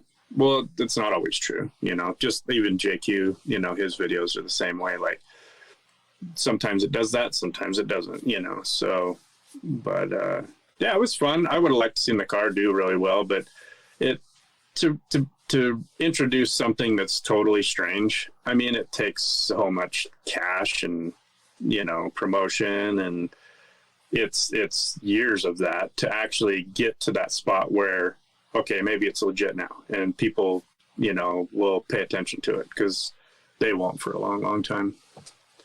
It is hard, and RC is so small. We're not moving 100,000 units a month here, Yeah. Probably not even a year.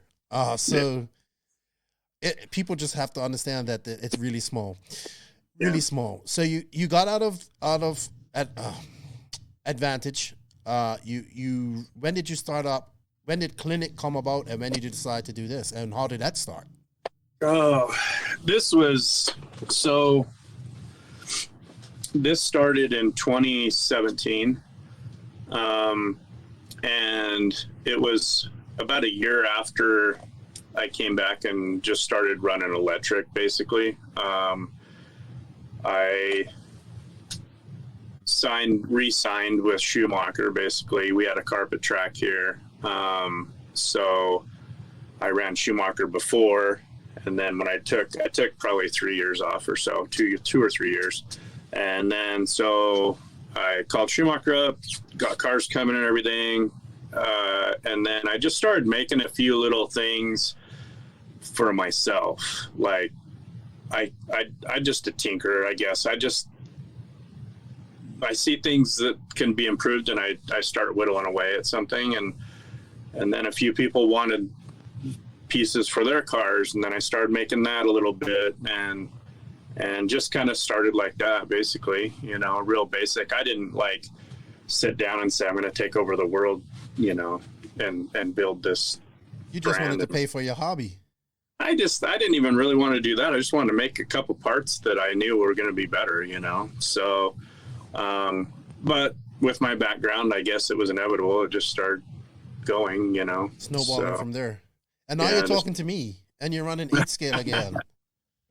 Yeah, 8 scale again, man. I didn't want to run 8 scale for a long time, because I was like, I don't have the time to put into it, to do it right, to do it, to the level that I want to do it at. So, but now I kind of have that. I can have some help with the business and stuff. So I was like, let's get into 8 scale a little bit and make a few parts, and that'd be cool. Get back kind of almost to the roots a little bit, I mean, that's my roots. So yeah, it's going well. What other parts do you make for other cars and whatnot? What does Klinik do?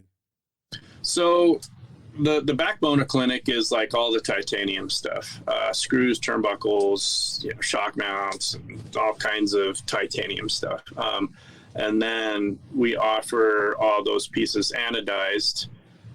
We do 11 different colors or finishes, so that's kind of cool. You can get like, some good quality billet titanium goods, and then you can get them in some cool colors, gold and blue and green and all this sort of thing. So that was like the backbone of the business. And then a couple of years into it, I wanted to make some carbon fiber parts, the battery cradles, basically.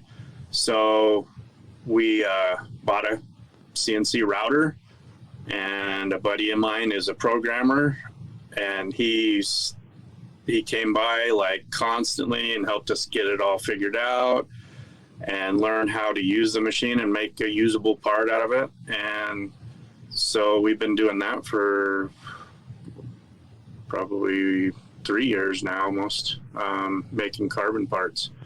So that's kind of been another good product that fits a wide variety of cars, so yeah, just that stuff. I mean, the last couple months, I've focused a lot on the 8 scale stuff because it's summertime and we're doing all these races too. We're doing all these gas races. So, yeah, it's been interesting to get into 8 scale now. It's a little bit different than what it was before. Yeah. Explain that, because that's what you said to me. You said, wow, it's a lot more cutthroat out there than it was back when we was racing. And I was like, yeah, man, everybody's trying to, go to that next level. And I think we lose a little bit of the fun out of it when that's all you think about or whatever, I mean, I know, like, I knew long, like, my skills to ever be a pro would never be nowhere near that. So I learned that I could just enjoy this and have fun, even when I don't race anymore. But yeah, I hope to, when I do race again, to have that same attitude. For sure. I mean, it's got to be fun. It starts with fun. That's why everybody's there, it's because they've had fun and they want to have fun again. Yeah, I don't know. It's a little strange. It seems like there's a lot of kids with dads at these races, and it's a higher level of intensity than when I started. No question. I mean, I'm not sure what their goals are, but a lot of them act like this regional race is like the world's, and if they win it, then their lives are going to change. And it's like, it's pretty crazy. Yeah. I mean, it's fun. It's a lot of fun still. It's just a different era. It's definitely a different era. So it's just a little bit different people. All the equipment's different. So, engines run forever now. So there's none of that flame out stuff really happening anymore. So it's just a little bit different than what I was used to. So I think a lot of guys have high aspirations, even if they've only raced for a year. This word sponsored gets thrown around all the time, and I talked about it last night with a friend of mine. Like, what is sponsored? What is this? What does it mean? And what's the goal? Whether it's the racer or the brand, what's the goal? Because there has to be a mutual goal. Yeah. And I'm guilty of sponsoring everybody myself, and I started with JQ Racing. But that's the game that's how the game is now. And it's unfortunate though, because I think it's a weak business model to build your product, your industry on top of. So it's like, it comes to the point, like, I get it. RC racing is not, it's not as expensive as full scale racing. It's not as cheap as people think it should be. And a lot of it has to do with tires. But yeah, I get it. Some people want to save some money and stuff like that. But it comes to now it's like the race is not on the track. The race is like who can get the better deal. And that's what people are throwing up nowadays more than anything. And I think we've lost a little bit of it. Like, I'm not saying everybody is like this, but we've lost that, hey, let's win on the track instead of, hey, I got a 75 deal off MSRP compared to your 50% or something like that. And we've lost our way on that. Yeah. And the only people we have to blame for that are us, the racers, and the manufacturers. Yeah. Yeah. There's no value in the sponsorship anymore, really. I mean, you go to a race and every single person has, they got the shirts, they got the hats, they got their name on everything. Cars are all painted up, super dope. It's almost like it's boring now. Like, it's everywhere, And I look on, it's interesting to see some of the brands. Like, there's a team page that I'm on. I'm not going to say who it is. And I've been on there for several years. And I just realized a couple weeks ago how many members are on this team page. And these are people that are only, team drivers that get some sort of discount that varies, I'm sure. There was 700 members on this page. And I looked at that. I never looked at it before, never paid attention. I was like, oh my gosh. And in the overall grand scheme of things, how many people are in the customer pool. Is that half of them? I was like, oh my gosh, everybody's sponsored. Yeah. Everybody, you know. So it's just, it's so weird. Like when I talk to Greg, sometimes he kind of doesn't grasp it too. It's like, what do you mean they're sponsored? I'm like, oh, they're sponsored. Like, they're not, like, you know, back in the day, you had to, and it's true, but we're not back in the day. You know what I mean? I don't know how we fix this. The only way I know how to fix it, is by getting more people to run race RC cars. And I don't have all the answers for that either. But it's a conundrum, It's a difficult thing. Yeah, it's a conundrum. It is a conundrum. It's difficult to see any large spikes. Like, let's take 8 scale. Okay, 8 scale, for instance. A set of tires now at retail, if you're buying them at retail, I mean, they're $80+ a set. Mm-hmm. That's crazy. It's insane. That's insanity. It blows my mind to this day, you know?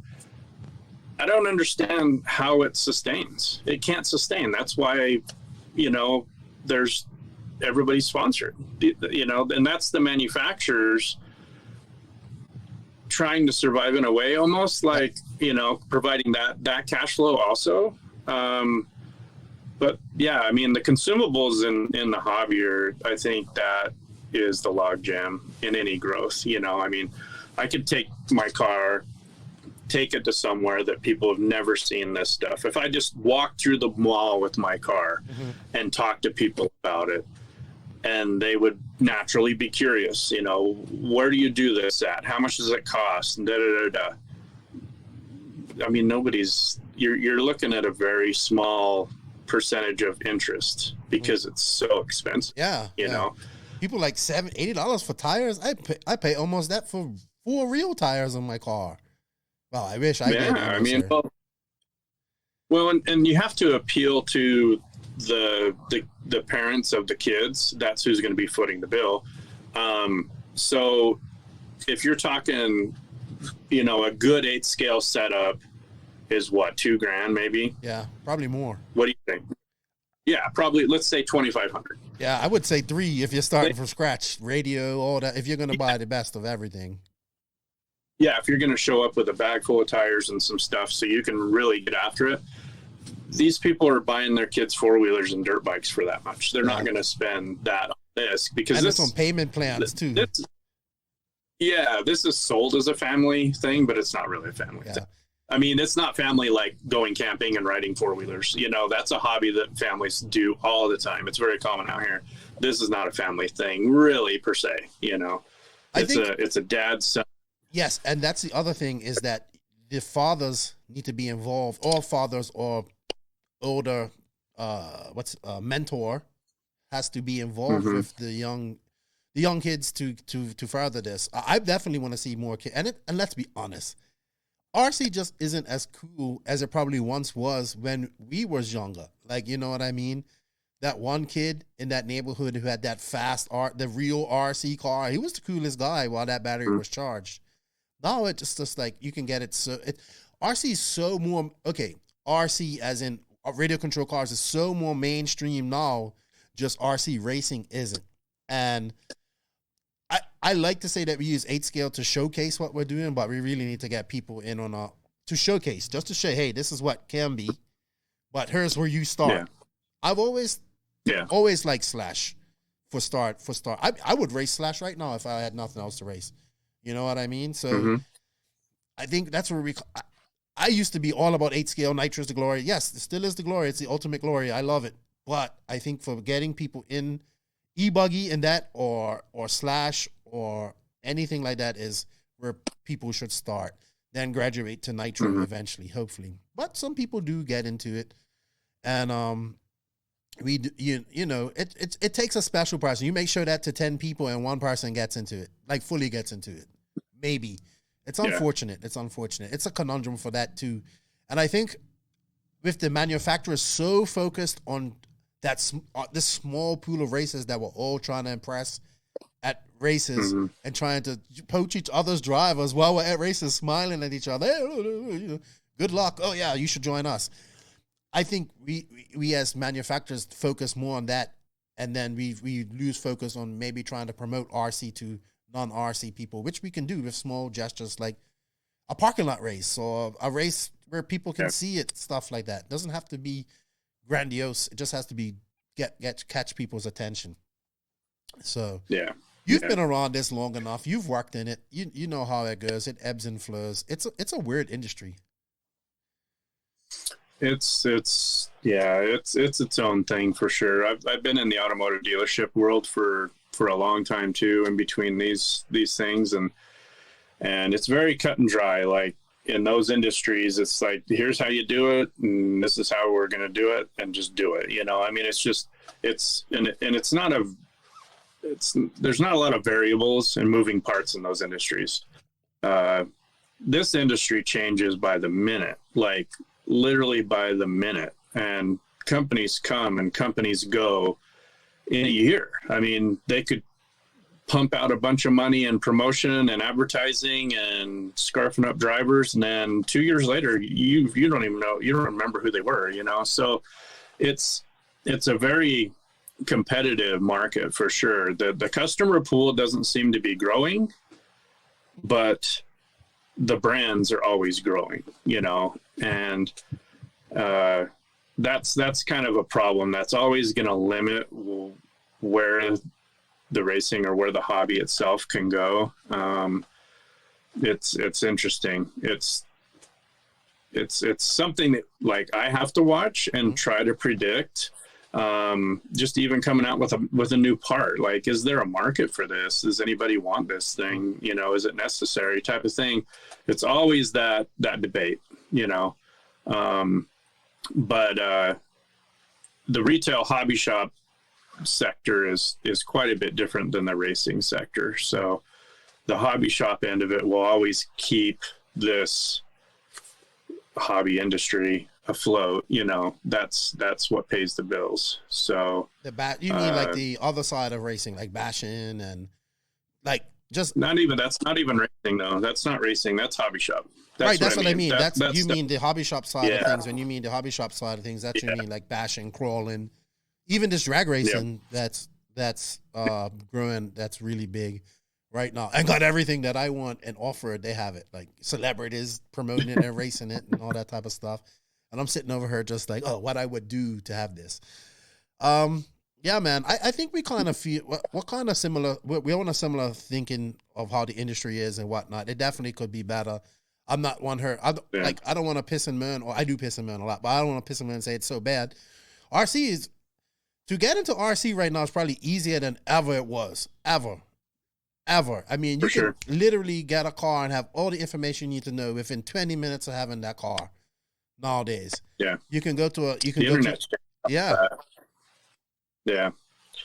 So, I mean, back in the heyday of nitro growing, like we were talking about before with the MBX4 and the Thunder Tiger. So back in those days, there was a huge mail order place on the West Coast called National RC. These guys just did 8 scale.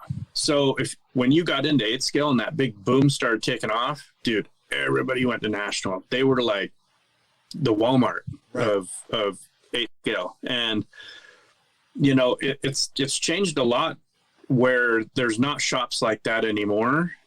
The internet thing is kind of like, you know, if you sell all the common brands, everybody's racing to the bottom. Like, how cheap can we make it? How much free shipping? How many coupons can we send out this month? And it's like, there's no future for growth there.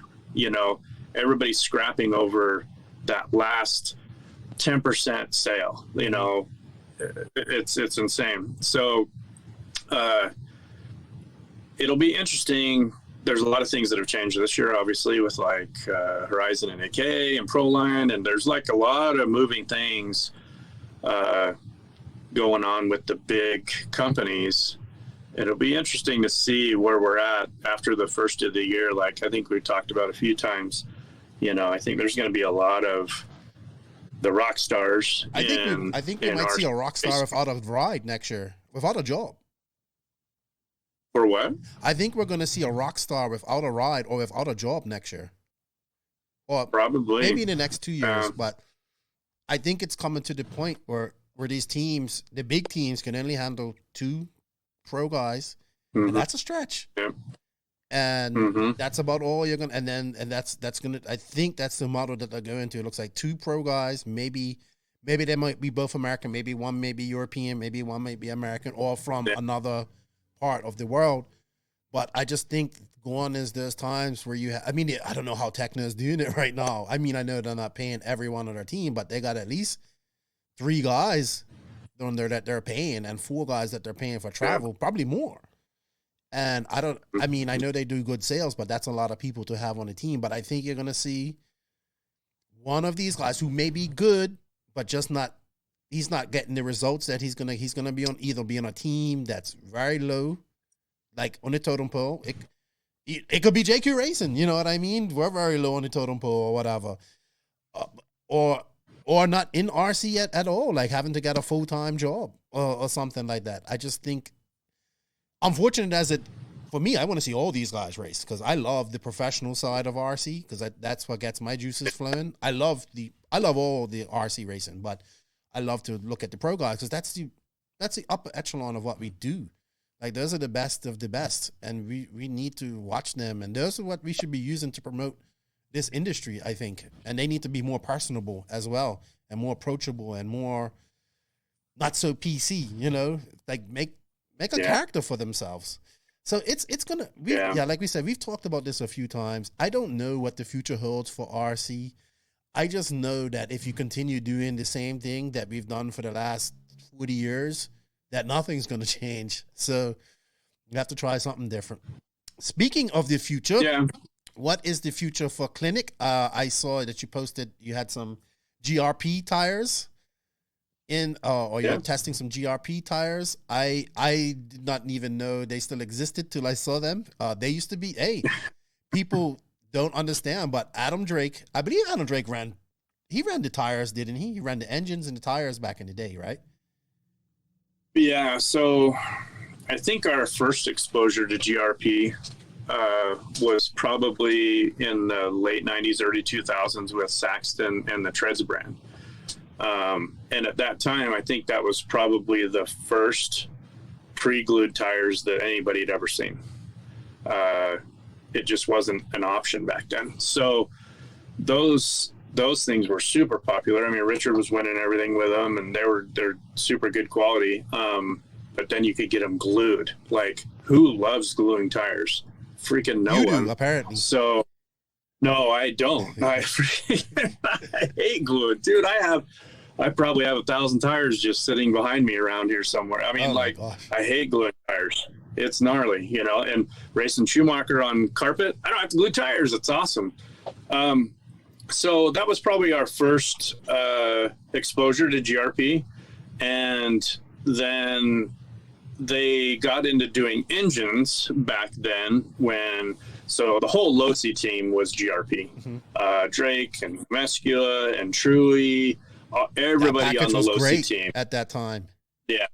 Yeah, you had the engines and you had the tires. It was money, you know.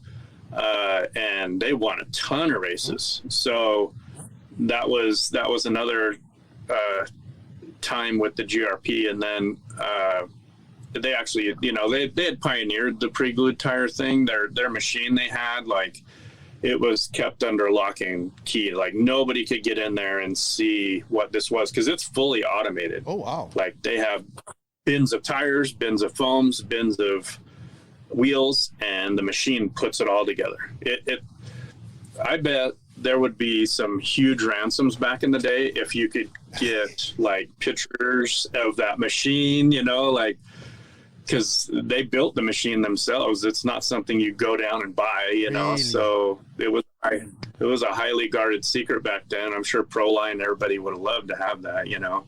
So yeah, GRP's been around for a long time. I mean, they're highly decorated brand. They 150 plus national and Euro and world titles. I mean, yeah, GRP is legit.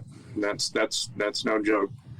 So, and then I don't know how long ago it was, 6 or 8 years ago, they had a big fire at the factory. and that just about took them down.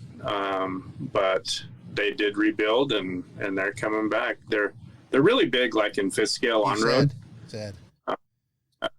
Like the big touring cars, and then they have like the F1 cars. So they're really big in those tires, and I think we're going to start seeing a resurgence in 8 scale stuff too. Are you going to be working with them, helping them testing compounds and treads and all that stuff?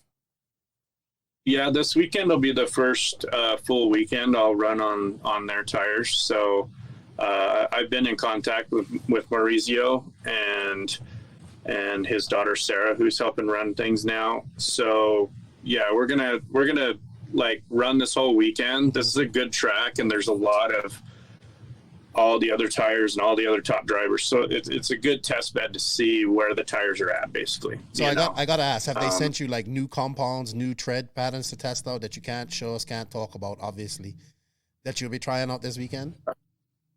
Like more modern, I would say. Common treads. It's all good. It's modern. Yeah, it's competitive stuff. Yeah, for sure. And I mean, GRP knows rubber very well. You know what I mean? They're 30 years into this deal. They need to bring back those engines. Those engines were badass. I mean, Drake, I think, won like 3 nationals with that package, man. And Truey was on fire. Yeah. With that package. Yeah, so. The GRP engines were good. Yeah, they I don't know how many they sold back in those days, but they were hugely popular. Yeah. That must have been just tons of motors. So besides that, the tires, which you're going to test this weekend, what else does Klinik have planned coming up for the rest of this year and next year? I've got some like accessory type stuff coming soon. Like actually right here, I have some like tire bags, and then I have like a big carrier bag that's going to fit those specifically. There's not like a really good way to haul tires. Right. Everybody's got like, oh, I got a bin, or I got this bag, or whatever. Like, this is $80 like on A-Man. Why are we carrying it around in a freaking duffel bag or something? You know what I mean? Like, so a proper tire carrier, that'd be great. Yeah, I mean, just something like that, simple stuff. Well, I've always got things in the works, you know. Once the 8th scale starts to kind of wind down for the year, then we'll get back into some 10th scale. I got a couple of projects with 10th scale coming up that'll be good. So once summer starts winding down a little bit, we'll kind of shift back over and get some of these new 10th scale things out. But yeah, just plugging away. It keeps me busy. So I really don't have a lot of time to do anything. I can't even get a body painted. I just spray can it, you know. Yeah, so that's all. That's all that matters. There's no time. It's run, you know. So okay. So I forgot to touch on this, but you Schumacher, you've been driving Schumacher for a while. I think we talked after I interviewed Orlovsky. So you've worked closely with him before, or communicated with him before. How you had a lot of good things to say about him. Like, you really like him. I like him too. He's got the right attitude, and he's good. You know, to come from a country that doesn't really. I mean, they do have some. He's the most famous Polish racer. Let's put it that way. You know what I mean? For sure. Yeah. So yeah, I mean, go ahead. Sorry. Yeah, Michael's super. The thing with Michael, and I suspect it's with Europeans in general, and it isn't a dig to Americans or anything, but the Europeans are far more professional than we are. You know, we don't see driver stand temper tantrums, yelling, screaming. Like, they're professional, and even the kids that aren't at that level, you know, that are the club racers and stuff, they're the same way. They know they have to be like that. That's like the standard, you know. But yeah, Michael's an incredible kid. I mean, it's funny when we go to races. Before COVID obviously screwed everything up, we would go to a lot of races around the country when he'd come into the country. I was always amazed, like, we'd show up at a track, get everything set up and, get the pits going and everything. Okay, let's run a couple packs. You charge a pack, go out, hit the track. Dude, he hits the line, the first battery. Like, I don't even get it. Like, I don't even. He seems to be enjoying 8 scale too, and I hope he sticks with it and gets up and challenges these top 8 scale drivers in the world. So I'm excited to see when any top 10 scale driver gets into Nitro and see how they fare. He seems to be doing all right. He's going to have to, he's got some stiff competition over there in Europe too. So, I'm glad to see him. You think he's going to do good in 8 scale as well? Like he's going to get to that upper tier of 8 scale with those guys? I think he will, because he has that. He has the ability. I mean, that's the beginning of it. You got to have the ability to drive, and the kid is just insanely good. I know a lot of the Euro 8 scale guys, they just run 8 scale. They don't run 10 scale. So those guys will be tough for sure. But I think if Michael has the right car and the right team, and we talked about 8 scale, it takes so many different things. You got to have a good pit guy.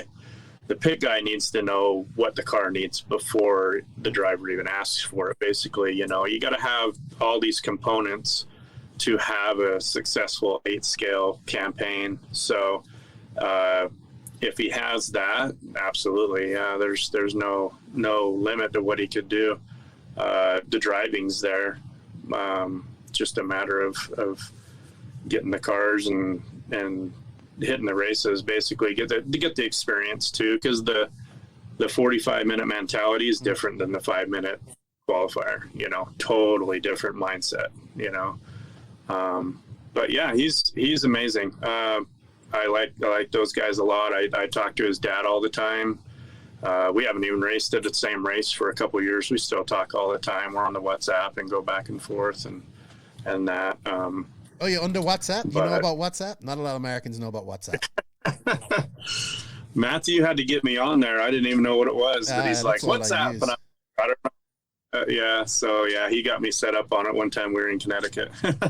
Sweet, man. Awesome, man. I'm had a really great chat with you, man. I learned a little bit more about you that I didn't know all this time. I'm super happy to see you racing 8 scale again. I hope that keeps up. And hopefully we see some Klinik parts for some 8 scale car. Kyosho, I want to see Kyosho come back to. It's not. I don't think Kyosho will ever get back to where it was, but I like to see Kyosho get back to at least being a force in 8 scale again. Not saying that they aren't. The car is capable. The drivers they have are capable. Yeah. But it's compared to what they used to have. You know what I mean? Like. It's a shadow, not even a shadow of what it used to be. So I'm hoping they get their act together. Yeah. They need a team manager in America. That's what they need. That's where it starts, team management.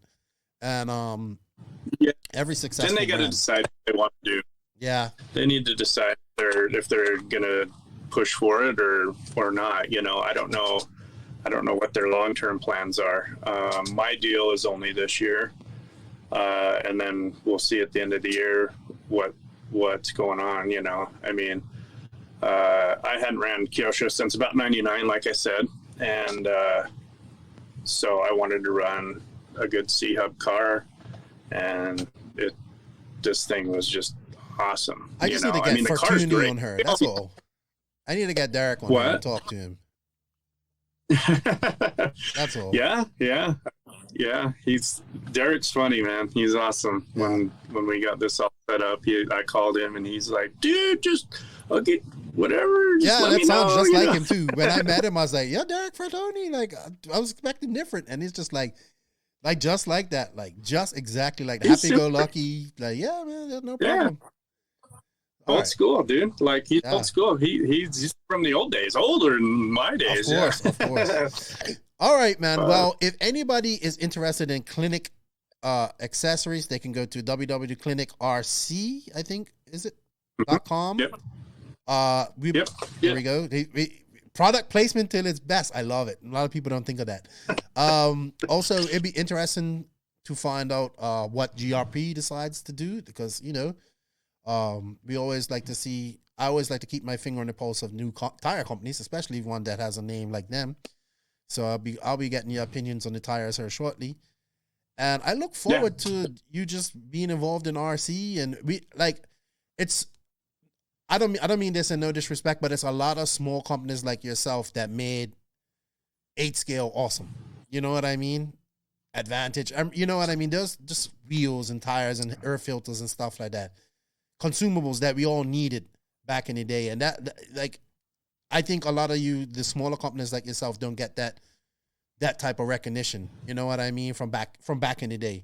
Even when I asked you, I was like, Klinik, I didn't even know how to say the name till you said it to me and all that type of stuff. So it's all good, man. Thank you. I'm sorry, go ahead. Yeah. Just small companies. I mean, it's just like, there's a ton of them out there. They come and they go. But if you have a good, legitimate product for a good price and quality, then it sticks around, And I think that's where the advantage thing still, resonates today, is a lot of people still remember it because it was decent stuff. It was good price, and you kind of, the guy, like, oh, I know that guy, and so, yeah, it's a lot of the same. So I just try to do the same thing now, as back then. So have a little fun in between, Sweet. Or can people contact you on Facebook directly? Yeah. I'm on, Facebook, the Klinik page, message, whatever, WhatsApp off the website, email off the website. Yeah, there's no excuse not to get in contact with Tony. No excuse. Yeah. All right. Yeah. Well, good luck in Wyoming this weekend. I heard it's a wild time. Anyway, people, I'm heard nothing but good things about this race. Have fun. I'm interested to hear about your testing with the GRP tires, if you let me know. Yeah. And good luck. Sure. And good luck, man. You seem to, but I don't need to tell you good luck. It seems like whatever you touch seems to be successful. So, can you touch this podcast a little bit more? Like, touch it so you can get it's getting there, but it takes time. Thank you for your time, Tony. Would you like to say thank you to anybody before we sign off here? Yeah, I mean, I'd like to thank my wife. She puts up with all my crazy freaking ideas, and she keeps me kind of on the path for sure. I got lots of friends that help with this stuff and help promote and help out when we need it. All my sponsors, Klinik obviously, and Schumacher and Avid and GRP and KO Pro. Yeah, I mean, just go race, have fun, chill out, Yeah, just enjoy it. We don't get to do a lot of, the COVID let us know we couldn't do a lot of things sometimes. So yeah, we're back at it. Let's go, man. Let's race. Let's have some fun. Have fun. I think that's people forget that. Like, having fun is the first thing why we got into this, because it's fun. Yeah. So yeah. Yeah, like the first time you go and run at a big race in practice, you get done running and you're like, this is gonna be awesome. This weekend's gonna be fun, man. Or you're gonna be like, I am way out of my league. And then you realize that you have fun. Well, you can say, okay, then you can realize, okay, I can have fun now. So there's only one guy that wins the race. Everybody else, we're all the same. Yeah. Have fun. It's called racing. It's not called winning. Oh, yeah. Right. Exactly. All right, dude. Awesome. Like I said, good luck. Thank you for your time. It was a great chat. And yeah, man, have fun in Cheyenne.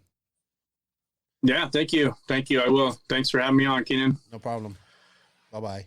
All right. Bye.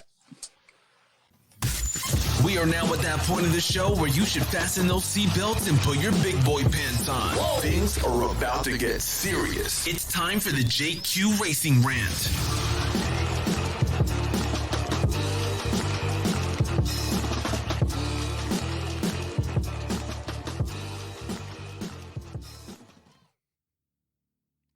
Wow, we haven't had one of these in a minute. It is time for the JQ Racing Rant.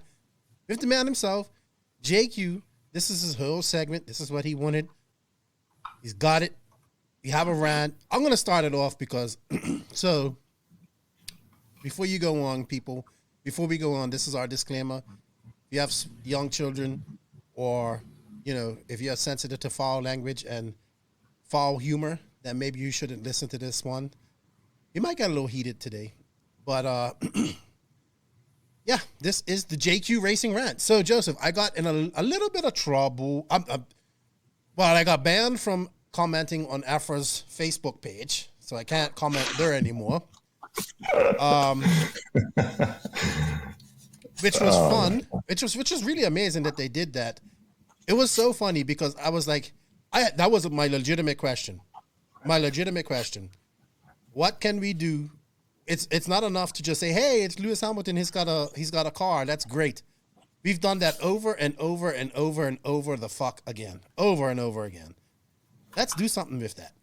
So that was my question. And that was the guy, what's his name?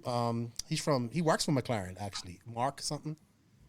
I sent you the screenshots. Styles. Yeah, it's Mark Styles. So he got one.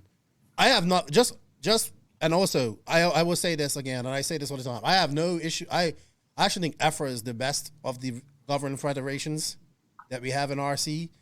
I believe in the federations. We need them because they should be leading the way with RC and promoting it. But they do good things. I commend them. When they do dumb things, I let them know. And as simple as that. And, of course, I got in trouble with Roar. Well, I don't think I got in trouble with Roar, but I definitely put them in some trouble with showing and there's nothing wrong with what I done because that's all on their public Facebook, on their public webpage. Their financial stop at 2016, and I want to know why. Also, coming up, I have nothing against Raw either. I think Raw needs to exist too. With that being said, the elections for the odd number regional directors is coming up here very soon. So I suggest I want to see everybody, if you can, go sign up at your Raw membership. If you want to be a regional rep in your position, you can go check their regional maps and see who's got a regional rep wherever on their website. If you think you can do that position and you want to see things change in RC, then we need to get in at ground level so we can get in that committee and make real changes. So Raw doesn't like me, and Afra is definitely mad at me. But you know what, Joseph? I don't really care because I'm going to use a comment from you, and I do care because I want to work with these companies. I want these federations to do better and be good and leading RC and doing what they're supposed to do, governing RC. But at the same time, if nobody holds their feet to the fire, nothing will change. So here we have, I'm going to use Raw, for example. We're going to do testing. Even though I don't believe that they inflated the tanks doing that, and they did the right thing by DQing people because by the rules, that's how they're supposed to DQ'd. I want them to do the test to see if it's possible. If it's possible, then we figure out we've been doing something. It wouldn't be Raw's fault. We figure out, okay, we've been doing something wrong this whole time. We need to change, maybe test tanks. But if we don't keep their feet to the fire, they're hoping people will just forget about it and go on. And then, hey, look, it's June again. We have the 8-scale nationals, the biggest nationals for Raw, the biggest money-making nationals. Forget about what Raw did last year. Let's pay our money and let's just go anyway. And something else happens, and we go through this for 2 months. Raw sucks, and we need to change Raw. And that's it. That's as far as it goes. So this time, my goal is to hold their feet to the fire. I'm nobody in the big scheme of things, but my loyalty does not lie with Raw and Afra and IFMAR. My loyalty is to the people like me, like you, who pay our dues and pay for these races and support these federations with memberships and holding races and stuff like that. We deserve better. So anyhow, I did get in a little bit of trouble. What did you think of my little... So, okay, let's take this one at a time. Yeah. Let's start with EFRA. Okay, so... I believe that the way the world works, the way EFRA works and the RC industry, same as a society. For change to happen, you need certain conditions to exist, because the people who have the power, the people who are happy with the status quo, why would they change, right? You can talk to them nicely and have a couple of beers and come up with suggestions, but if they are fundamentally satisfied and happy, why would they change? Change is hard. You have to make an effort. You have to work more and differently, and it's just a hassle. Don't want that shit, right? We're enjoying this right now. We don't need change. So for change to happen, you need certain conditions. those conditions are that there is outside pressure on there's outside pressure on an organization to change, or if it's a country, there's outside pressure on the government to change, right? Mm-hmm. The people are protesting. They're in the streets. The government is like, oh shit, we have to do something, right? So if we look at RC, EFRA is like happier, everything's good, like whatever. And then there are loud voices bringing up inconvenient truths about EFRA, about RC racing, constantly bombarding them. They're getting uncomfortable. More people start speaking up. So you start building this outside pressure on EFRA to change, right? I think it is a requirement for change to happen. So the fact that we bring negative things up and complain and all of that, that's an important part of actual change happening. That's not what's going to create the change. For that, you need people within the organization who aren't antagonistic, who are working on the same page with the people in EFRA, right? They are people in EFRA. So you have Javier or Matt or Racing TV, you know, you have forward-thinking people who would like to change things.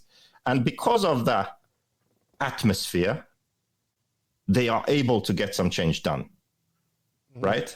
The outside pressure helps those people achieve change. So having said that, I kind of agreed with EFRA in this case. You know why? Because when you are on the outside and when you criticize and when you make a fuss, you have to be precise and specific with your attacks. Because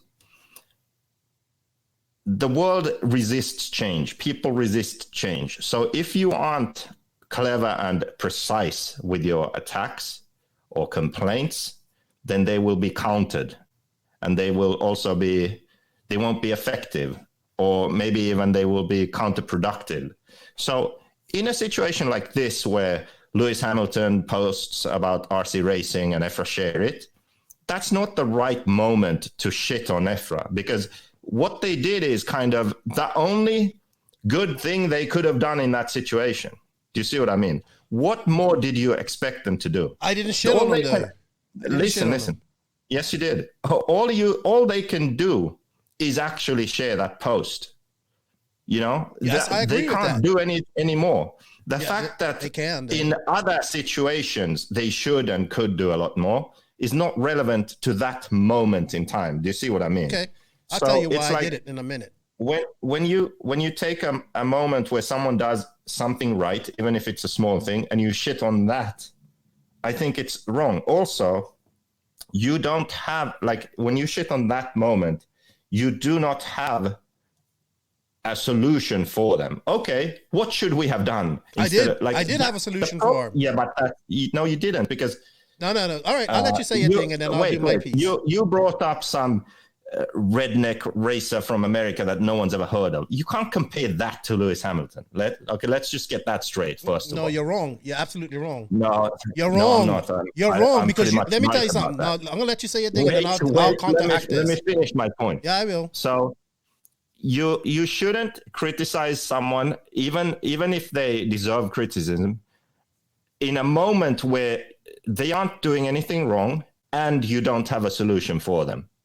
Right? So you need to save your criticism for moments when it's valid, it's very specific and precise, and you can provide them with a better way or a solution. And anyone who sees that can see that also. Well, I wasn't allowed to do that because they blocked me from finishing off my subject. No, I saw the conversation and it wasn't going very well. Because you have the same mentality as that guy, Mark Stiles. You didn't target your criticism correctly. That was the point. I beg to differ with you. So can I say my thing? How does that work out for you? I don't give a fuck if they ban me from the Facebook page. That just gives me more fire. That just gives me more fire to show how stupid they are. That just shows how back of the times they are if they think they can ban free speech. That was a legitimate question. I love Lewis Hamilton. He's my favorite Formula One driver. Right? I am a fan of Lewis Hamilton.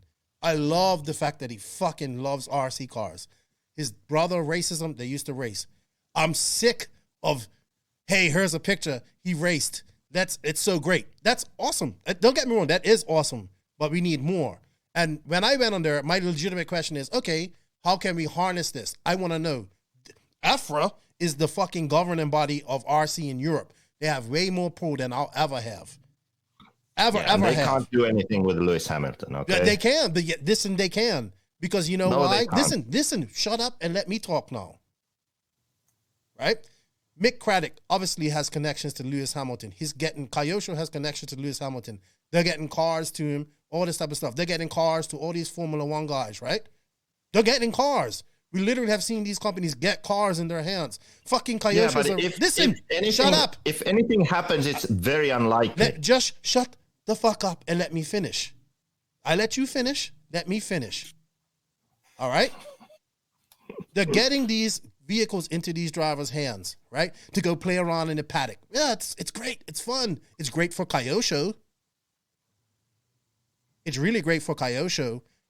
Why doesn't AFRA, as the governing body of RC, reach out to Mick Craddock and say, hey, Mick, we're thinking, now, if they wouldn't have banned, because if they listened to the podcast, which they probably did, they would listen to the solutions that we had. I brought up for that. Here's something I would like to see. Why not have a celebrity race, Joseph? You know how they have a celebrity race, like where they drive these, they had it in America, where they had different celebrities, movie stars, they want to try, they like racing. So they get in they all get in the same type of like a Toyota, just the same type of car. It's set up a little bit for racing. It's nothing special, but they race. And it's a big deal. I used to watch this on the TV channels and all this stuff. I thought it was cool. So why don't we do a race instead of having these guys play around in the fucking paddock and like, oh, it's a toy, it's a joke, it's that, right? Why not let's figure out a way to team these guys up with professionals from within RC to mentor them for a day or a race day and just have a celebrity race. So Ocon challenge Hamilton. You know what I mean? So who's the other guys? Like maybe you have Ocon and Hamilton, a couple of Formula One guys. Maybe you have an MX guy. This is obviously a dream and many years from now. But when say there's no COVID and you get these guys and you do a celebrity race and you have David Runner-Falk, his driver is such and such. You know what I mean? Battier is this driver. Ryan Mayfield's. Just imagine a crossover of RC and full scale. Now, the other crossover would be, hey, these guys get to go and drive a Formula One car. But obviously, I know that really can't happen. But maybe the crossover is that then these Formula One guys pit the RC, the pro RC guys and do this. And this is all caught on content, right? I talked all about this on the podcast. Actually, no, I lied. I talked about this in the Patreon early podcast. So probably why it hasn't come out. But I did touch on this type of stuff. That's what I'm looking at. Now, to my point about this redneck racer in America, let me tell you a little bit something about Big Chief so I can educate you. I don't even follow no prep full scale stuff. I don't even follow the no prep RC stuff too. I like it. I think it's cool. I like the drag racing part. I think it's cool. It's something I didn't grow up with. I don't watch right now. So much people are watching, maybe not as much, obviously not as much as Formula One. Let's put it that way. But Street Outlaws has been on Discovery Channel for 13 years, 13 seasons, Joseph.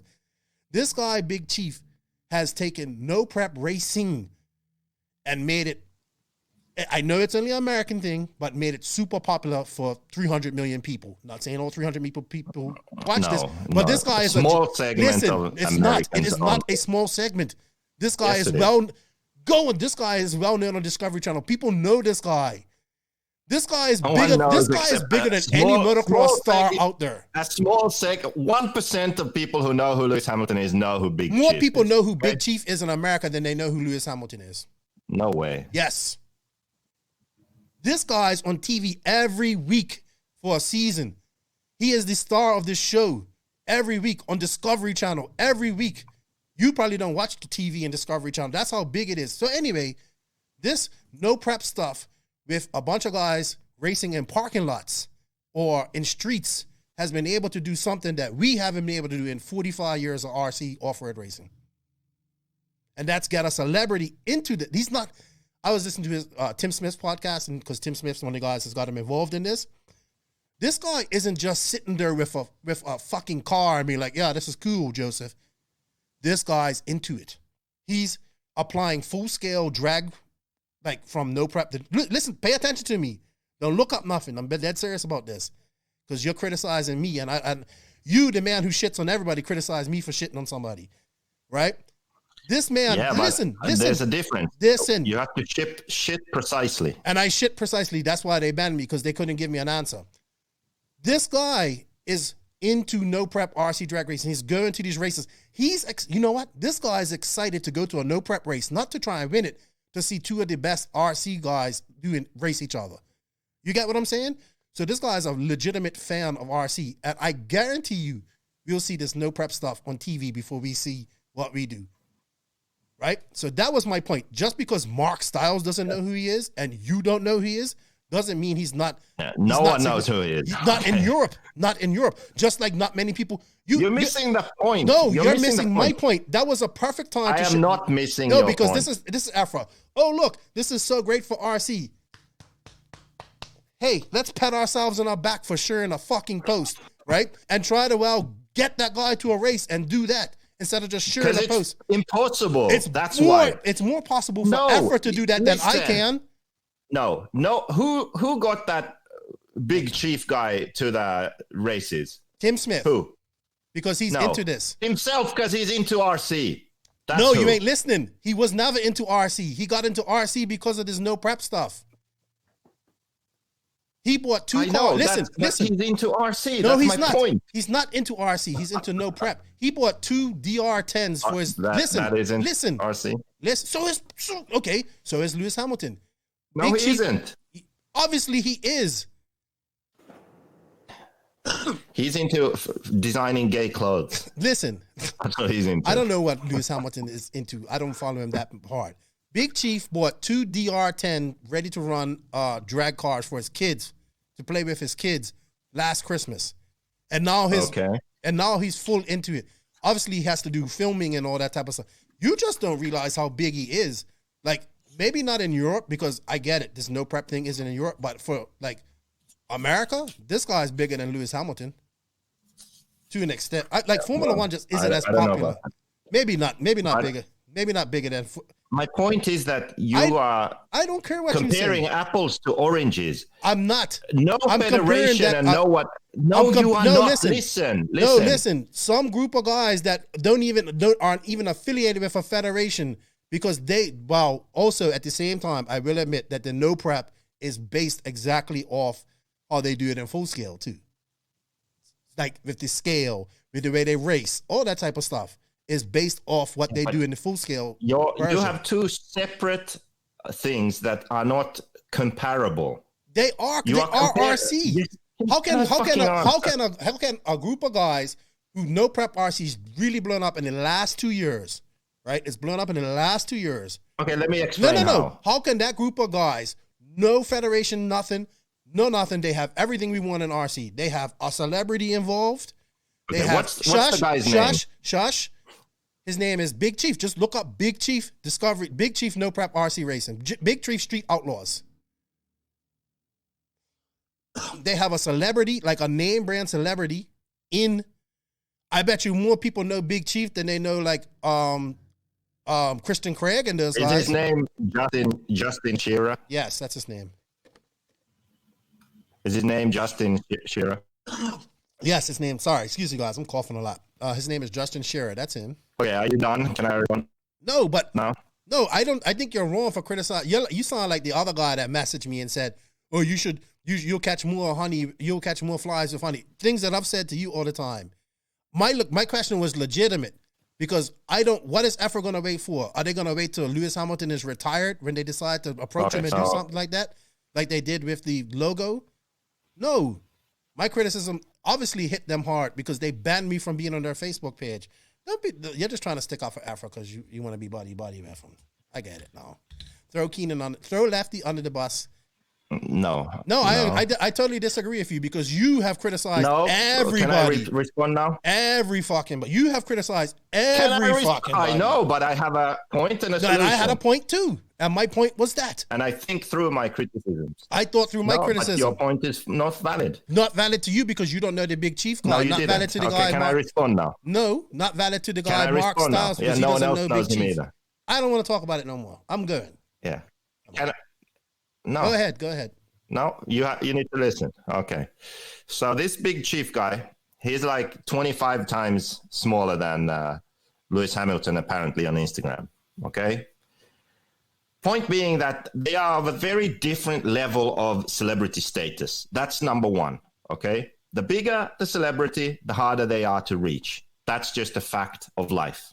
Okay. I agree there. The smaller the band, the easier it is to know someone in the band or get backstage or whatever. The bigger the band, the less likely that is. The further away from them you are, you know? This is just a fact of life. That's number one. Number two, this... So, let me ask you something. Would that stop you? Let me fucking get my point across. Would that stop you? Let me get my point across and then you respond. Okay. This big chief guy is just some random guy who does... drag racing, USA only, okay? A celebrity within that community who happens to be interested in RC after he got introduced to drag racing RC, okay? He also has that is already, probably one of the most popular shows in America at the moment too. Wait, that is already two things that lined up perfectly for this situation. So he's in some mega celebrity globally and he liked RC cars when he saw them, okay? Two important things, right?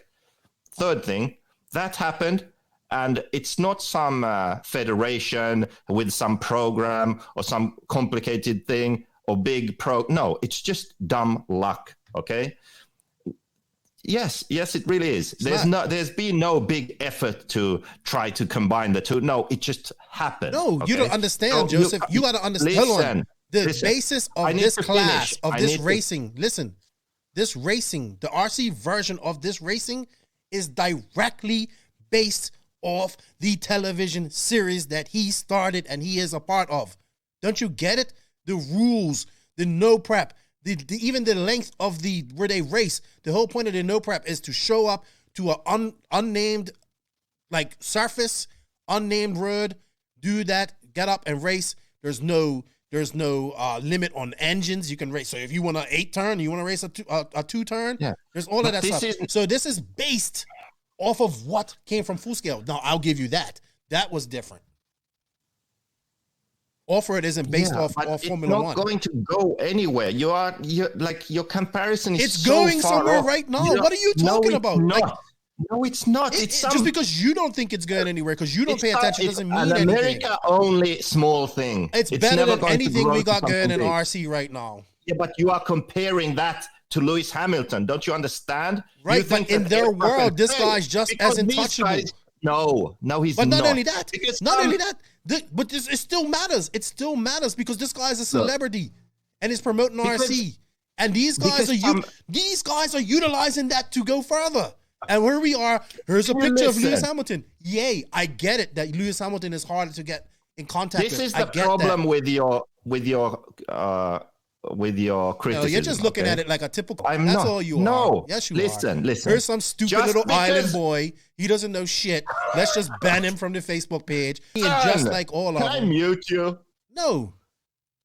So just because a bunch of Americans race some drag racing cars in a parking lot, you can't then go to one of the biggest motorsport celebrities in the world, Lewis Hamilton, and say that EFRA is failing because they don't use Lewis Hamilton in promotion. I did not say they failed. But that was your criticism. I asked, no. I literally asked them. Your criticism was that EFRA should do more to involve people like Lewis Hamilton. Yes. That was the criticism. Because they are the governing body. But that is not the moment to criticize them in that way. Moment. No, because they cannot do anything more with Lewis Hamilton. That's the point. Yeah, they can. They just ain't making the effort. Would you let that stop you? Okay. Yes, I would. I wouldn't pursue Lewis Hamilton. This is a prime example. Hey, Keenan. Hey, Lefty. I need you to get a hold of Lewis Hamilton by all means necessary. That's what you'll say to me. And you know what I'll say to you? That's impossible. How am I supposed to get to it if Africa can't get to it? I don't want to hear that. Just do it. You wouldn't accept that. You wouldn't accept that. Look, Yeah, I like Afro. Why aren't I working with Lewis Hamilton already then? I like that because point. the possible. You have to be This is the realistic. thing. This is the thing. Lewis Hamilton hasn't just came out and said, "Hey, I love RC cars." Like yesterday, we've known this for years and years and years. We know that Mick Craddock has a link to him. We know Mick Craddock knows him. His father we know that his brother raced RC cars. Was even signed by Kyosho at one point. We know that these guys are getting Kyosho cars. There is a link. Why aren't they exposing that? And if anything ever happened, it would be a miracle, right? But they have the link. That's the thing you don't understand. If I had a link like Mick Craddock, listen, fine. Joseph, it's like saying, "Oh, Joseph, can you get me a voice note from Steve Mathis at Supercross? You're there. I'm not there. You have a better chance." Lewis Hamilton. He is Lewis Hamilton. He puts on his pants just like you and me, one leg at a time, or maybe two. But the thing is, there is a link. I think Joseph, you really don't understand. No, you There's don't no understand. one in motocross who is anywhere near the level of someone like Lewis Hamilton. I agree with the star level of what this guy's at, and You could go to the biggest motocross star ever. I can probably get to that guy. Excuse me, I'm sorry. I agree. It's I don't know what's going on. I can go to a motocross race and I can get to talk to the biggest celebrity motocross. I agree because it's different. It's smaller. I get Exactly. I get this is different. I understand this is different. I totally do. But there isn't a guy. There's a company that races RC cars. One of the companies with the biggest heritage in RC, Kyosho. Mick Craddock, Kyosho. They're getting cars in these Formula One driver hands, which is great for their company, which I have no issue with because they have that connection. We need to make that work for all of RC. Just like you said earlier, that we need to stop thinking about just us and just them. No. But Kyosho, my point. Your Afra has the connections to do it. We just have to push them. You're just gonna, you know what? You're just gonna criticize me anyway because it's me, and you don't know who Big Chief is. It's you. Yes, of course it is. I don't care that they banned me from their Facebook page. Immediately when I saw the discussion, those posts, I was of this opinion. My opinion was formed like immediately. It was my gut instinct, and I thought about it, and it was the same. Well, I disagree with you. Like I said when I started, when you criticize, you have to be precise, like a surgeon. I agree there. Right? You have to have a precise, like what are those missiles that fit down air vents that America has? I don't even know what's going on in the world, so I don't know. Whatever that precision strike is called, I can't remember now. That's what you need. And my point is that even though the criticism is valid, that EFRA should do more to promote RC to a wider audience, and the way to do that is through individuals who have some sort of link to RC or like RC and they are famous. Okay, even though that's a legit criticism, doing it the way you did devalued the criticism because EFRA could deflect it very easily by saying like, what the hell are you talking about? We can't reach Lewis Hamilton. And then you bring up some redneck that races. He's not a redneck. But anyway, I'm just trying to tell you. Dragsters in the parking lot. Right. And you think that that's the same thing. But in their world it is because we got nobody in RC. Nobody in RC is doing that. They've done more in 2 years in RC. They've done more in 2 years in RC than Offroad's done in the last 20. No, they haven't. Yes, they have. No, they haven't. No one outside of that small niche within a niche knows anything about that. They have money races. They have a race that people get paid $18,000. So what? Tell me which RC race pays $18,000. So what? Joey could have a fucking race that pays $50,000. Well, where is it? Where is it? But he doesn't want to. Exactly. So what race is paying on $18,000? The drag races could do the exact same thing. Have a shitty race and keep all the money. But they don't because the point of the race is you pay in and the people get to pay out. I know. And you think that's so awesome. I think it's needed in off-road. I think it's needed in racing. I think we need to have some dollar races. I think we need to have money gave races. Out some money The fact that they gave out some money doesn't mean that drag racing is more money huge, than massive. more money. They gave out more money than any RC race I've seen. Yeah. Why do you think they did that? So that people like you would think because that's how the playing rules around are in the full scale version. Would be a big thing. It's not. It's never going anywhere. It's going further than RC. It's going further than off-road right now. No, it's not. So they have okay. You are so wrong. So they have the biggest celebrity in their genre of RC into RC. Okay, but the genre is fucking minimal. Who do we have? If we started a new RC thing, which was like, who do we have? What's comparable to that? Tell me, we are 45 years in her, and who do we have? Listen, J Concepts is into all that monster truck stuff. Okay, monster trucks get the grave digger over there. Oh wow, the biggest celebrity in monster trucks is at this RC monster truck event. Who gives a shit? It's not the same thing, is it? Right? You're comparing. Oh, sorry. I did it. Oh, yeah. You're comparing apples to oranges. You're thinking, and you're not looking at the value of what that done. So tell me, answer my question. Answer my question.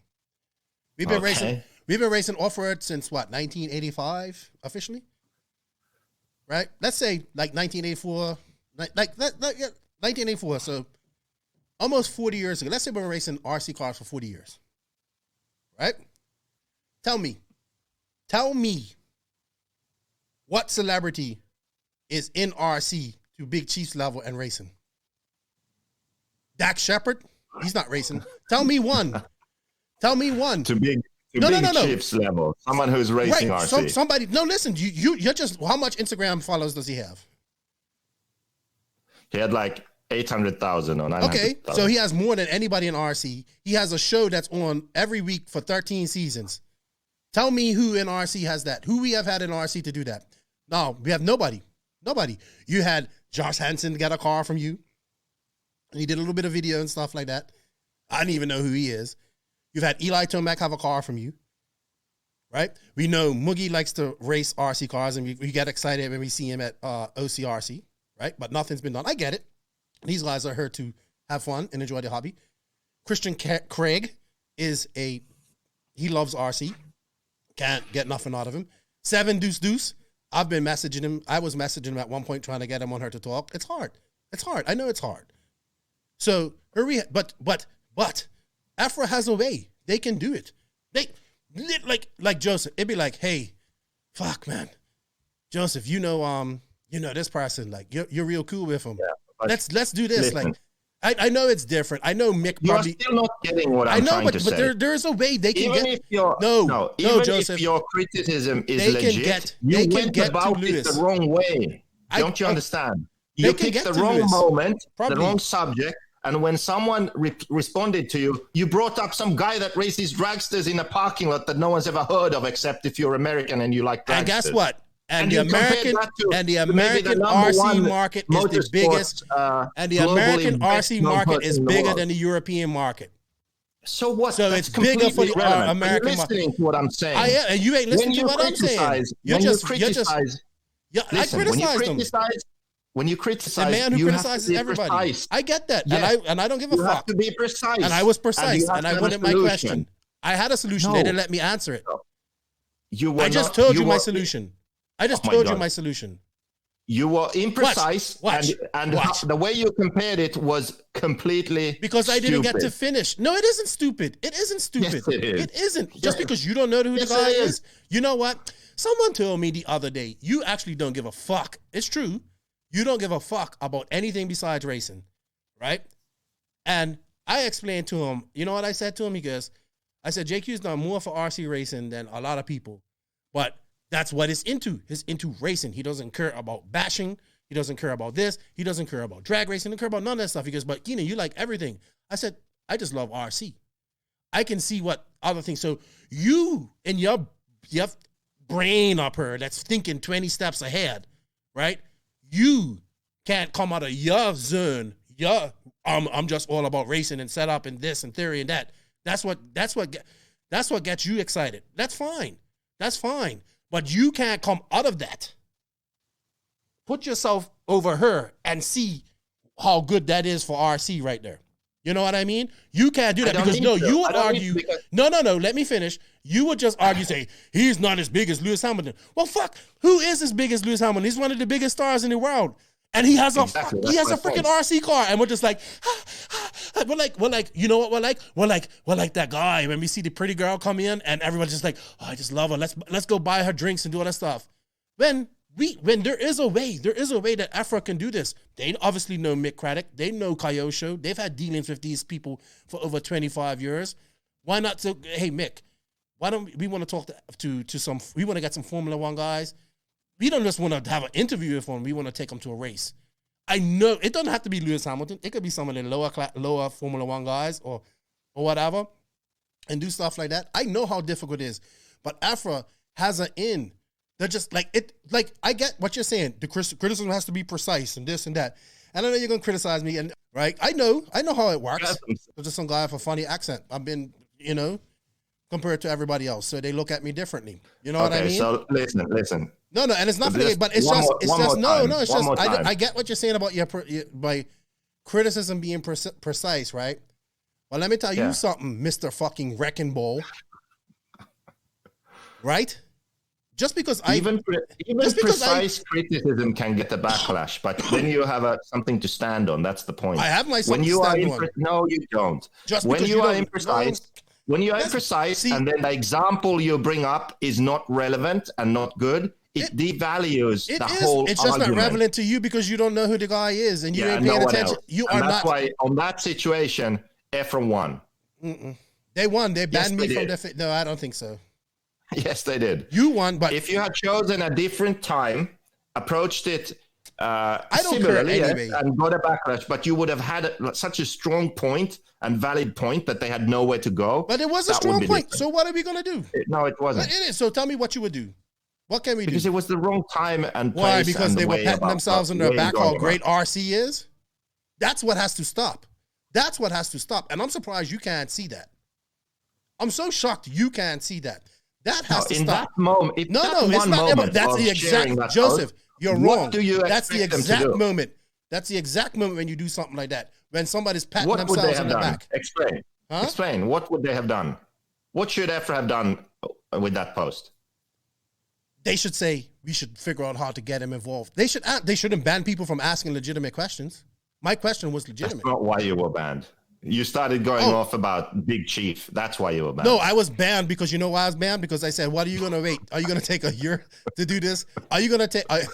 I got banned because of this. I argued with Mark Stiles, and he's in Afra, right? Yeah. He's in there.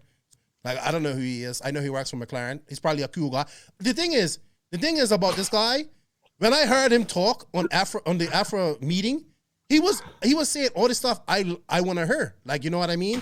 But you're doing exactly what he done just because you don't know who those people say the right things. Right, but just because I'm tired of saying when it comes to the federations, with these federations, you know what I do? I look at it as like bullies. I look at it as like governments. Right? One thing I don't like is a bully, and one thing I don't like is people. If Afra and Raw and these federations, if you employed these, which we do, by paying dues and all that stuff, if Afra and Raw was employed by you, would you continue to have them on? Or would you fire them? No, they'd be fired a long time ago. Exactly. Let's just shut up about that. I get it. You don't like my criticism because you don't know who Big Chief is, and that's the European side of you because you guys don't know who Big Chief is. But if you look on the American side and what these guys are doing for no, if you just get out of who Lewis Hamilton is, it's good. What happens when no preps on Discovery Channel? It's still not good. When they get no prep RC racing.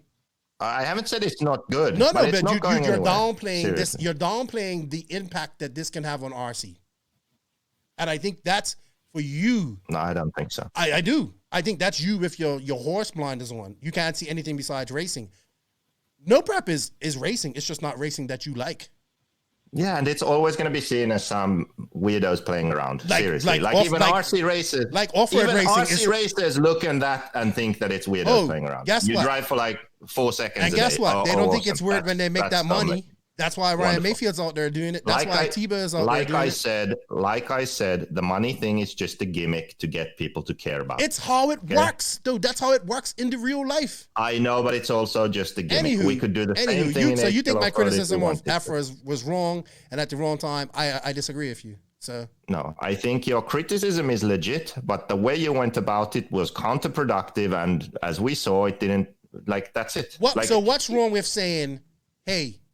There's this no prep guys. They did it. They haven't been around for 2 years. They have the. What's wrong with saying that? You know what? Really context within which you said that. What? Tell me what context I will say this, and then we move on to Raw. What context did I say? Efra made a post of Lewis Hamilton, which made it about this situation. That is where this discussion was being had, and you brought up this no prep guy in that context. Okay, so because they're utilizing him to promote their hobby. Whenever people see that, what they are thinking is Lewis Hamilton versus that guy with a dragster, and they are thinking that you are criticizing them for not being able to get Lewis Hamilton to do what that dragster guy is doing. So, Afra's known Lewis Hamilton's driven cars for 10 years, or been into RC for all these years. Within which you did this, and that is an unrealistic scenario. So you could have had the same criticism and brought it up somewhere where it is very clear what you are saying, and they don't have a comeback for it. Okay. Well, I didn't get that far. I was trying. Don't you understand? This is how conversation starts, though, Joseph. No, you just started it wrong in the wrong place. That's it. I started no wronger than I started it no worse than you would have started a conversation like that. No. They had a very clear. No. They had a very simple and clear comeback to you, and that was it. It was all downhill from there. No, because my argument wasn't with Afra, it was with Mark Styles. He's the one who started about Big Chief. He's in Afra. So is he? Go and look, for example. I know he's for Afra. So, but if you look on it, all right. So look, if you look on Afra, gave me some responses, and I said, all right, I look forward to seeing it. Then Mark Styles interjected, right? Mark Styles. Anyway, you're not. You know what? I disagree with you. The videos I did, Death of RC, there are a lot of the same arguments are made in there, right? But no one can refute them. You know, just because you don't know who Big Chief is does not exactly. Just because you don't know who Big Chief is and you don't give two shits about anything besides RC racing, it's a dumb argument. Doesn't devalue what they're doing. Yeah, but it's not relevant. Well, guess what? They have the biggest celebrity in their genre of RC involved in their RC and promoting it. Yeah, other people. And what do we have? What do we have? Gravedigger just went to that J Concepts monster. And guess what? It doesn't matter. And that genre of RC is growing too, and that's why J Concepts putting money into that because that's where the money is. But it's not racing. And that's why racing. That's why racing is fucking dying, and because of attitudes like that, like just because it's Big Chief and it's not Lewis Hamilton, what's the difference? Yes, Big Chief isn't as big as Lewis Hamilton. I get that. I understand that. The difference but guess what? Is that Big Chief getting fucking no prep on Discovery Channel and getting into that and being a part of that is much more than anything that's happened in off-road in the last 40 years. The difference is that you just can't get off your high horse because you think racing is this and that, and you can't accept any other form of RC. I'm realistic. The difference is that the main racing classes should get the equivalent of a Big Chief to promote RC, you know? But you can't have that conversation when the topic is Lewis Hamilton. Do you understand? Because then it's going to be personified on that, and that's not going to happen, you know? And then that discussion isn't going to go anywhere. But anyway, let's move on to Roar. Anyway, what do you guys think? And I love all my European racers, by the way. I'm just saying, like, I've told you that over and over before. Like, let's move on already. Yeah, let's move on because I just totally disagree with you. Raw.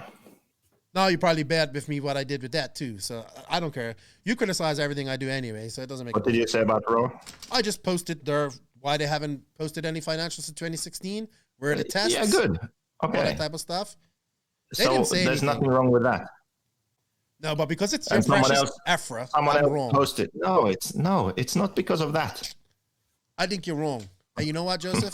You know what, man? These federations remind me of? These federations remind me of shitty bosses who treat their fucking people like shit. And no matter what they do, you're gonna be all right. And I hated that when I was working for somebody. So here we have these federations, right? I don't have any loyalty to these federations. I think there's good people. I think Afra's doing the best job out of all these federations. I've said that over and over and over again. When they do good things, they do good things. I just don't think it's like, hey, here's Lewis Hamilton. He's got an RC car. Let's pat ourselves on the back. It's so great. It's great, but we need more. And how are we going to get more if we continue to pat ourselves on the back for little things like that? That has already been posted. He's already posted. It was just an Instagram post. That's but it's not. But we need to make that's more the of least that. they can do. It's a lot more you can do. Like, why not reach out to Mick and Kyosha and figure out how they're getting with these and say, hey, let's work together and do something good for RC in general. Like, please, I hope the efforts listen to this. Do the celebrity race. Please do the celebrity race. Do the celebrity race. Maybe you can get Big Chief to that race. Okay, He doesn't do let's off-road. talk about Raw. Let's talk about Raw now. I'm fired up. Okay, good. Let's talk about Raw. Sorry for my language. So the financials. You posted the financials and someone else linked the your ones. And we found out that... those are the IRS. Those are the IRS what they have to file every year. Yeah, but that's their financials that they filed. Right, but they just aren't on the website. Right. Yeah, so but what we learned from there is that Jeff Parker, was it? Yeah. Oh my gosh. I actually didn't check all the years. I just checked the one. I haven't had time. I don't think that guy should be getting 1 cent from anybody. His expenses, so I guess his salary, compensation, travel money, whatever, was $87,000 that 1 year. Sending that guy to the Raw Nationals was a complete and total waste of time. Let's just think about this for a moment. $90,000 goes towards Jeff Parker. Yeah. For like promoting RC. Then like how much was it? 6,000 or 3,000? Like not that much was for actual promotion of RC, right? Well, here's what I say, Joseph. So what the hell? So one of my arguments has been that if we want these federations to work, we need to have paid full-time staff. Like someone needs to get paid so they do this work. But obviously that is not the solution. No. You need to that guy should not be honestly. person. That guy should not get 1 cent for anything because I didn't see him do anything besides be on his phone. And this is the guy who's the leader of IFMAR. It's scary. So yeah, it is a bit. But when it comes to Afro, give me Javier and all those guys any day. But this guy Jeff, You know what they should do with that money though, Joseph? Make it $120,000 and pay a group of people part-time monthly to do the work. You know what I mean?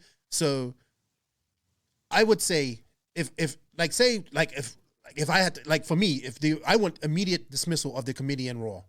Like that's it. I don't trust any of them. They're a committee for life. Jeff Parker, Klein Hagen, them guys, they all gotta go. They gotta go. There's a few that can stay, but they gotta go. They gotta be replaced with new blood. And if I was Raw, I'd be like doing things like trying to. This is what I would do if I was Raw right now. I said this on the Patreon only part. This is what I would do. People ask me for solutions. Like another thing I'm going to say, my job isn't solutions. My job is to bring light to different things. I can bring solutions. This is my thing that I said Raw should do. Let me see if you like this scenario, and then we'll stop. If I was Raw, this is what I would do. You know how we complain about Joey not having enough guys at DNC? He doesn't have referees. He doesn't have this. He doesn't have that. Because he doesn't want to pay. Right? Yeah. So Raw wants to get into good graces with racers and get people and show that they can work with other racers. This is what I would do. I would say, hey, Joey, DNC, it's the biggest race. It's arguable it could be that race or whatever. Dave's race. It's one of the biggest races of the year.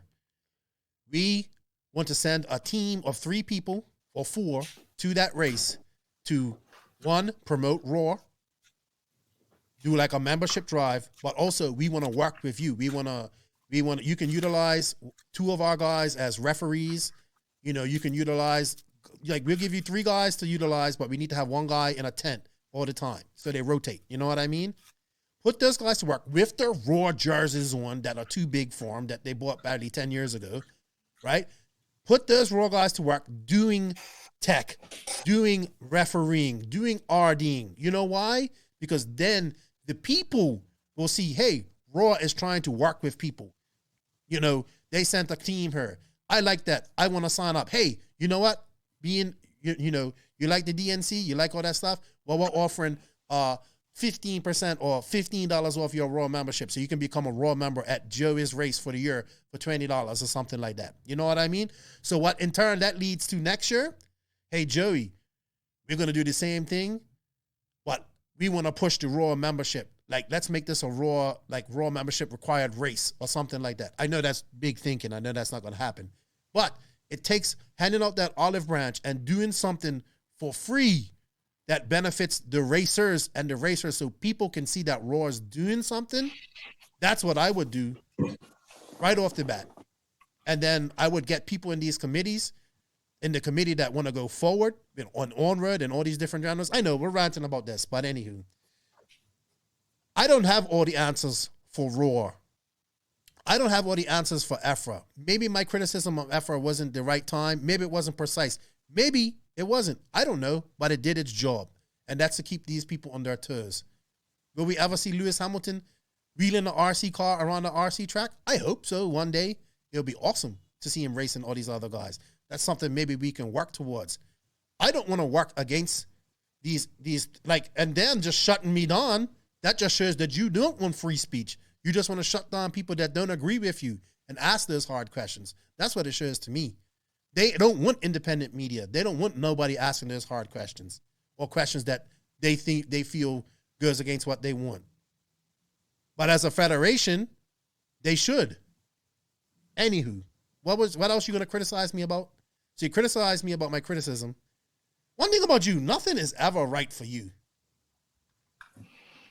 Just when things are wrong, but I don't see. The thing is, Joseph, I think with you have to understand that there's more to RC than just off-road racing. I never said that. Yes, you do. You always say, I don't care about anything besides racing. No, I don't. Well, that's where your disconnect is with this whole Big Chief thing is. No, I don't personally need to care about it and sort of get all up in arms. So let me ask you something. You know?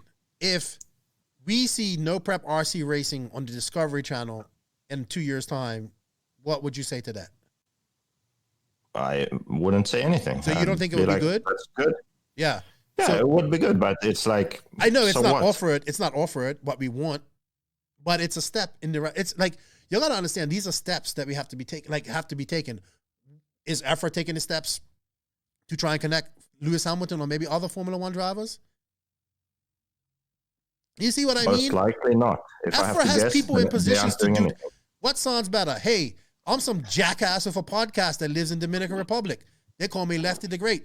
Would you like to come on and talk about RC? Hey, I'm Javier Garcia. I'm the president of EFRA.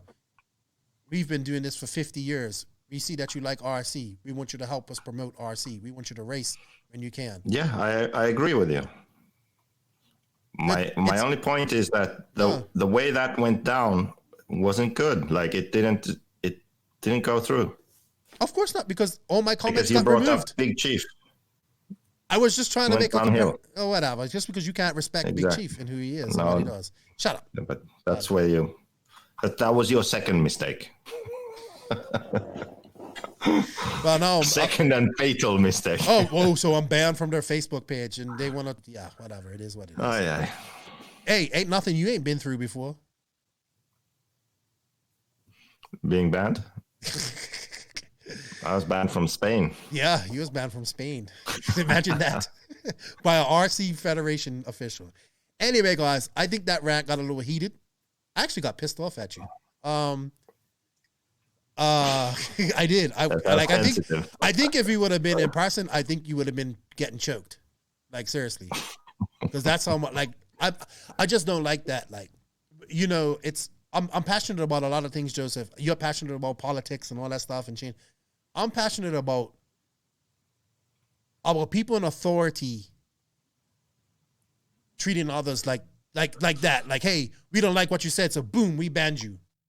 You know what I mean? What like in this day and age, what company thinks like that? Dude, you can't ban somebody. You can't ban somebody from saying, like, you know, all that type of stuff. Anyway, I still don't go back on my criticism. And guess what? When they do good things, I say they do good things. I think AFRA is the best out of all these federations, and I encourage people to join them. Anyway, Joseph is disconnected now because I didn't agree with his criticism, of me criticism.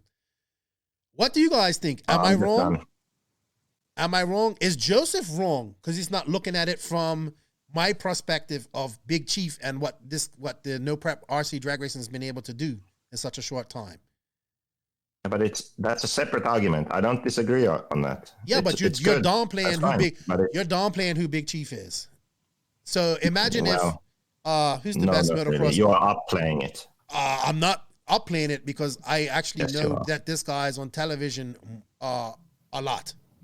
And like the star no of one his in show. the whole world except some people in America who like drag racing care about that stuff. Yeah, well, it's also the biggest market in RC. Better than nothing, but it's... So tell me what celebrity RC offer it has. It's completely irrelevant to the point. No. When you tell me who that celebrity is, then you have an argument. Anyway, what do you guys think? Am I wrong for criticizing AFRA? I'm sure some people think I'm wrong. I got a few messages saying I'm being an asshole. And I catch more flies with honey. Sonny, I've said that to you many times before. You never listened either. Or do you agree with Joseph? Or do you agree with me? What do we expect out of these federations? Are these federations doing enough? I don't think so. I have to think AFRA is, but still. You know what? The best way AFRA was explained to me, these federations, it's like a super oil tanker making a turn. It's slow, and it takes about 100 miles to do that. Imagine taking 100 miles to do that. Anyway, guys, we went over our time limit, and we got heated in that exchange. But that's how the rants go. And I'm sorry, Judge Joseph, I'm just not budging on this one. Just like when you put your foot down and you don't want to budge, well, that's me on that one. Thank you to Tony Newland for coming on and talking about Klinik Rc and his Advantage RC back in the day, in the Attitude era. Check them out if you're looking for some cool products. He's also, I think they're bringing in the GRP tires, or he's testing them. So, maybe that's something you want to do as well. Thank you, Joseph, for your time. It's good. We don't have you on the podcast as much. You've been busy. Maybe we'll see you a little bit more now that you've got the course done and whatnot. And if we get together, obviously, we're going to be doing some good, cool stuff, which I think is going to be fun. Thank you to all the patrons around the world. We can't do this without you guys. Thank you for the support. We greatly appreciate it. And thank you to all of the patrons. I'm sorry, I should have said the NNRC squad around the world. And, of course, the patrons around the world for all your help. Joseph, do you have anything you want to say before we sign out of here? No. All right. Joseph has nothing to say. I kind of argued all his points out. He's probably going to argue with me after I get off the line with him. But thank you to all the awesome sponsors of the podcast. They are Mayako, BenchRC, TNR Fuels, Hitec RC, Sun City Raceway, Lugs Racing Tires, JQ Racing, Manscaped.com, Papa Willie's Traction Tonic, Donathan RC, Racecraft USA, RCGP, and House of RC. Remember, all the links for our sponsors and coupon codes are in the Linktree link in the written description. Check them out, showing some sponsors, shows us some love. Joseph, I'm excited for the Mayako car. Can't wait to see it. I can see you're excited about it. Not long now. And, thank you guys for listening. Remember, Nitro's the glory. E-Buggy pays the bills. If you ain't grinding, you're sliding. And Lefty is right and JQ is wrong in this situation. Wow, that didn't even trigger nothing from you. Jesus. You are so disconnected. Thank you for your time, Joseph. Thank you, everybody. Thank you for listening. Lefty and JQ out. Thank you for listening to the No Name RC podcast. We greatly appreciate all the support and love from you, the listeners. Without all of you, none of this is possible. Special thanks to our patrons on Patreon. If you wish to support the podcast further, you can at patreon.com/NNRC podcast. As a patron, you will receive early releases, special content, and patron-only giveaways.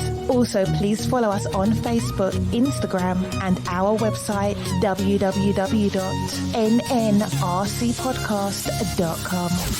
Remember, Nitro is the glory, but e-buggy pays the bills. If you aren't having fun, it doesn't make sense. And if you ain't grinding, you're sliding.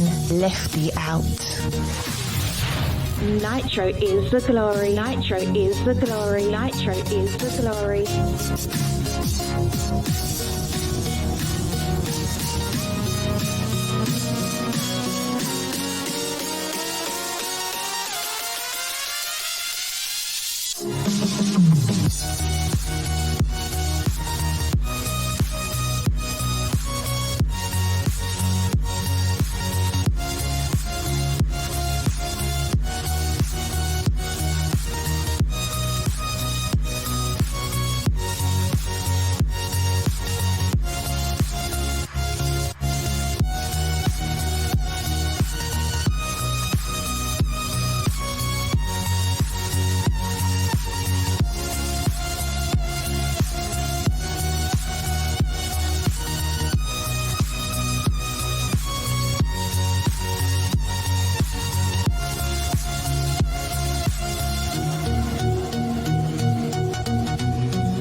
That wasn't so bad.